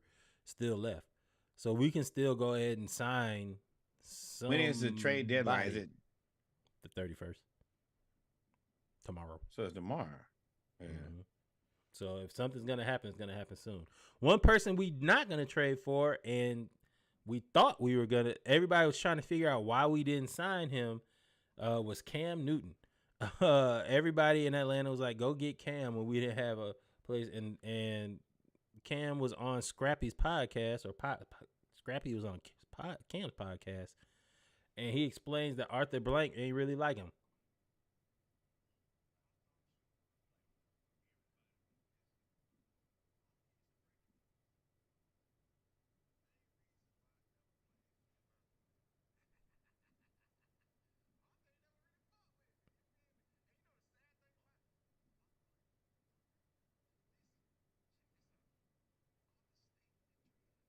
All right, well, yeah, he's saying he stayed right down the street from where they are, which is his home. So if somebody see you every day and don't sign you knowing you need a job, you know they don't vote with you. I don't understand why people thought that was going to happen. And Scrappy goes on to say, you know, you're going to blame Vic. I don't think he would have signed. Arthur is not the type of person to sign many people. Just tell me when I can go. Hold on, let me go ahead. Cameron. We had Matt Ryan when you were playing football at any level. Matt Ryan is a Hall of Fame level quarterback. He is number 7 in passing yards ever. And you are not. He is going to eventually get a gold jacket, and he is going to get a bust and go into the Hall of Fame. And you will not. So Arthur Blank was never, ever interested in you. You had a Maserati, and you are a Sentra, big dog. I'm not going to swap this car out for that one. Not now, not ever. And you look like a butler dressed up for favorite team day in middle school. So I definitely don't blame him for not picking you. And you're right. He lived right around the corner. He saw you every day, and he waved you the hell off. No, sir, you'll never play for my team. Never. Never. Oh Lord, you had a lot of And shots there, didn't you? You can get right on any podcast that you like. You can talk to Scrappy. You can talk to Trillville. You can talk to any of the Atlanta legends. Can't save you, brother. We was never interested in you. Never. And you've been available. And we needed a quarterback and did not want you. We chose Mariota instead of you. The indictment. But you indicted yourself talking about, oh, well, there ain't 32 quarterbacks better than me. There at that time there might be wasn't 40. At that time there wasn't 32 quarterbacks better than him. I've been At that telling time y'all, when he Cam said Newton it, been they a weren't. scam a long time. He been a scam a long time. Oh, I ain't gonna fall that far. But let's keep it in the NFC South. So the Saints closed the gap. We were in first place. I think we're still in first place. But the Saints closed the gap with a 38-27 win over Indy in Indianapolis. Alvin Kamara had a big game as well. They played pretty well. 38-27 in a game that they were supposed to win. This is a game they were supposed to win. So I don't give them a lot of credit for much. You did what you were supposed to. This is a veteran team. Yeah. This is honestly supposed to be the team that's the best team in the NFC South. You have the collection of mature talent and experience. Like, say what you want to about the Falcons. We're a young team looking for experience, and we're trying things at quarterback. You guys got you guys have a multiple-time Pro Bowler as a quarterback. You got Olave over there. You still have what's his name, the defensive lineman, Cam. You got Kamara. You got Michael Thomas. You got a team, buddy. Y'all should be the pack leaders in the NFC South, and y'all look still regular to me. But congrats on your win or whatever, your little win. Your little dusty win. I told y'all. So we're gonna move on. The Saints won. It is what it is. Tampa lost on Thursday to the Bills, and Carolina got their first win over the Texans, 15-13, which was surprising. Excuse me. Moving on to the NFC North, and the reason I wanted to go this route is because Kirk Cousins tore his Achilles, and everybody feels for Kirk Cousins because he is like he's the dad of the NFL. His wife picks out his clothes. He dresses please don't kill my breaking news. His wife picks out his clothes. He wears his sweaters, and he's got the dad sweaters and the khakis and all of that stuff. He's just a really likable guy. And I'm telling y'all better give Kirk Cousins, figure out a way to put him in the Hall of Fame for getting them guaranteed contracts started, because he's the reason. He's the one that negotiated it with his agent, and they started off the guaranteed contracts. He got the first fully guaranteed contract, no matter what, in NFL history. Started a new era. So, man, I feel bad for Kirk. It was his contract year. He was about to $86 million. This one right on out for another 3 year. You know, Daniel Jones, 3-year, $100 million contract. And now you wonder at his age if this is the end of the road. He probably is going to have that Aaron Rodgers. No, I was about to say, we saw Aaron. Well, we're going to talk about him in a little bit, but Aaron Rodgers is the best thing that could have happened to him. Mm-hmm. You got to have hope again. And I think that there will be a team. There'll be a bunch of teams that should be interested in a guy like this. Once again, like all of these teams that, even if you might think that you have your quarterback for the future, you still need just like we had Taylor Heineke. You might have an interest in this guy, specifically like the Bears. Even if you want to go get Caleb Williams, well, then maybe give me Kirk Cousins so I can give myself time to put together a team around Caleb Williams. Pittsburgh. Go you if before he got hurt, Pittsburgh should have won and got Kirk Cousins. More than fair. Him and George Pickens would have had a good time. Oh, nope. I was gonna say Tennessee, but no, they're gonna go with Levis. Levis is gonna be their future. They're gonna rock with that, or they'll just we got Levis a starting job. I hate Atlanta teams because people always build their Nah, I ain't gonna say that. Levis played good, man. I watched the whole game, and by midway through the game, I wrote down on my pad. I said, "Damn, he playing pretty good." Because I don't want to give Paws, banana eater, mayo coffee guy any credit undeserved. But I also watched him play football, and in that game, he looked good. And our defense has looked pretty good all season. And I think our defense. That girlfriend left. I bet you she got crow in her. She eating some crow now. Oh man, sick, big sick. Because he finna be the man. And you know what? It's not a better place than to put Will Levis in Nashville, Tennessee. Boy. I got this Duke's money. I got this Mayo money. Mama is up, boy. He in Nashville. Oh, he did have a touching moment after the game where he was really emotional with his family because everybody was making fun of him because he dropped and all of that stuff. So, it is what I it can't is. hate on Levis, man. I think that he did. I think he at least deserves a shot. And I think that the team rallied around him. I think, Tannehill. Scamahill. And listen, I'm gonna go ahead and put this out there right now, Arthur Smith. I will go out there and fire you myself. I will write a Yelp review on the Falcons. If you go out there and get Scamahill, I will be upset. Tannehill not coming to Atlanta, dog. You saw what I did to my own homeboys during the draft. You know what I do to you? I like them guys. I'll ruin you, my boy. Scamahill, you have a bright future as a coach. You get you right over there with Coach Rondo. I saw him working with them boys. Hey man, you a coach. And I will say, when Levis had that thing turned up, Tannehill was right there smiling and coaching him on. He looked like he had taken like a fish to water. You a coach. Take it from us. Breaking news.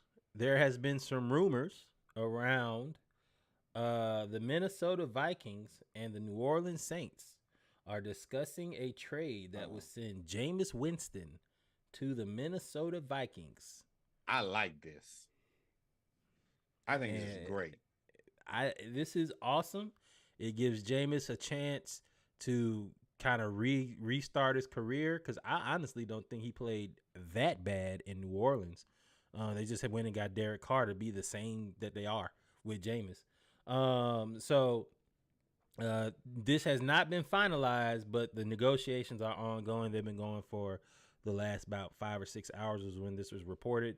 So when somebody reports this, there's normally some traction to it. So we'll wait for the official Woj or Schefter breaking news. But I hope this happens for Jameis. This would be really dope. So, but what does that mean? Speaking of breaking news, the Los Angeles Lakers are in a dogfight with the Orlando Magic at halftime. Magic, yep, 52-51, ain't it? And they down by 4. What? The Magic are a good team, dude. Hey, LeBron gonna tell y'all that. So. Can't go nowhere, so I'm just starting fighting people in here. But I like Jameis to Minnesota. I think that's fantastic. Give him a second chance. Give Addison and give Justin Jefferson a chance. All they trying to do is find their own footing, man. Let them play with a quarterback who can throw the ball. He gonna throw some interceptions. Y'all not really competing for anything anyway. Let them guys get some good reps. And at least once again, you want to stabilize your team and see what guys are worth keeping. You know that at the end of the day, you're gonna purge a lot of this. Find out what else you got. And then build around, you know how I feel about this. Go get Michael Penix and build around Jefferson and Addison. You don't have to go. You're lucky. You're not in the position of most teams that are like, hey, I got to find a wide receiver 1 and a wide receiver 2. You got it. I think this puts them in a difficult position, though, because you're at the point now, the Lions winning does kind of, they take a stranglehold back on the NFC North. But them getting blown out by Baltimore and the Vikings beating the 49ers like they did, it kind of put them back in the race for the NFC North. quietly because they had You're won not like in 3 the straight. race. You're not in the race. Check yourself out of the race. Competing Well, in this race. now that he's doesn't- hurt, yeah, you check him out. But what I was saying was, even though he's hurt, you have a chance to still make the playoffs. So do you tank, do a fire sale, and not make the playoffs, or do you go for it and at least try to get into the tournament? Stay your course of keeping your players. You do the same thing that the Falcons did. You win with what you got, but you don't overextend to win, if that makes sense. You use the guys who you got, and you see what you got in those guys, but you don't go buy something that you can't afford to try to win when you know at the end of the day you're not competitive. Like the Lions, this is the Lions to lose at this point. This is kind of their time. They got their quarterback. You're not competing for this year anyway. And they're not really competing this year anyway either. At the end of the day, I don't think that they're a Super Bowl contender. I think that they're a pretty good team, but I don't really, at this point, see them as a team that can win a Super Bowl. Now, I know that other people may believe differently, and they're entitled to their opinion. But if you know at the end of the day, we have no chance of winning a Super Bowl, and we know that we're going to part ways with our veteran quarterback at the end of the season, and we know that our future is in this guy, Justin Jefferson, and then we might have found another guy in Jordan Addison, then you have to stay the course and say, I'm playing a 2 or 3 year plan here. Don't get cute and don't escalate yourself. You will never run in this race, so don't get over there now. Hey, man, it is what it is. We'll see what happens. Let's move on to the NFC East. So the NFC East is such a trick bag to me. And I don't know if it's the I didn't finish. I don't know if it's the Commanders just have the Eagles number.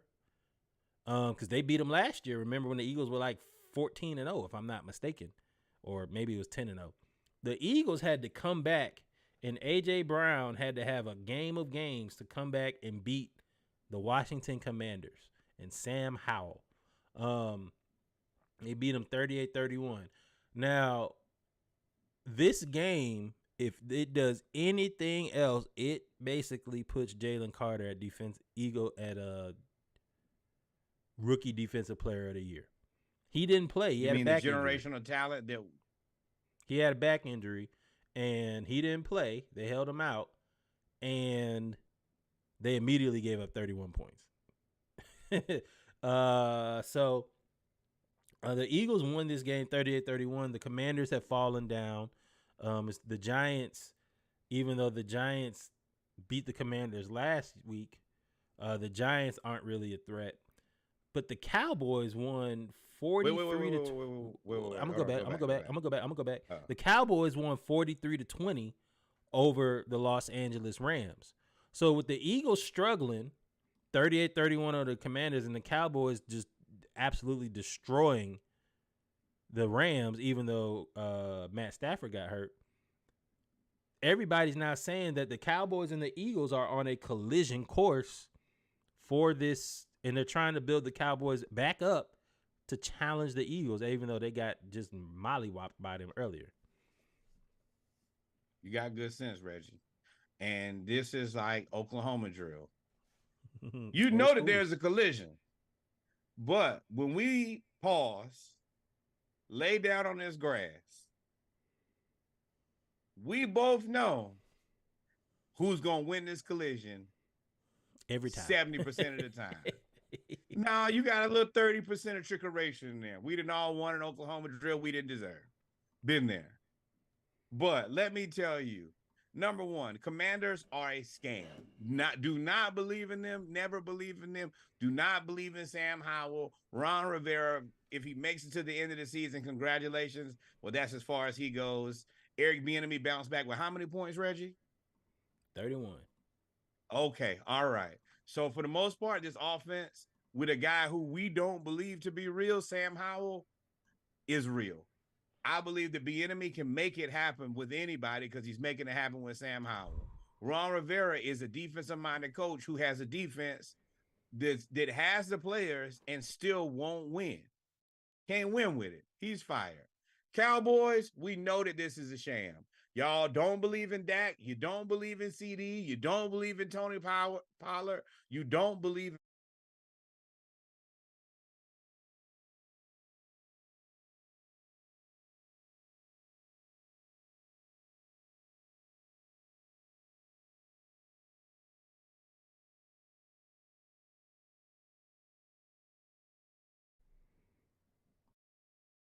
All right, we back. Go ahead. You don't believe in Tony Pollard. You don't believe in Dak. You don't believe in CD. That was the last thing we heard. Yes. Michael Parsons, I do believe in him. He's a world beater. But for the most part, you know that this team is not it. And I think that this team knows that they don't really want to see Philly. I don't think that Jalen Hurts is the best quarterback in the NFL. I don't think that he should be paid that much. But I think that Jalen Hurts knows he can beat the Dallas Cowboys. I feel very confident in that. So y'all can believe into the national media as much as you want to. You know, and I think we all know the Cowboys do not want any parts of the Eagles. And I'm going to tell you right now, A.J. Brown is a man and a half. And I don't care without what quarterback Trayvon they got. Diggs, you can't. Well, Trayvon Diggs matches up with A.J. Brown, but there's they don't have him. Devontae So- Smith, there's nothing you can do. You don't want that smoke. Let me tell you that much. You don't want it. And they're gonna sell you this because this is what gets clicks and this is what they want to talk about. The Eagles are better than the Cowboys, and Cowboys don't want to play the Eagles. You can play the Commanders and the Giants all you want to. They shams. Yeah, so we're gonna see. Cowboys will be there. Even if they lose, they're gonna make it to the playoffs as a wild card because the NFC is so wide open. Sent home. So Going home right early like they always do. yes, sir. And else the Giants played the Jets, and of course nobody cares about this game. It was 24 punts. Oh, no. I do care about this game. And I'm going to tell you why I care about this game is if you give me a second, I actually want to pull it up here. This is the worst game of football I think I've seen in a very long time, possibly in my adult career. And then once Tyrod went out, they put in the backup. And let me tell you, that guy was terrible. He was so bad that they would not even let him throw the ball until overtime. And then in overtime, they only let him run the same play 3 times in a row. And at this point, it was kind of uncomfortable for me to watch. Like, this guy's a backup. You're a backup. So what should you be? You damn near a coach. Yeah, you have to know the playbook. Dog. He keep getting them ribs hurt. You have to know the playbook inside and out. And this man had one play. And they will only run this one play. And I'm like, bro, you telling me you've been sitting over here on the bench watching, get mental reps, because that's what they tell you to do. Get mental reps, learn while you watch. And they roll you out there and you have one singular play. Tommy DeVito is his name. And this man might be the worst football player I've ever seen. I played quarterback for about a week and a half. I'm going to tell you this. There's something that I always had. I had 3 plays that I could run that I know no matter what, if I get up there and I get a chance, I'm going to run all 3 of these. Period. And Tommy ran up there and ran that same turn to the right, throw to the flat play, looking stupid. That's the reason I wouldn't have ran the same play. It looks like you know one play. And the teams and the fans start booing. And that's the reason I was like, no, we're going to talk about this. Tom DeVito, number one, you're a terrible football player. And you're 25 years old. You're not even like a young backup. And that is young. For a backup, that is young. Your backup would be like 40.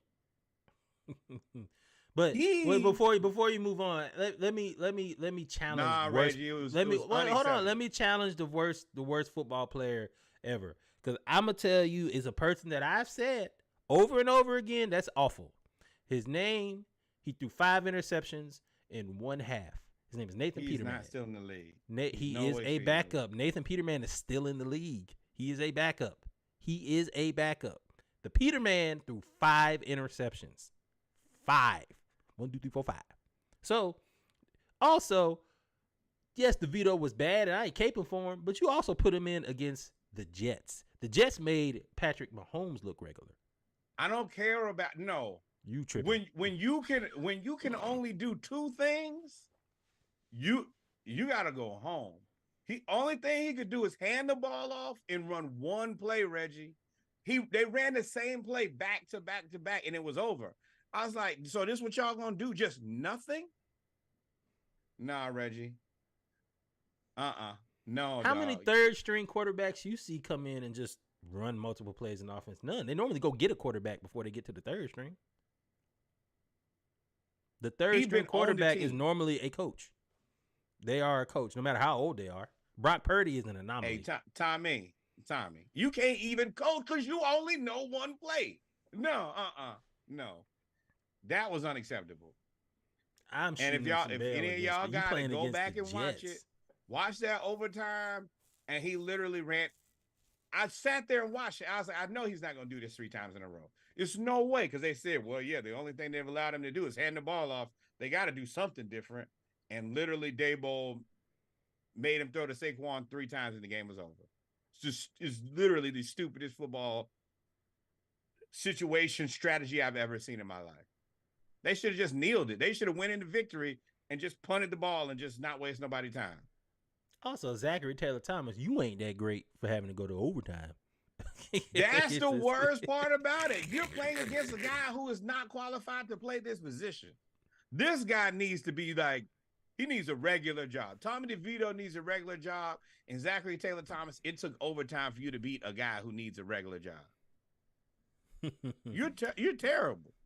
But I didn't want to talk about none of this. I didn't really care. What I wanted to talk about was Aaron Rodgers, who had Achilles surgery last month, was out there taking snaps and throwing the ball because of his revolutionary Achilles surgery, the type of surgery that he had, where he's basically allowed to put pressure on his leg a lot sooner than normal.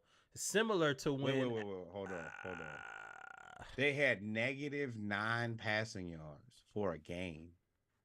Yes. Garoppolo? Did you see that game? He missed No. The Giants. Oh, well, yeah. You played a whole Saquon Barkley had 36 carries for 128 yards, and they wanted to pay that man no money. Oh man, my neck, my back, and my back. Oh, that's hurt. After that game, I'm not playing no more. But let me finish. This is like, if you remember back in 2018, Georgia played Alabama for the championship, and Tua had hurt his ankle. And they had what you call a tightrope surgery, where they come in and basically they do that a lot. Now Georgia got 3 people they had, including Brock Bowers. They come in and they basically use a screw type mechanism, but it's not really a screw to go in and put everything together. It's something similar in the Achilles surgery, and that's how he's able to put weight on his leg, and he apparently is on track to be back by the end of the season for the playoffs, which would be insane to come back after 2 months after Achilles surgery, which is, I don't know if he should do that. But if he comes back and he's throwing, I mean, he looks good out there throwing the ball. I mean, that's a month after Achilles surgery. I'm not a surgeon, so I have to shut up. But this makes me super uncomfortable. This just, and I probably been scarred from that Kevin Durant where you brought him back too early, and you're like, and you saw the Achilles pop, and you're like, what are we doing here? Why do we do this? I think that this is too fast, but Kirk Cousins, you need to get Aaron Rodgers' number, and you need to reach out to his doctor immediately. And that's the first thing I thought can get on hey, can I get on your schedule? What is it? How can I expedite myself to the front of this list? I need you to be available for me soon and very soon. Yep. So the Jets did win this game 13-10. They got a kick to win the game. And the Giants basically are in the midst of tanking, and they're about to try to get some draft capital. I think they may go after a quarterback because they just traded. The one thing that they did have was a decent defensive line with Dexter Lawrence, Leonard Williams, Kayvon Thibodeau, a couple other players. They traded Leonard Williams to the Seahawks. So now that Leonard Williams is with the Seahawks, I think it's only a matter of time. They're going to build around Dexter Lawrence. They have a young secondary, and then they'll try to address the offensive side of the ball. But they got to do something because Daboll, it's always what have you done for me lately? And y'all re-signing Daniel Jones, and not signing Saquon Barkley, and then going out there and laying an egg on the season. It's not looking good. This is the most Giants thing you can do. You pay the wrong guy, get these expectations, and then flounder. But I told y'all last year, this team was not real. Now we're going to have to suffer through this because they're going to get worse before they get better, and they're already pretty bad. Yep. This is the Giants in perpetuity. Speaking of the Seahawks, the Seahawks beat the Browns, who just beat the 49ers. last week. And they traded for Leonard Williams. Are we sleeping on the Seahawks? Because, I mean, they are tied for first. Actually, they are in first in the NFC West over the 49ers. I think that the Seahawks are accurately depicted. They have some good parts of their team. They have some bad parts of their team. They're a better than average team, but they still need some work to get to the level of like elite. Think so? They're kind of a good team. But also the Browns are playing without their starting quarterback. That's a problem that nobody's spoken about. But you played against a very good defense and you scored 24 points. That's respect. But you beat a team without their top two players. No Nick Chubb, no Deshaun Watson. Good job, I guess. Well, I mean, it's more of they scored 24 points against this defense. That's respect. I give him respect. And Jackson Smith and Jigba coming in as your third or your slot receiver. Actually, him going to the outside and putting Tyler Lockett back in the slot. Yep. I underestimated this offense. I will be the first to say that. And I definitely underestimated the defense because that defense hasn't been great over time. But with them adding Leonard Williams to this defense, along with this offense and Geno Smith playing smart football, they look like a team that could be, Texas Rangers Garcia got hurt his back. They look like they could be a team that could be a force to be reckoned with for the rest of the season, especially in the NFC West. Because they got some wins in them. I like that Geno can be like, I feel like majority of black quarterbacks don't get a chance to be just kind of good. Like, I feel like you either have to be a world beater or they're trying to fire you. And I feel like Geno Smith falls into the category of a pretty good black quarterback. Like, I'm not a guy who just has to outrun everybody. I'm just kind of a decent pocket passer that does my part for my team. Mm-hmm. And I like that. And I think that you should have more of that to come. I think that people like Bryce Young, I really wanted Desmond Ridder to kind of fall into that category of just like solid quarterbacks. Mm-hmm. Mm-hmm. And I think that Geno's found his spot. I think that Pete Carroll, through all of his loss, I think he understands like this is a good chance for me to kind of resurrect what was really bad for me, because that Seattle situation is mostly his fault. All of his fault. I mean, they should have another ring. They should have kept everybody together. Yeah, we talked about. We said Leonard Williams just went there. I think with allowing Bobby, anytime you can put a good defensive lineman in front of Bobby Wagner, he's like, you've done something right. He's like quiet Ray Lewis. Like he is out there. He does not really miss a lot of tackles. He doesn't really blow assignments. He's a sound football player, and he leads the league in tackles like every other year. Consistent and competent. Those guys don't get nearly enough credit in the NFL. Consistent and competent. Mm-mm. And the reason I talked about are we underestimating them is because the 49ers lost to the Bengals 31-17. The 49ers and Brock Purdy have lost 3 in a row. I do hate that the entire sports media world is like, we told you about Brock Purdy, like they've been preying on his downfall.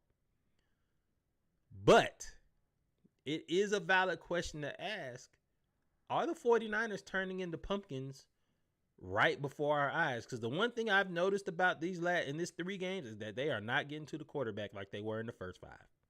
Not at all. Well, it's like Cinderella. That pumpkin at one point was a chariot. And when it was a chariot, it was a chariot. But then it turned back into a pumpkin.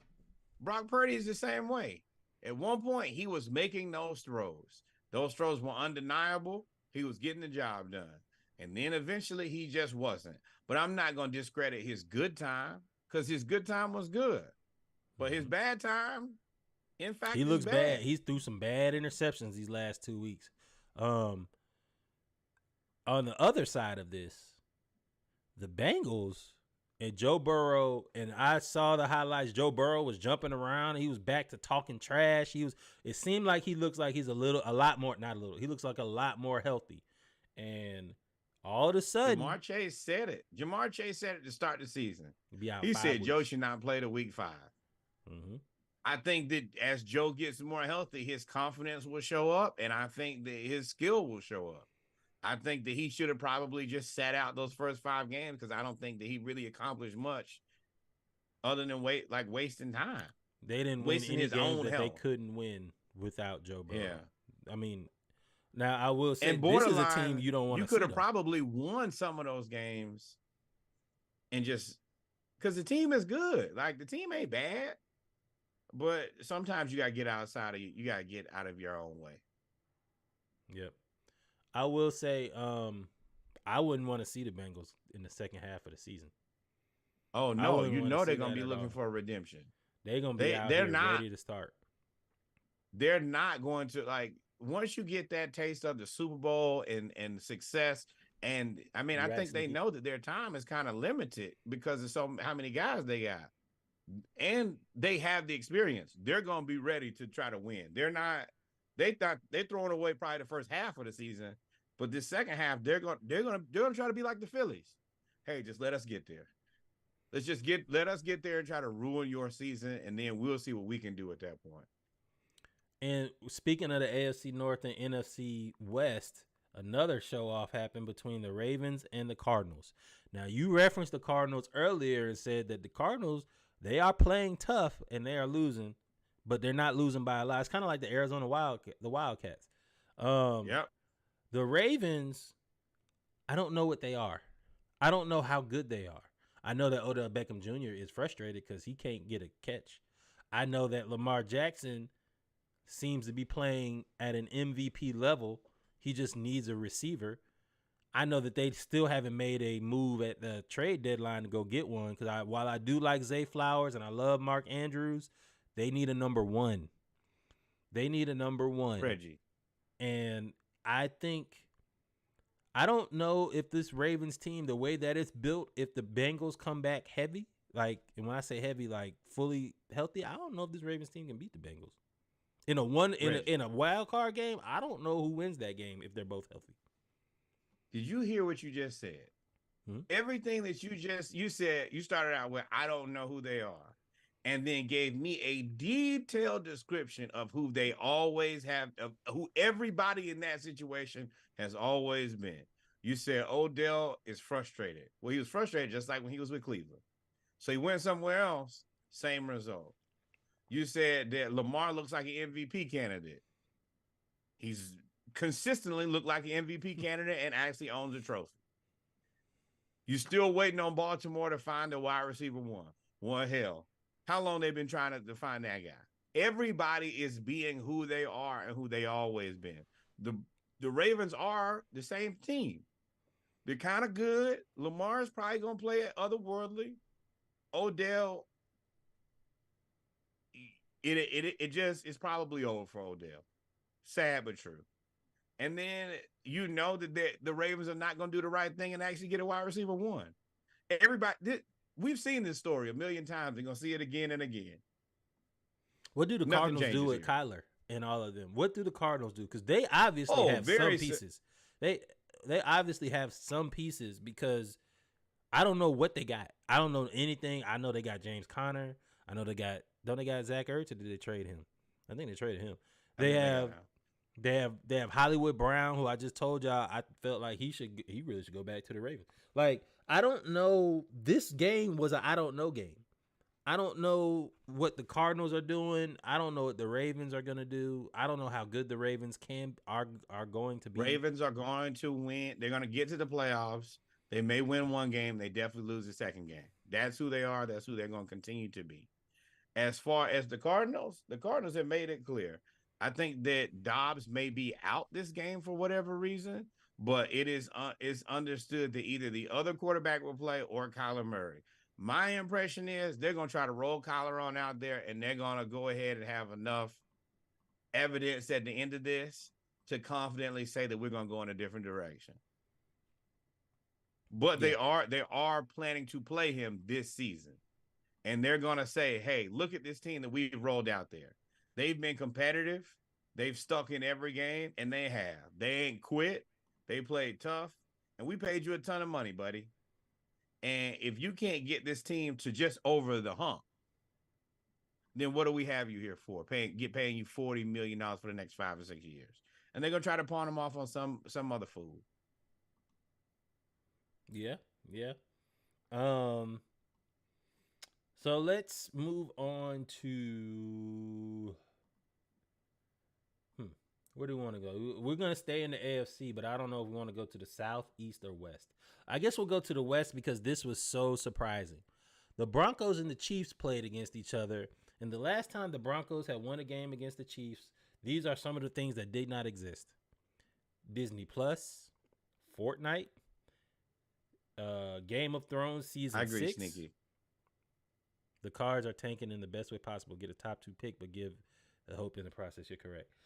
Hello by Adele, which is one of the best songs that came out over the last 5 to 10 years, did not exist. iPhone 7 and AirPods didn't exist. TikTok, White Claw, Tom Holland's Spider-Man. We done had a whole Iron Man dead, and they still ain't won. Like, nobody expected we had a for them cartoon to Spider-Man win. since then. A black one. Like, we didn't expect, even though we did say in Saturday Morning Live that it was raining, right? It was, snowing. And that, we thought that would have been better. They big fight. We thought that would have been better for Kansas City, but it turns out it wasn't. No, okay. So this is the thing with this game for me is Mahomes had the flu. And you're playing in the snow. It's gonna make it very tough on it. I mean, the flu ain't no joke. If any of you have had it, it will humble you.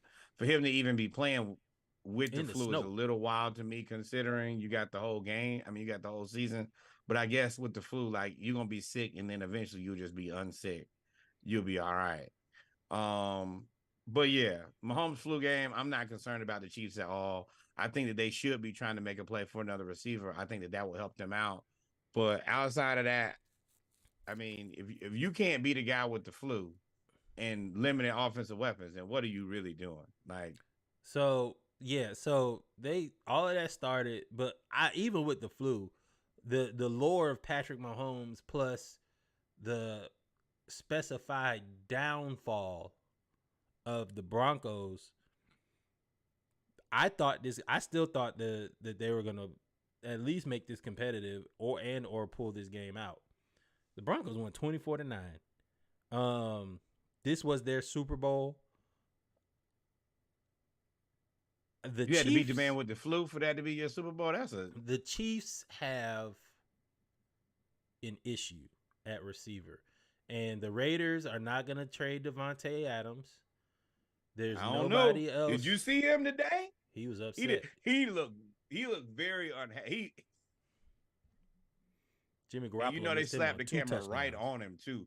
He cussed out everybody. F this after that. Then right after the game, you saw him run into the locker room.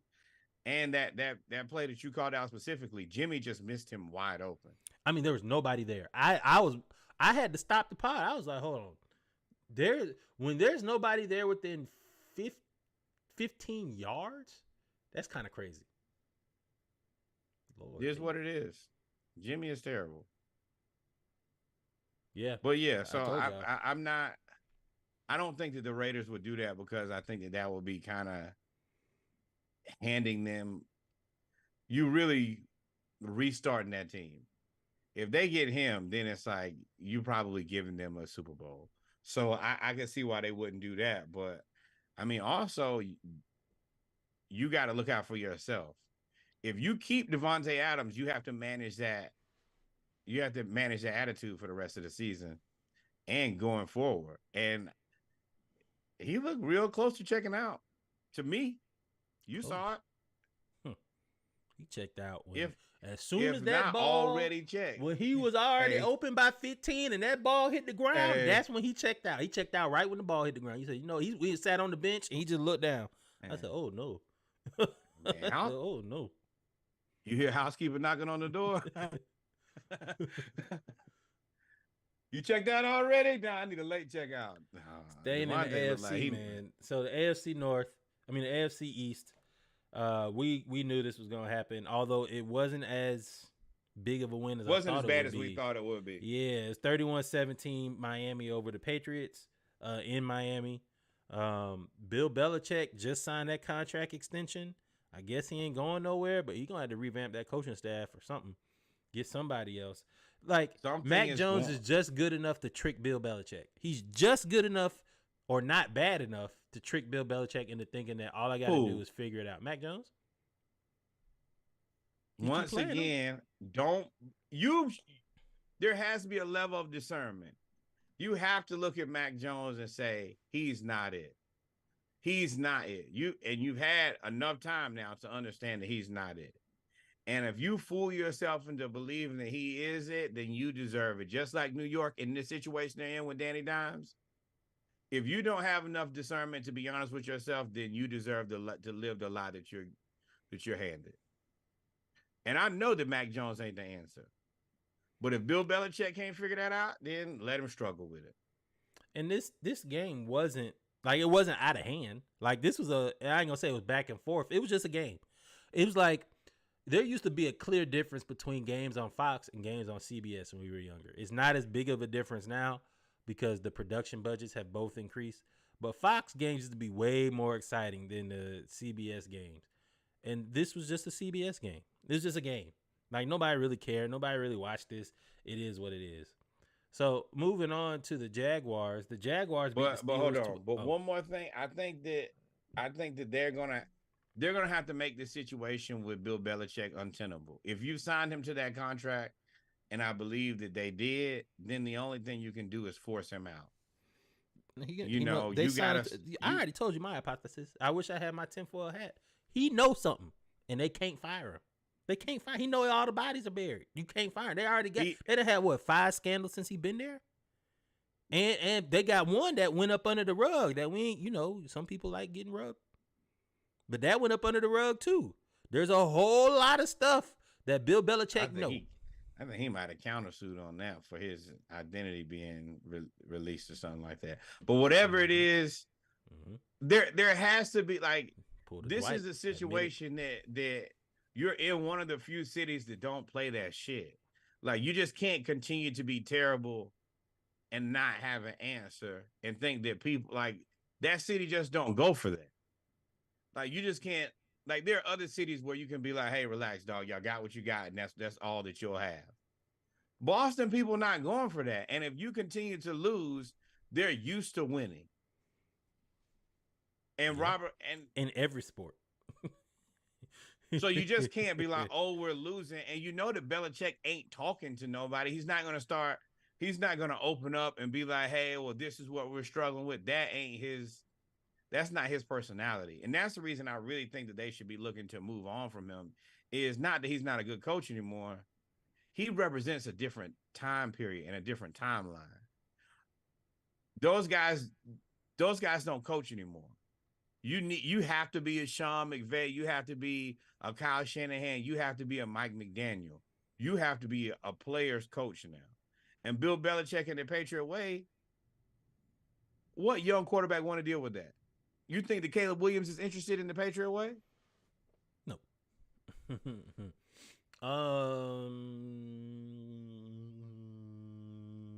Nobody. Maybe Carson Beck.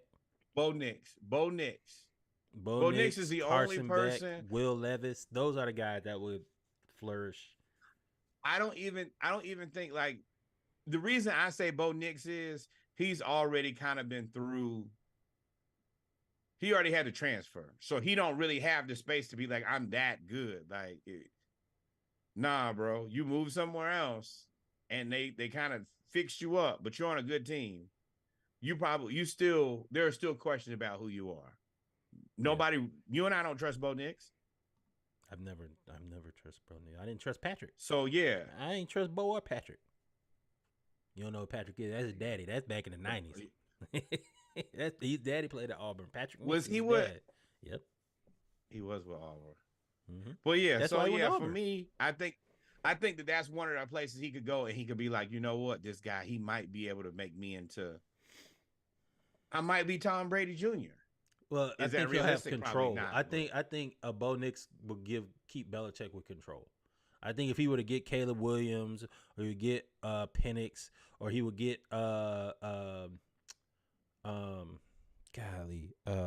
Quinn Ewers. Yeah, if he were to get, I don't think any of Ewers those guys. not going for that. Ewers They're not. is a wild. They're wild not. call. They're not going to. You're not going to be able to talk to them any kind of way, and it's going to be difficult to talk to really anybody that kind of way because of the NIL. Because it is. So exactly. So I've been making this money, dog. So, but moving on, I do want to talk about not just the Jaguars. The Jaguars have won like 4 straight. Quietly as kept.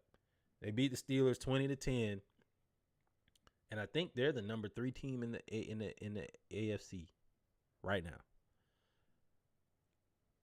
Is this the year the Jaguars make a jump and make it? I guess the jump would be to the AFC Championship game. I don't know if that's gonna happen because I don't know if they can beat the Bengals. I don't know if they can beat the Ravens. I don't know if they can beat the Chiefs. And I don't know if they can beat the Dolphins or the Bills. So they're probably you know how the majority of people end up in Florida who are not from Florida? They're transplants. Where are they transplants typically from? New York. You know who this team is? This is the New York Giants from last year. This is a team that would trick you into people believing it's good, but you know I should not pay this quarterback, and this team ain't really good. Oh, I mean, and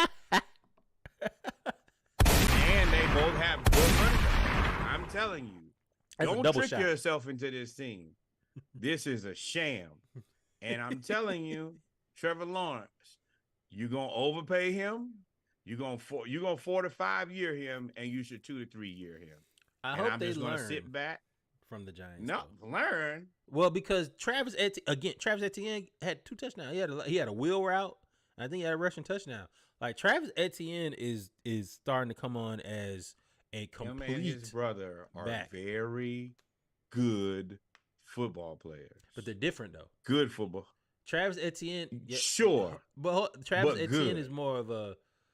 He reminds me of like he's the Marshall Faulk mold, right? He can go play wide receiver. He can go. I mean, he ran a wheel route. He can go play. He's more of like Bijan, where his brother seems to be like Tyler Algier. He's like really fast, and he's really strong. He can run you over. His brother's not a catch the ball out the backfield type back though. You can't be nothing when you hoisted down by the poor play calling of Billy Napier. So I don't want anybody to think that is a representation of who that man is. That Etienne kid is good. And I think he is a multifunctional back in the NFL. And I think whatever team gets him is going to be lucky to have him. But you're stuck right now with Billy. But with that said, yes, don't trust these Jaguars. They're going to have this little up year where they're playing the NFC South against nobody. And then as soon as the world shows up and there's competition, they're going to show them true selves, just like the New York Giants. And then they're going to have an overpaid quarterback, and they're not going to pay their running back. And I don't think that Etienne is going to go for the Saquon bait. I wouldn't. Nah, it won't happen.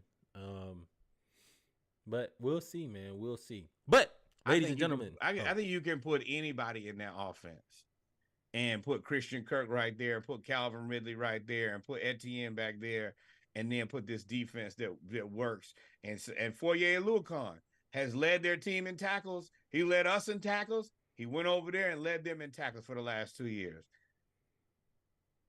Everything around him makes Trevor Lawrence look good. I wouldn't pay Trevor Lawrence. I'm going to disagree with that. There's no way I think Jimmy Garoppolo looks good over there. There's no way that I think a lot of these I'm talking about respectable people. No, if you bring me the non-respectables, then no. So who's respectable to you? Baker and better. I think that Jimmy G only looks good at his house going forward. or a backup. I don't think you could put Baker in that team and they're as good as what you call it. Put Jameis on that team, I feel fine. Hell, damn near Taylor Heineke. Yeah, I'm 100% believe you are 100%. Calvin Ridley is out. it. Ridley is the realest of deals. He is a. They got their players, and I feel like they got them almost on consignment. That's the reason they can pay for their defense. No, they paid Christian Kirk. They paid Evan Ingram. They didn't pay any offensive linemen. That's who they have. They didn't pay. They paid defensive line, and they got a lot of their DBs on rookie contract. Etienne on offense, rookie contract.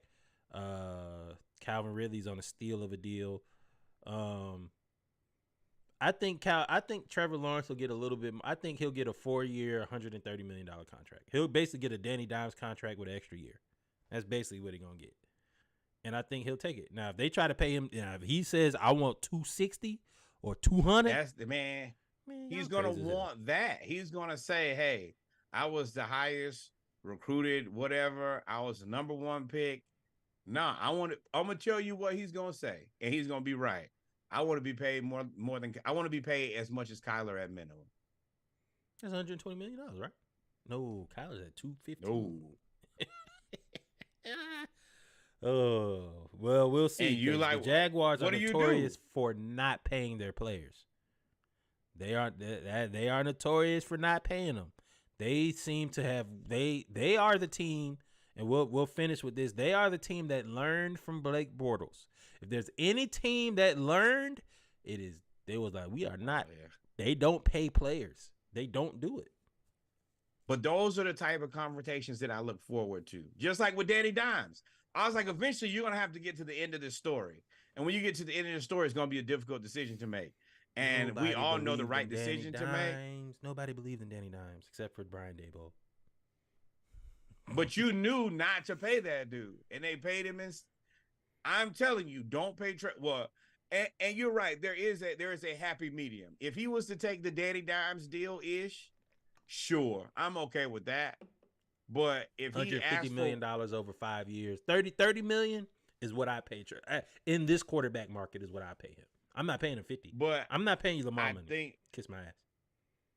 I think that he's going to say he's going to want to be paid more than Kyler. Kyler setting the bar at accomplishments so low and the money so high, he's throwing the market off. Because then you're like, well, you can't pay him what, $15 million less than the boy with the Chargers? You can't do that. You can't pay him $15 million a year less than Herbert. Kyler has $160 million guaranteed at $46.1 million a year. So if you pay him $40 million, he'll be at like number 10 quarterbacks. So that's 4 years, 160. He gonna say it ain't 9 better than me. Kyler Murray at 46, Russell Wilson at 49, Jalen Hurts, Lamar, Herbert, and Burrow at 50 or above. So you looking at 50 for Trevor Lawrence. That's what it is. He's going to want to get paid more than Russell Wilson. 50. I think Russell Wilson, now that I look at this, is the one that messed it up. Well, him too, for sure. But at least he's kind of more, I've been getting paid this, so you kind of owe it to me. It's the guys who ain't never shown you anything. Because going into it, as much as I said this is a lateral move for Russell, I said, like, Russell's kind of a fix. Like, you ain't going, there's still hope that he could take this team to something, to higher heights. And honestly, Russell ain't really paid that bad lately, if you really look at it. But you're right. No, I think his working stats out are 30. actually like in the top 10 in the league. Steph had 42. He's probably a guy who's, it's a better contract if he gets paid $30 million, but due to the other guys, he's going to have to get paid upwards of 45 and a half. 50 is the starting conversation. And especially if they mess around and make it to the AFC Championship game. Oh, you know, all it is how the teams fall in the rankings, right? Once you get to the playoffs, they're gonna be the number 4 seed because there's nobody gonna challenge them in their division. So they don't have to play Miami. They don't have to play either. They have to play either Baltimore or Cincinnati, and they don't have to play the Chiefs, and they don't have to play AFC South, AFC East, AFC North, AFC West. Yeah, so that they don't have to play them in the first round, and then you don't know what can happen. They may have to play the Bills. You know what I mean? I mean, nobody believes in the Bills unless they make a big move.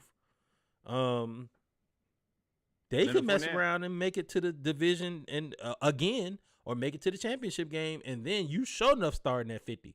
You probably gonna be at 53. And that's worst case scenario is you have these teams with this success that you know is not real, just like the Giants last year. You got to look at that team and be like, hey, okay, we accomplished some things, but we also know it's not real. Yeah. Y'all pay that $50 million if you want to. I mean, that's the going rate. You have to.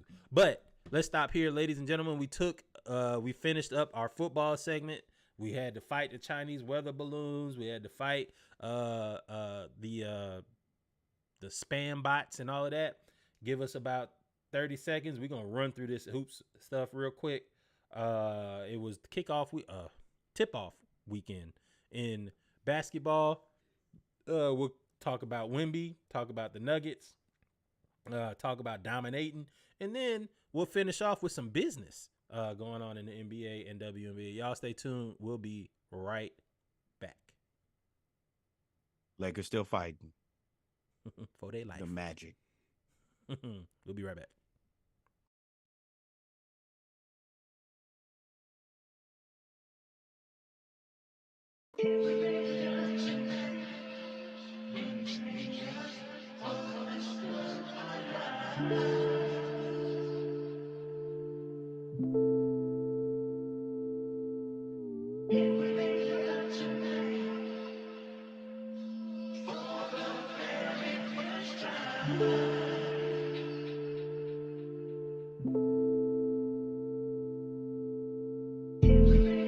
Same city, same hoes, can't move south. Not this hour, it's 4 a.m. with you now, yeah, you left your crew now, Shawty, what you wanna do? Just my hood, you already know, can't move sour. He ain't try to rob me, he just started. But he shouldn't even started. Now that boy a target, niggas you retarded. $500,000 on my ride. One of my cribs like 3.5. I'm only there sometimes when I'm on that side. Weather like -50 on my pinky. It's cold, it's like -80 on my lady. Some fro, that's minus shit when you a major. You know, I design the shit, I make the labels. Knew I want my body, and then my title start the party. With you, she being guarded. With me, she getting naughty. Ride it like a Harley. See them eyes getting starry. Looking like you want it. Flick it, it lasts longer. Same city, same hoes, can't move south. Not this hour, it's 4 a.m. with you now, yeah, you left your crew now, Shawty, what you wanna do? Just my hood, you already know, can't move sour. He ain't try to rob me, he just started. But he shouldn't even started. Now that boy a target, niggas you retarded.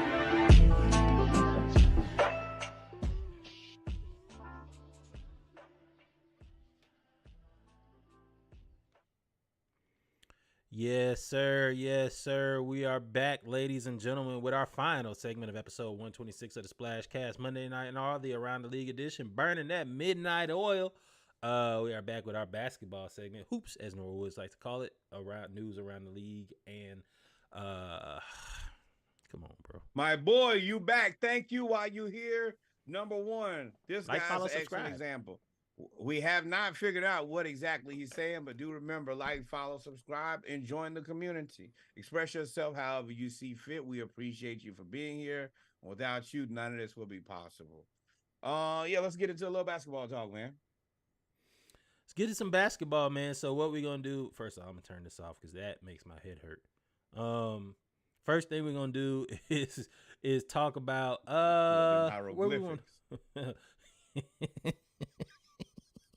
It is the WNBA. So it was in a NBA tip-off weekend, but the WNBA, ESPN has had a trend over the last few years of incorporating athletes into the booth.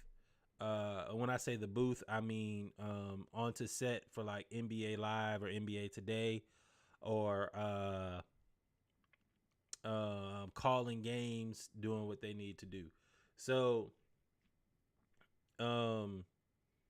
it is going to be Las Vegas Aces head coach Becky Hammon, champion Becky Hammon, and Connecticut Sun head coach Stephanie White are set to join ESPN's studio analyst team for the 2023-2024 NBA season. It continues a trend where you've had players like Candace Parker go in. You've had Chini Ogwumike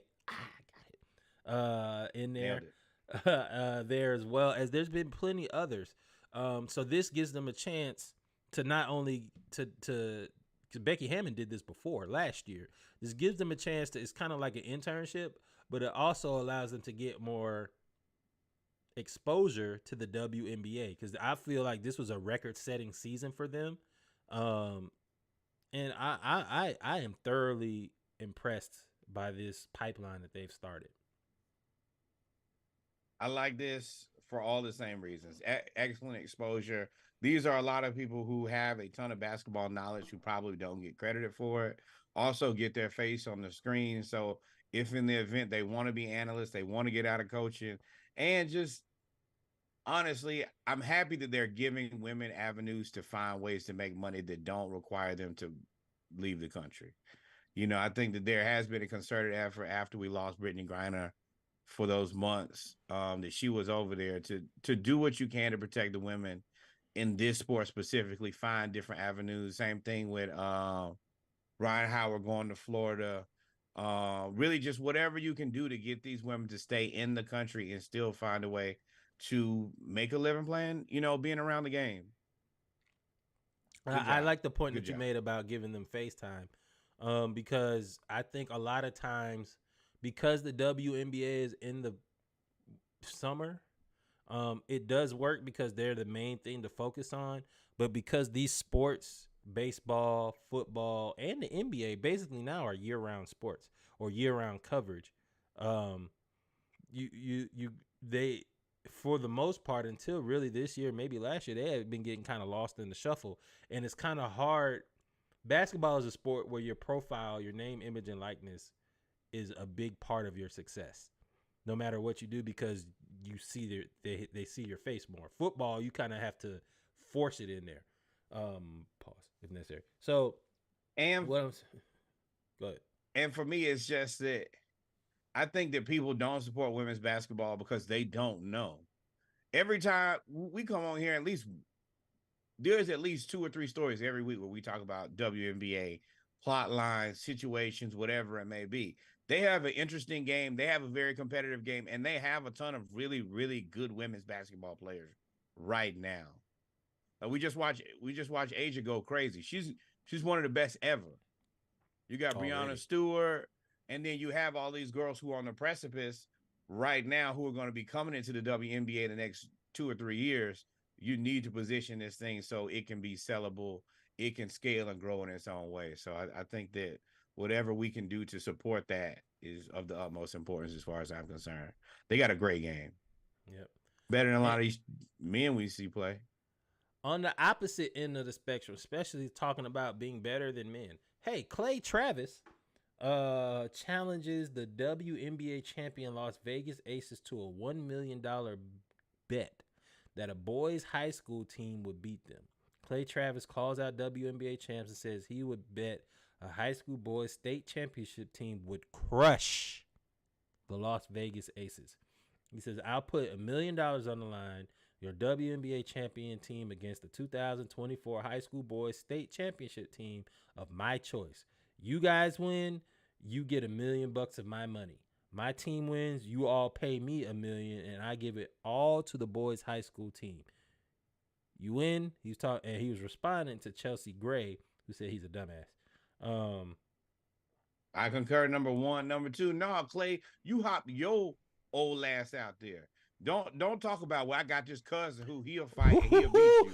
No, you get your ass out long. there. We've been pining too long. I was about to say, Get don't your get me ass beat out up. Yeah, don't bother. Don't have nobody. Don't speak on nobody's behalf. Don't nobody need. Everybody got a platform now. You got a phone. You can start a podcast just like me and Reggie, and hopefully them people will like, follow, and subscribe just like they do here. Clay, you shut up or you play. That's it. But I dare you to get your ass out there and let them tear you up. How about that? Yeah, he said this would be the most watched WNBA game of all time. And I 100% disagree. I feel like this would be a Travis mockery to not only the W, because no boys team is going to go on and go out there and get just destroyed. Because no boys team is going to want to go out there and get embarrassed. Because that's what's going to happen. We have covered this on the pregame 7 or 8 times where high school boys, college boys go out there and challenge former WNBA players, current WNBA players. It's a very good team of women's basketball. WNBA players, they challenged even the European players. They challenge them and they all get embarrassed.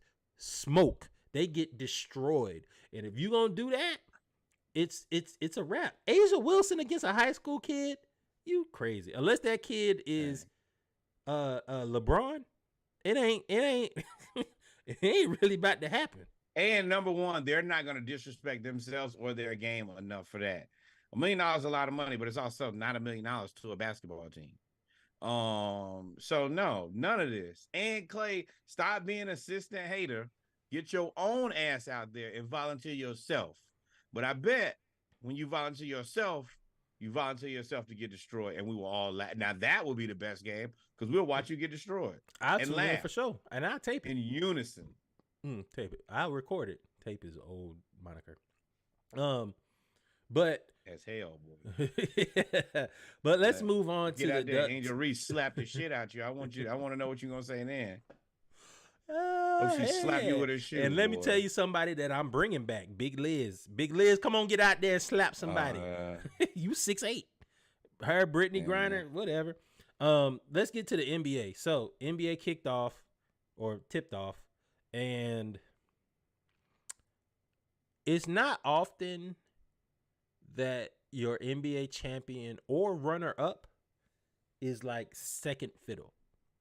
They normally like show them, they show the pomp and circumstance, and they do that. They did it for the Nuggets. This is fixed. But it was not second fiddle. I mean, they were not first fiddle. First fiddle was Big Victor Wembanyama, made his NBA debut regular season, and I believe they played the Spurs.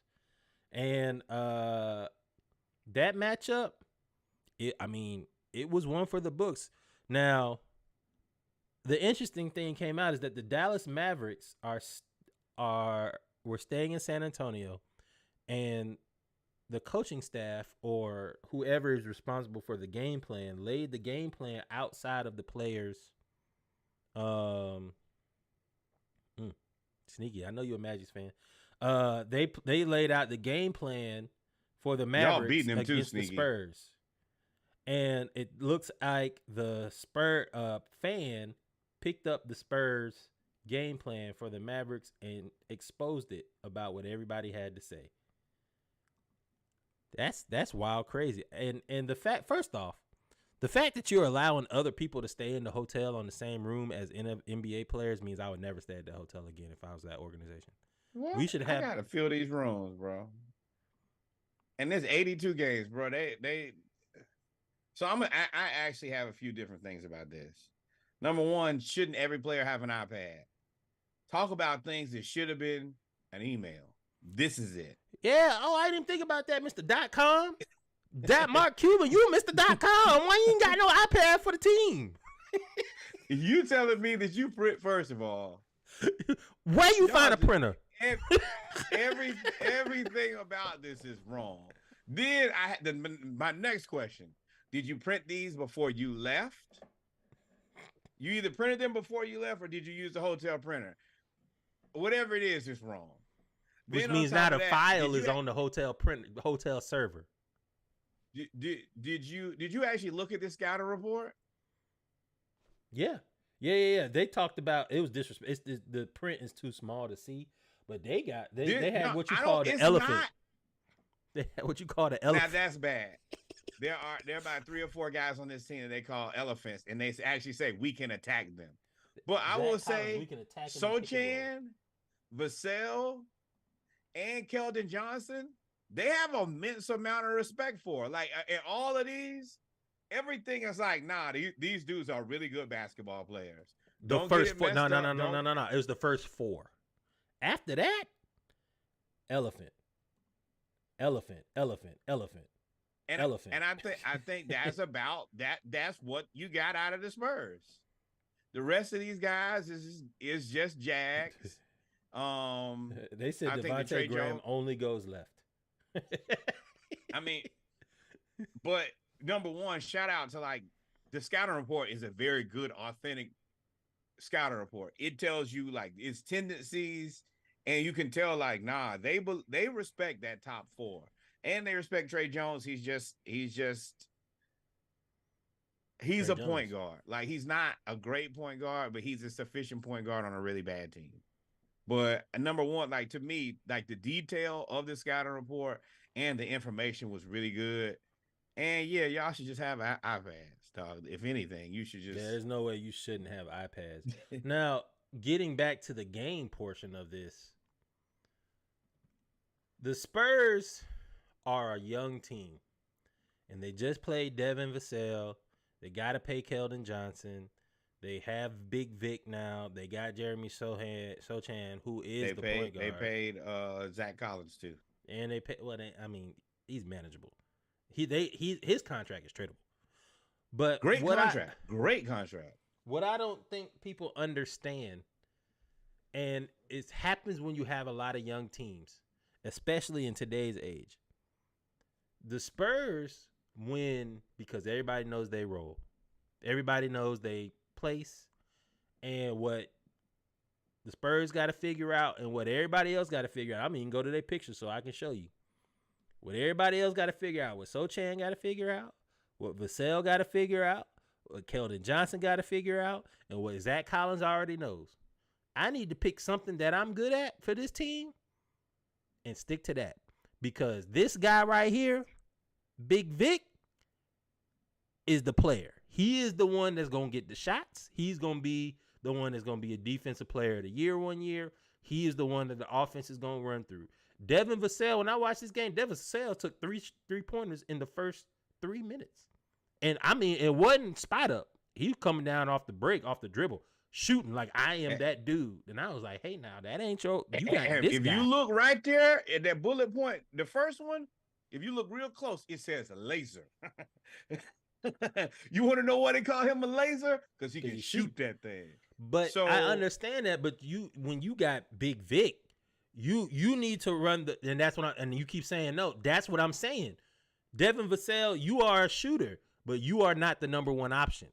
Jeremy Sochan, you are an overall player, but you are not the number one option. Keldon Johnson, you are not the number one option. Zach Collins, you are not the number 5 option.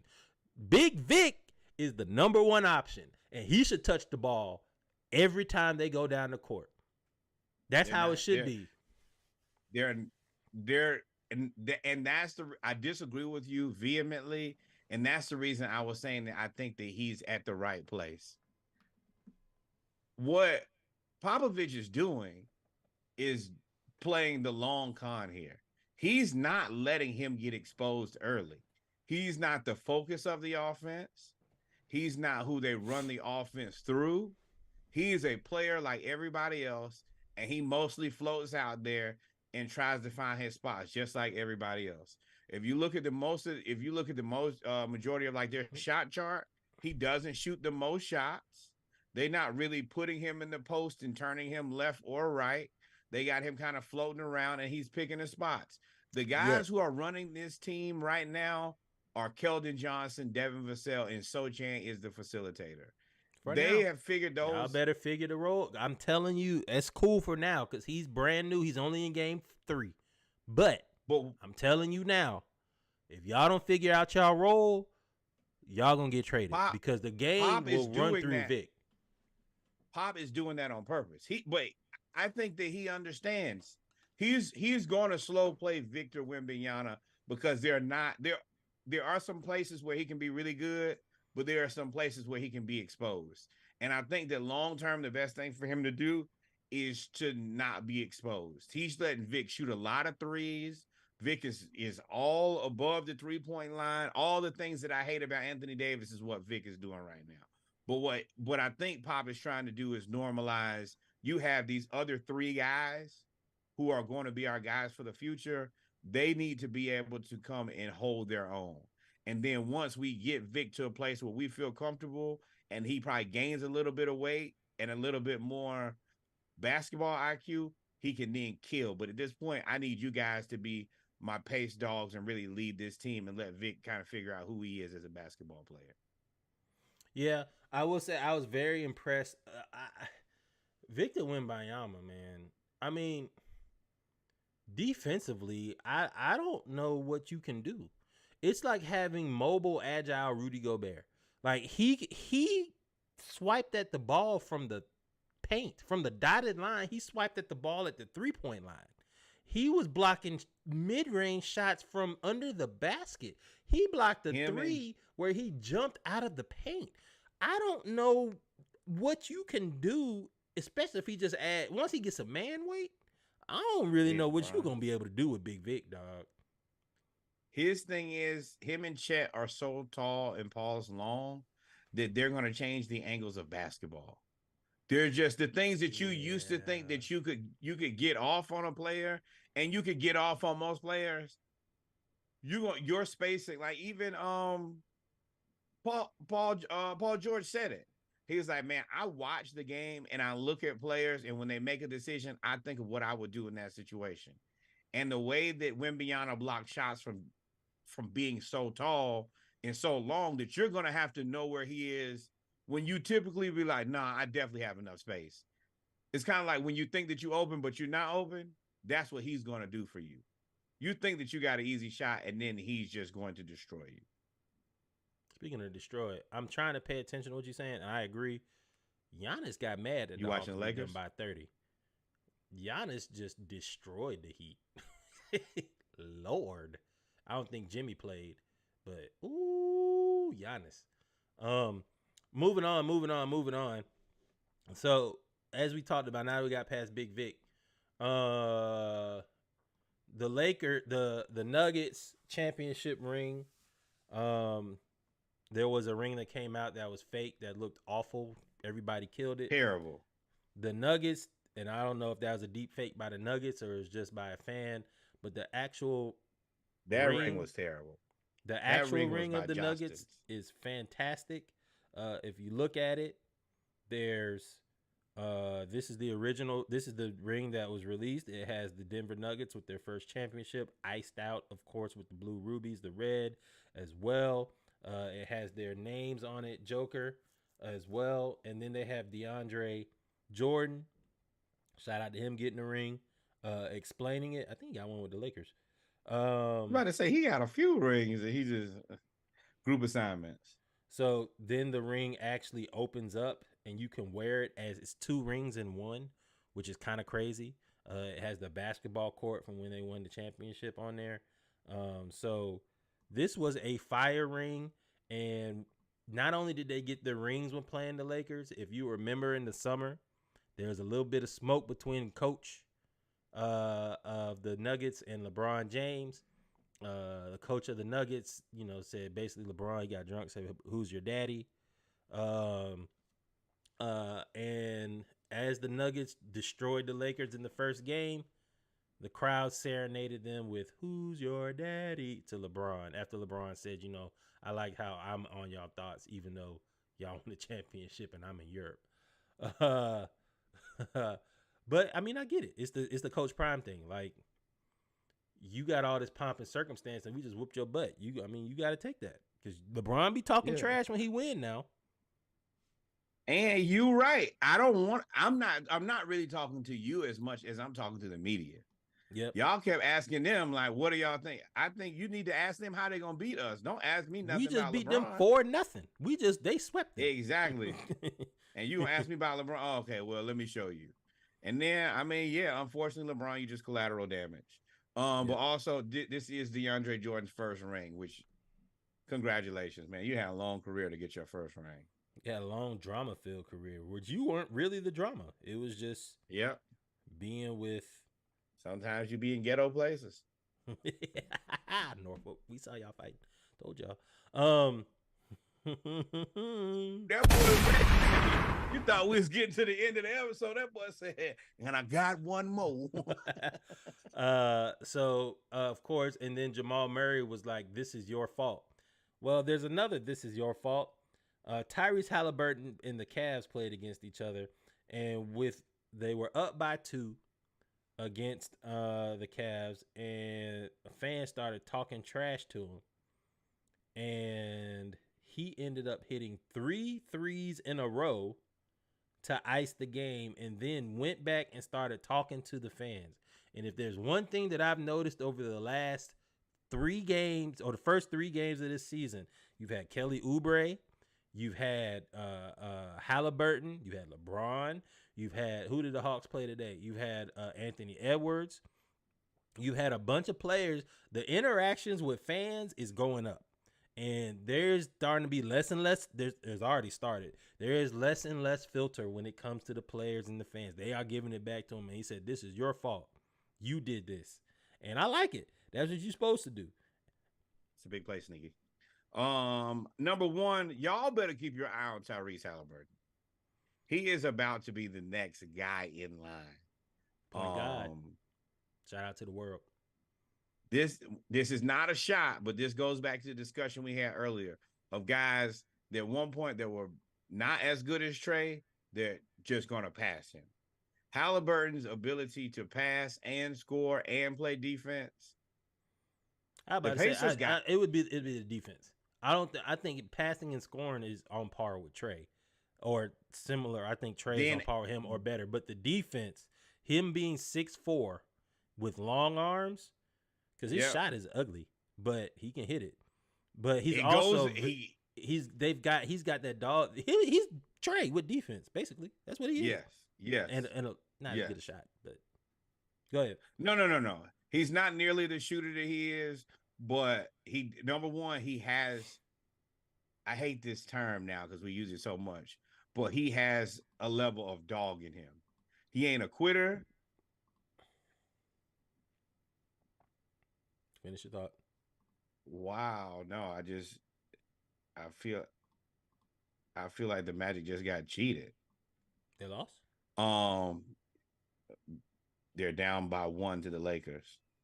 But he's gonna be that next. He's in line to be that next elite point guard. I think that's him. I think him and the Pacers and Benedict Mathurin and whatever else they have on that team, Miles Turner. I'm interested to see what they do with Obi Toppin. They're kind of scary to me. He might do nothing with Obi. Obi about to come in and run laps like he did in New York, catch a couple alleys, and go right on back to the bench. That's what he gonna do. Well, unless they move. Now, if they move Miles Turner, then you may be able to play Obi. I like 4. Miles. I mean, Miles is good.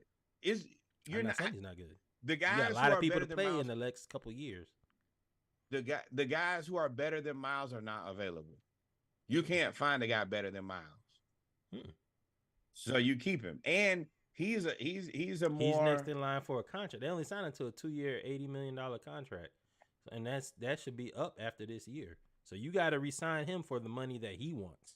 Now, I don't want to step on your point, but Miles Turner of the Indiana Pacers should be sending DeAndre Ayton all of the bread baskets and fruit baskets they want, because it's driving the price down of Miles Turner, because dominating is only averaging 8.3 points, and they 0-3. And mind you, he said, I'm dominance. I'm bringing dominance. My name is Dominating. He is out there getting dominated. Shout out to the world. So it's kind of like I say that because it's kind of like the running back thing in the NFL. You telling me I got to pay you, and you've been hurt the last 2 years. You look good when you play, but you don't play a lot. There's a lot of outlying factors that come into the contract negotiations with Miles Turner, is what I'm saying.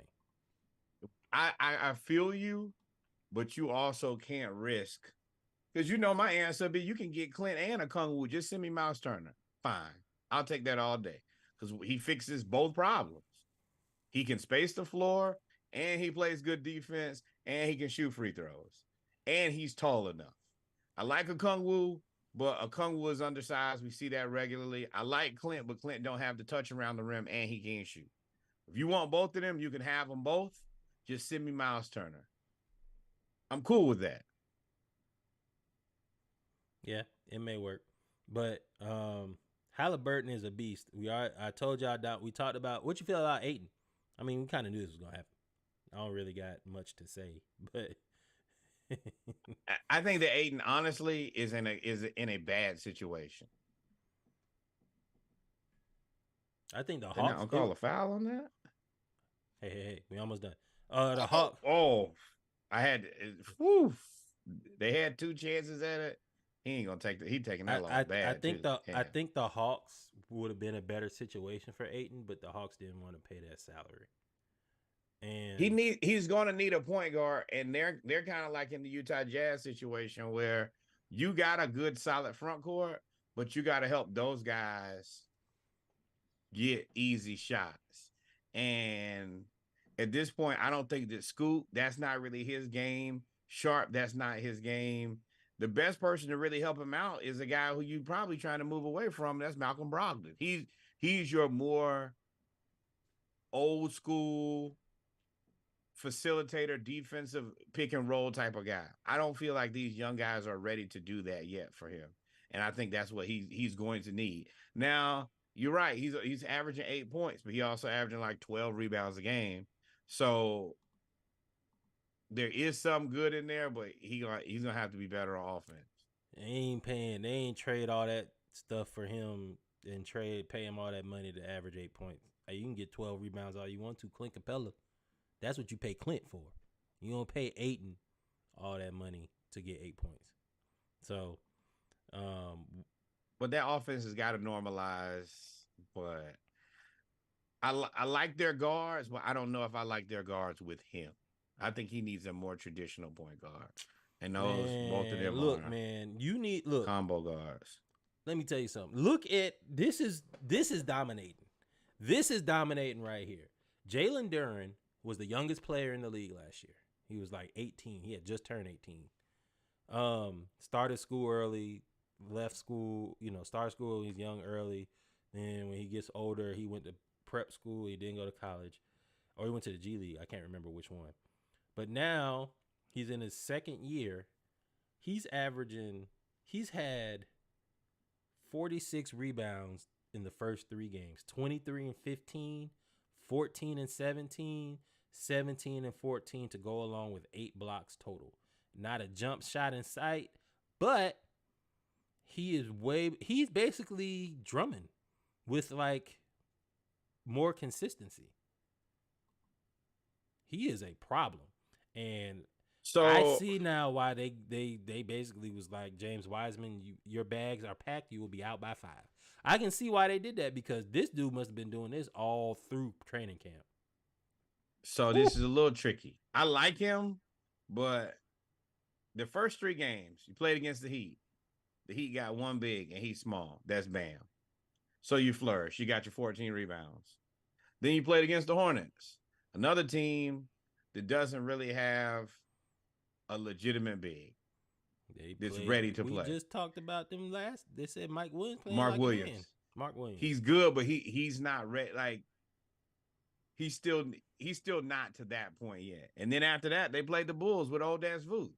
So I'm gonna say, what point is that though? Because remember, he's only in his second year, and he didn't start last year. Yeah, so what I'm saying is I think that he played good against small teams, and then tonight he had 7 rebounds. But you played against the Thunder. The Thunder are a bigger team. They're a bigger, longer team. I think that he's good. Like 3 or 4 7-footers. He's gonna struggle because he also ain't got. I mean, Precious Achiuwa? Is it Precious? No, Isaiah Stewart. Isaiah Stewart. Like, what did Isaiah Stewart do? You need to. Yeah. When you play against a team that has multiple bigs and you the only one rebounding, I mean, at some point you're gonna need a little bit of help. You got jumped. Yeah. At that point, you got jumped. But he's gonna dominate any team that he's supposed to dominate. He is dominating. They both had 7 rebounds. He had 8 points. Isaiah Stewart had 12 points. They played against a team that's outmatched, that just has more offensive skill. Like, their bigs are big and skilled. There's no other way to say that. That's not crazy. But yeah, and I mean they kept it close. They lost 112 to 124. But yeah, this is just a bad matchup for a lot of teams. The Thunder are a problem because they can all kind of dribble, they can all kind of shoot, and they're all pretty tall. Yeah, but Jalen Duren looks like the future of the big man for Detroit. I think him and Cade Cunningham are now the linchpins of that. And what's the guard whose mom coaches the W? Jaden Ivey. Jaden had 20 points. Cade had 17. Yeah. So what I'm saying is Little Robot. Look, y'all need to keep watching the Little Robots. The Thompson brothers are not real humans. He had 10 rebounds and 15 points tonight. He go find him somewhere between 7 to 10 rebounds every night playing small forward. He just get it done. And he's doing it with 2 legit rebounders on the floor. So what I'm saying is, so they have a young core. They need. Let's see, they got Cade, who's going to be their one. They have to move some people. They can move all them players on the bench. They need a. I don't know what they need. Really, they need a bench. You're gonna have. But they got the right man with Monty. Monty's gonna develop Duren. Monty's gonna develop him really well. So you keep Duren. You probably move Isaiah Stewart. He don't really fit. He's a pit bull. You can't have 3 non-shooters because Thompson ain't a shooter right now. So yeah, you can't have 3 guys who all got to really score in the paint almost exclusively. And Isaiah and Jalen together, that just don't work long term. And Jalen is a much younger player, so you move Isaiah. That's the answer, and find a guy who can shoot. Well, we'll see how they pivot. But I like that young team. They got something there. Harden watch. Harden watch. Harden, if you see, this is funny because he stared down. It's a Halloween game, and he stared down Michael Myers, who had a sign that said "Bring me James Harden," and James Harden stared him down. What's interesting is that James Harden is in street clothes, and he's healthy. He's been a healthy scratch for the last 2 games. The NBA is investigating the whole thing of him not playing and not going on the road to play against Boston, even though he showed up. I guess there's no resolution to that, but Harden is trying to get to the Clippers, and the Clippers don't look like they really are willing to spend that capital. My belief is that nothing comes of this because I've known for a while about James Harden's mother being sick. It's just one of those things that's kind of been floating around in the atmosphere about James and the reason he's always in Houston. Nobody talked about it. It was, but it wasn't. I think that to a certain degree, people kind of want to respect the fact that, if you tell us your mama's sick, like we kind of leave it there. And the only reason that it really came to something was that people believed that he was just kind of quitting on the team. Because, like I said, I heard about this months ago. But once you kind of hear something like that, there's not a whole lot more investigating that you could or really should do. Now, the other part is he's in street clothes because he basically came back and was ready and said that he was ready to go. But the team said, okay, well, you've been away from us for the past, I think, like 10 days. We've implemented a game plan. You don't really know the game plan, so it doesn't really do like basically like sit this out. We'll go on the road trip and we'll come back. So, and I think That's that an excuse. That's bullshit. That's bullshit. Fair. It's fair, but also you that works because you know what the answer is. If you don't practice, you don't play. He hadn't practiced in 10 days. You can't get mad with them for saying, hey, we're not gonna play him right now. It's probably BS. Let's be real here. Yeah, but there's no other. If the situation were fine, there's no way that they would say that. Oh yeah, if it was, it's not like Jod not gonna practice, and then they'd be like, nah, if you're available, if it was Embiid, he would play. That's really the answer. That's why I was like, that's bullshit. But I think that the answer is like the answer that everybody will get on the James Harden front and on the Sixers front will be safe enough where nobody will get in trouble. It'll just be. Mm-hmm. So we'll see how that goes. Real quick, we're coming down to the end of the podcast. Hey man, listen, it is 1 a.m. Eastern Standard Time, and we still have 13 viewers. I want to say shout out to all of y'all, even the bot that's here. We appreciate y'all staying tuned with us. Shout out to the world. We love y'all.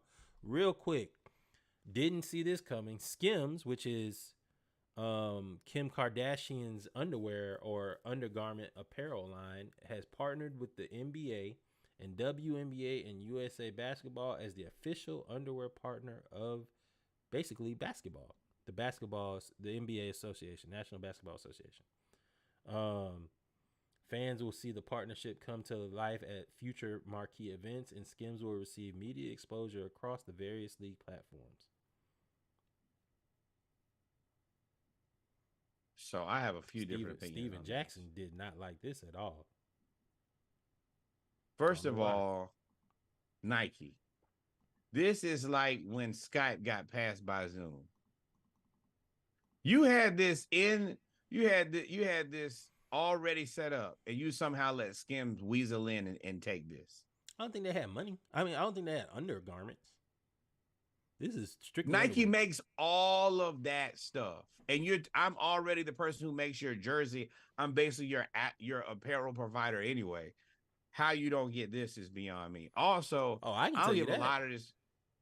Somebody paid. This ain't the NBA ain't paying Kim. And the other part about this is you got to give Kanye more credit. I remember when we first started talking, and Kanye was talking about he was going to have these sneakers and they were going to be the hottest sneakers ever. I laughed at him. I said, you make a decent sneaker, but you won't really ever influence the marketplace. I was wrong. He knocked that out of the park. And this Skims, this is everything about Skims is stuff that Kanye developed. Very blank, low branding. It's looked like everything else. Now, I will say Kim is a business partner. She understands opportunities, and when she sees something that she likes, she goes for it. She knocks it out of the park. So she executed. But and yeah, Kanye really is. I know why Steve Jack was revolutionary. Like he's kind of broken so many industries that I didn't think that he had a ways into. Get that man his credit, yeah. I see why he's mad, because the government, they had to go through all these hoops to get the NBA, or even people to acknowledge that the NBA was foiling the Big Three. And then they go, and the Big Three actually is a platform that they could use to incorporate your alumni, your older players, keep them going, as well as you could probably use that as like a G League alternative, as the Big Three is now an NBA, or the 3-player format is now an Olympic sport. So yeah. Steven Jackson's like, yo, y'all are doing this, but y'all are foiling the black man. It's basically what he's saying without saying it. And I understand it. I forgot he's really big with the Big Three. I understand that now. He ain't lying. I will say, he ain't lying. And when Ice Cube got on like, that's the reason it's so tricky about like social media in the time that we live in. Ice Cube got on social media and kind of made that whole speech, but he's not really great at social media. That's not really his time period. That's not really what he's really that good at. But everything that he kind of said and what he hinted at was right. But because the way that his message came out, it was very difficult to believe, almost impossible to believe. And the way that it was delivered, it just wasn't received right. But if you really look back, he was like, hey, the league is hindering me. They're saying that I'm competing with them. And I'm telling you, and we all know that I'm not competing with the NBA. We're at different time periods. I have a different product. I'm completely different. And you support other things, but this specifically, this Black-owned league that was created by a guy who's an entertainer but started out as a rapper, you're actively trying to destroy this. And then now you have the whole investigation. That's where you kind of like, what I take from this is we have to be more open to hearing other people who don't have the same thought process, train of thought, or opinion, or may have just different information. Because in hindsight, looks like Ice Cube was 100% right. And it almost sounds like Adam Silver owes this man an apology, and it's deeper than rap. I will say Adam Silver's squeaky clean reputation has taken a hit over with that Big 3 debacle that's going on. But I still don't feel like at a certain point, like that's the frustrating part about these media outlets that we have now. They're so into protecting the availability and the opportunity to talk to these people that they won't ask the hard-hitting question. That's a very fair question. Hey, Adam Silver, Ice Cube said this. Now there's an investigation. Can you clarify this up for us publicly? No. And that's it. But who's going to ask that question? It's going to have to be like Rashad McCants, Gilbert Arenas, somebody that ain't in the NBA right now. Adam Silver is not going anywhere near that Gilbert Arenas podcast. Not a chance. The person who will really have to be the person is a person there's nobody that can ask that can be affiliated with the NBA. If you ask that question, unless it's TNT, and they asked him some stuff directly, and he danced around a bunch of stuff. It wasn't with the Big 3. That was Chuck. But it was other controversial stuff. The person who could ask the question, I know 100% right now, Adam Silver would not get near. It's Steven Jackson. He's the right person. He's the person who has the platform. He has the amount of views that they've had. If you really look at like NBA podcasts, it's them right now. And go ahead, I'm listening. And I mean, it would not be unreasonable for Adam Silver to have a conversation with Steven Jackson and Mark Barnes. I think it's damn near. Steven Jackson smoking weed and yelling and all that. Adam Silver ain't putting them. This ain't drink champ. He ain't about to show up and do that. Adam Silver is only going to do that in a professional setting with suits. He is not going to do it. You're not going to put yourself. The NBA owners wouldn't allow him to go there. But okay, so this is the thing. If you want to be progressive, you've leaned into the marijuana thing. This is the All the Smoke podcast. You lean into the marijuana thing by going and talking to Kevin Durant. That's how you lean into it. You don't go into All the Smoke podcast. That's too far leaning. But let's stop here with that, because we're gonna end up talking, and we are at 4 hours and 25 minutes. Moving on, finally, we want to finish up some business. Shout out to Myles Garrett. Even though they lost on Sunday, he won. He purchased a minority stake in the Cleveland Cavaliers, joining the players like Patrick Mahomes, who bought into the Kansas City Royals as well. So Myles Garrett is now a minority owner of the Cleveland Cavaliers. And I love the shift in the athlete's mindset where there is a lot of ownership going on. And it's public, and part of it is social media, because this has been going on for a while. You got Shaq and Jamal Mashburn and all of these other older players that we remember buying into franchises, maybe not sports, but buying into franchises and all of that stuff. I'm talking about athletes.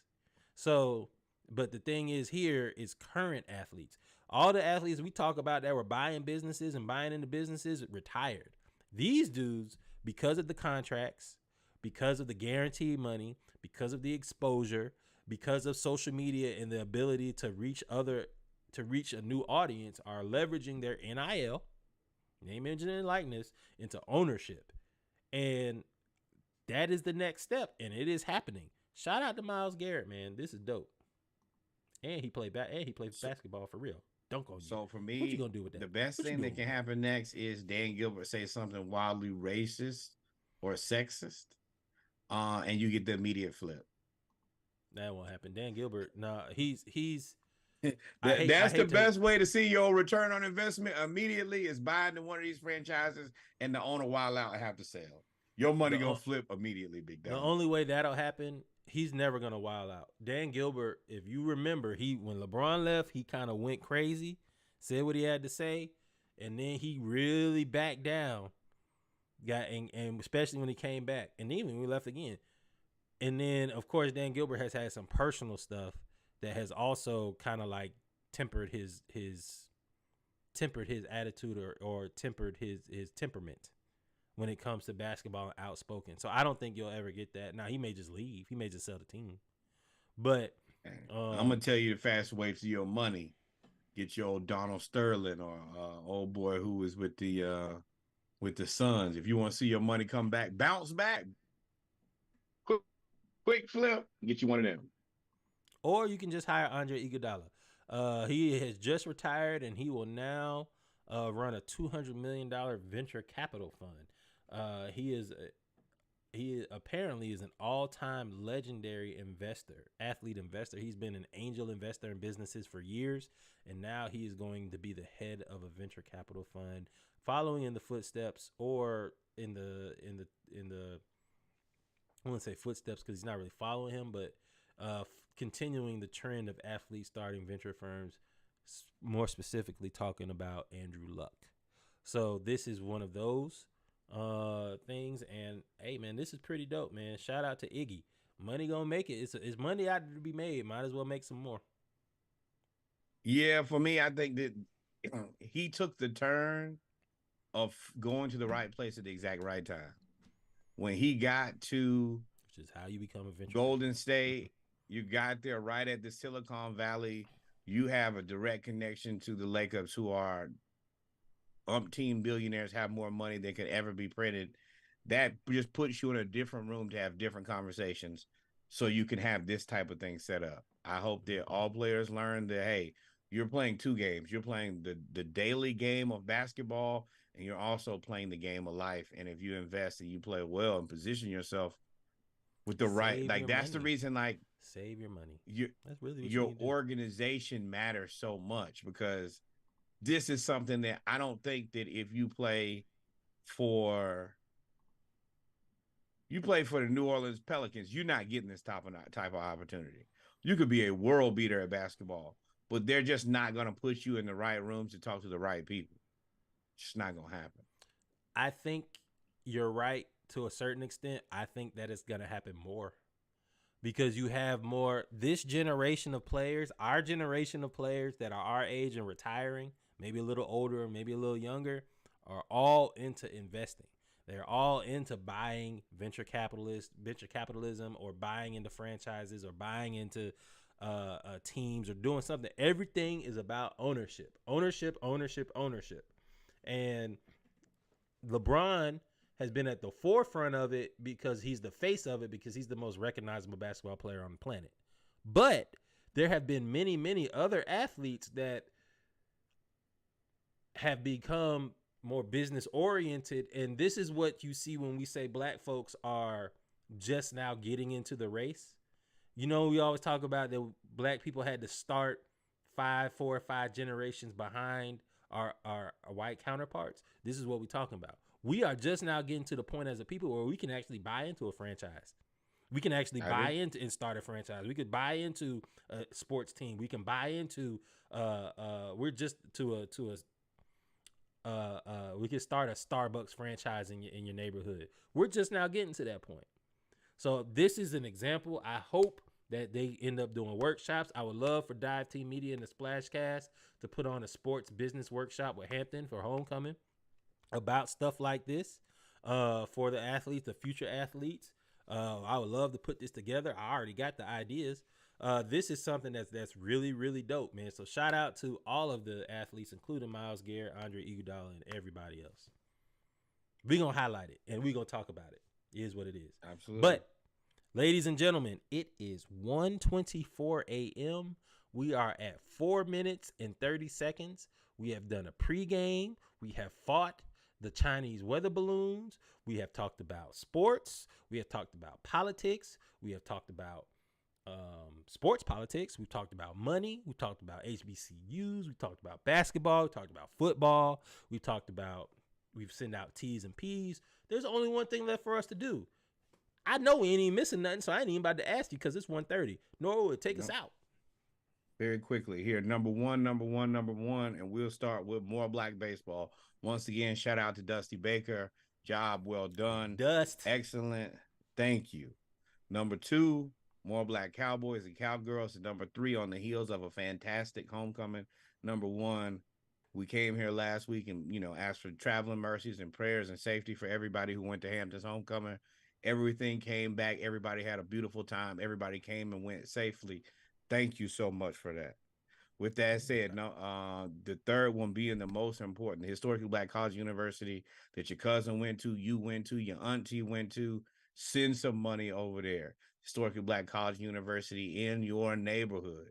The one that you go for homecoming, step shows, whatever it is, to just be on the yard, be around your people, send some money over there. I think I'm going to sneak out to Prairie View this weekend so I can get a little taste of homecoming since I was not able to participate this year. And then finally, the greatest learning institution in all the world. I heard that we had one of the best homecomings that homecomings have ever had. I heard that we have lifted the standard of excellence to a place that many of you guys are not prepared for. I look forward to being on site next year for homecoming. But of course, donate $18.68 on behalf of the Splashcast to the Hampton University. Outside of that, you guys have a wonderful and blessed night. Thank you guys for rocking with us, even up to do this, throwing up the Braille hieroglyphics. Without you, none of this would be possible. Always remember, like, follow, subscribe, tell somebody about the pod. We got Splashcast 36-pack that came out last week. We got another one coming out this week. Outside of that, we out of here. Adios, amigos. Did you until say we he meet threw up again. the Braille hieroglyphics on a video? All of that.